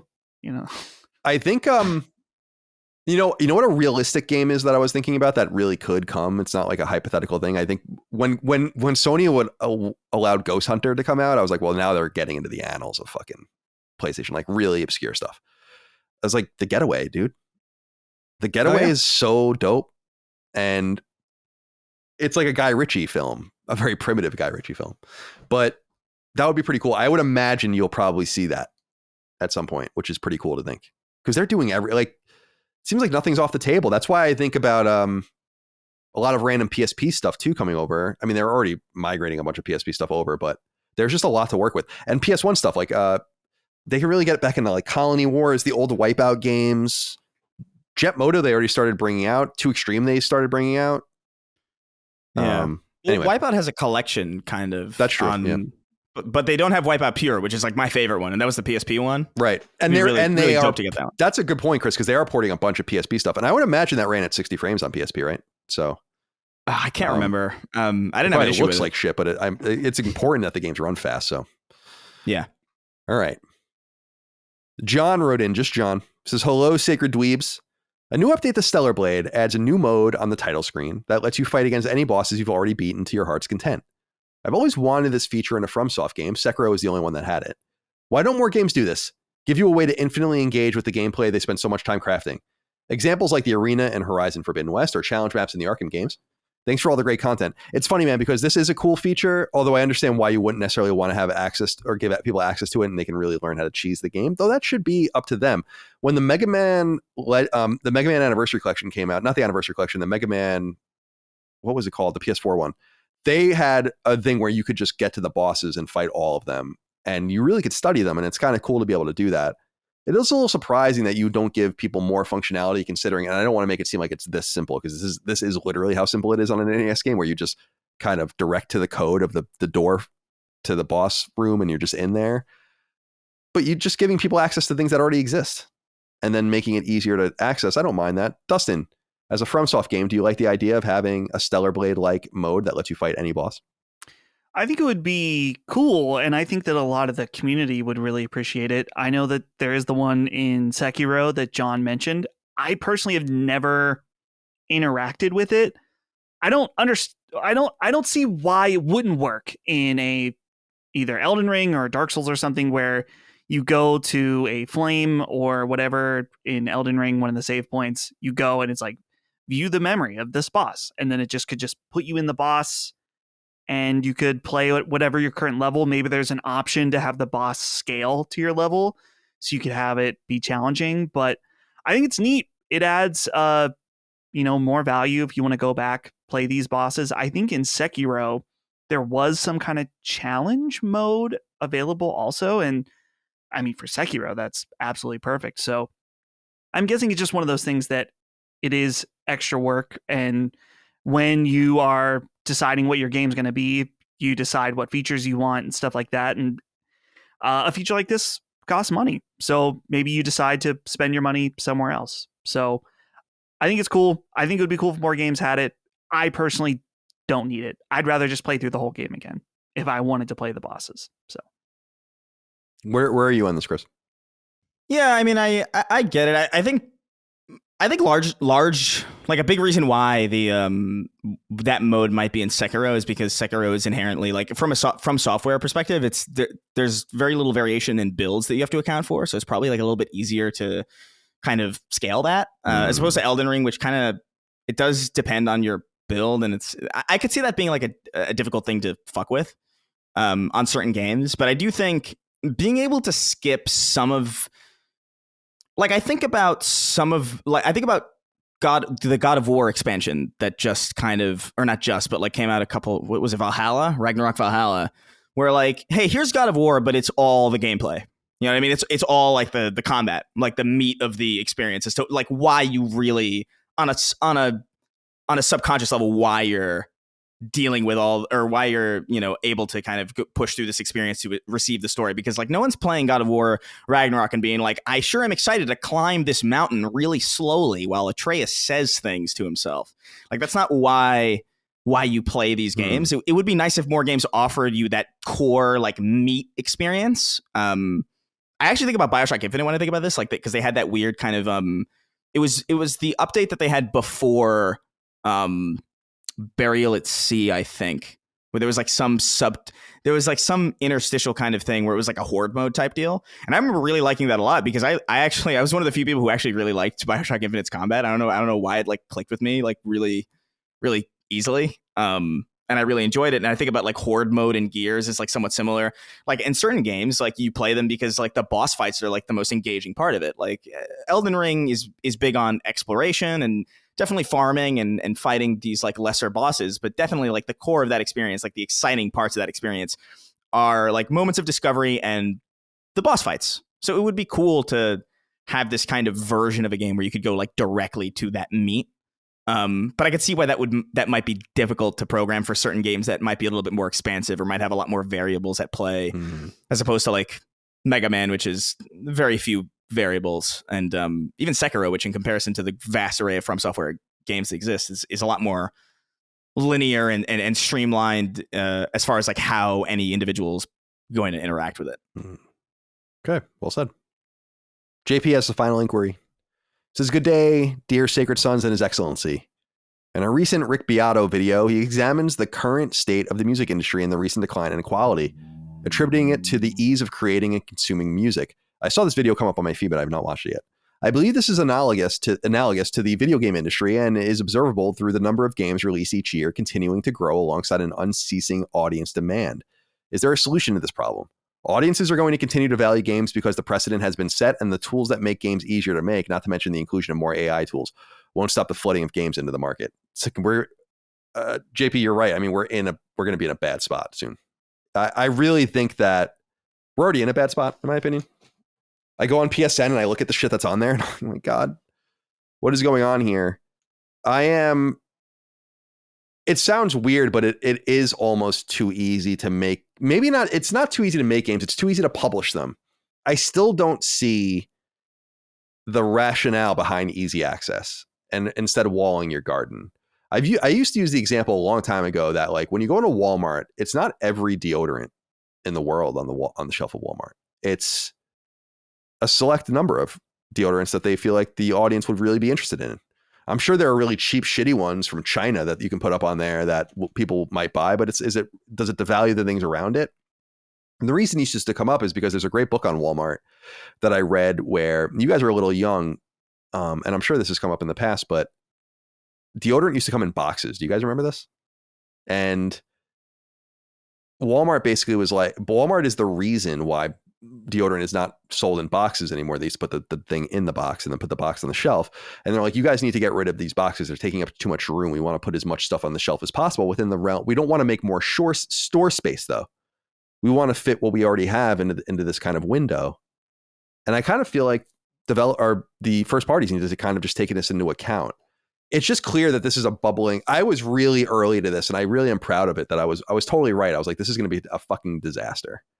And I hope that people learn lessons sooner rather than later, that while we want to have a libertarian storefront like Steam, not all of them should be like that. You should raise the walls of the garden and make sure that people are finding their way to good games so that, like you said, this unceasing audience demand is fed towards the games that are worth the time and not based just on geography of which people get on the store when, and everyone gets the same geography and all that. It's just in terms of space. It's a bad scene. I'm looking forward to watching this Rick Beato video. Dustin, do you have anything you want to add about this? The state of the declining quality, attributing it to the ease of creating and consuming music. And for Rick Beato, for us, it would be the ease of creating and consuming games. Yeah. Well, as far as I think that's definitely an element of it, but I don't know if it's the only element. I think that in terms of things to be concerned about for the type of games that we like, I think that the amount of games and how much they sell is certainly important. But I think also just the changing tastes of live service games has very much changed things. I think, and we talked about this a few weeks ago. I don't remember what the specific story was, but just this idea that a lot of big AAA games maybe aren't selling as much because some people don't need them. They've got Fortnite, they have a Warzone, and people like that were maybe checking out a few games a year, but now they don't need to. They're kind of good and set.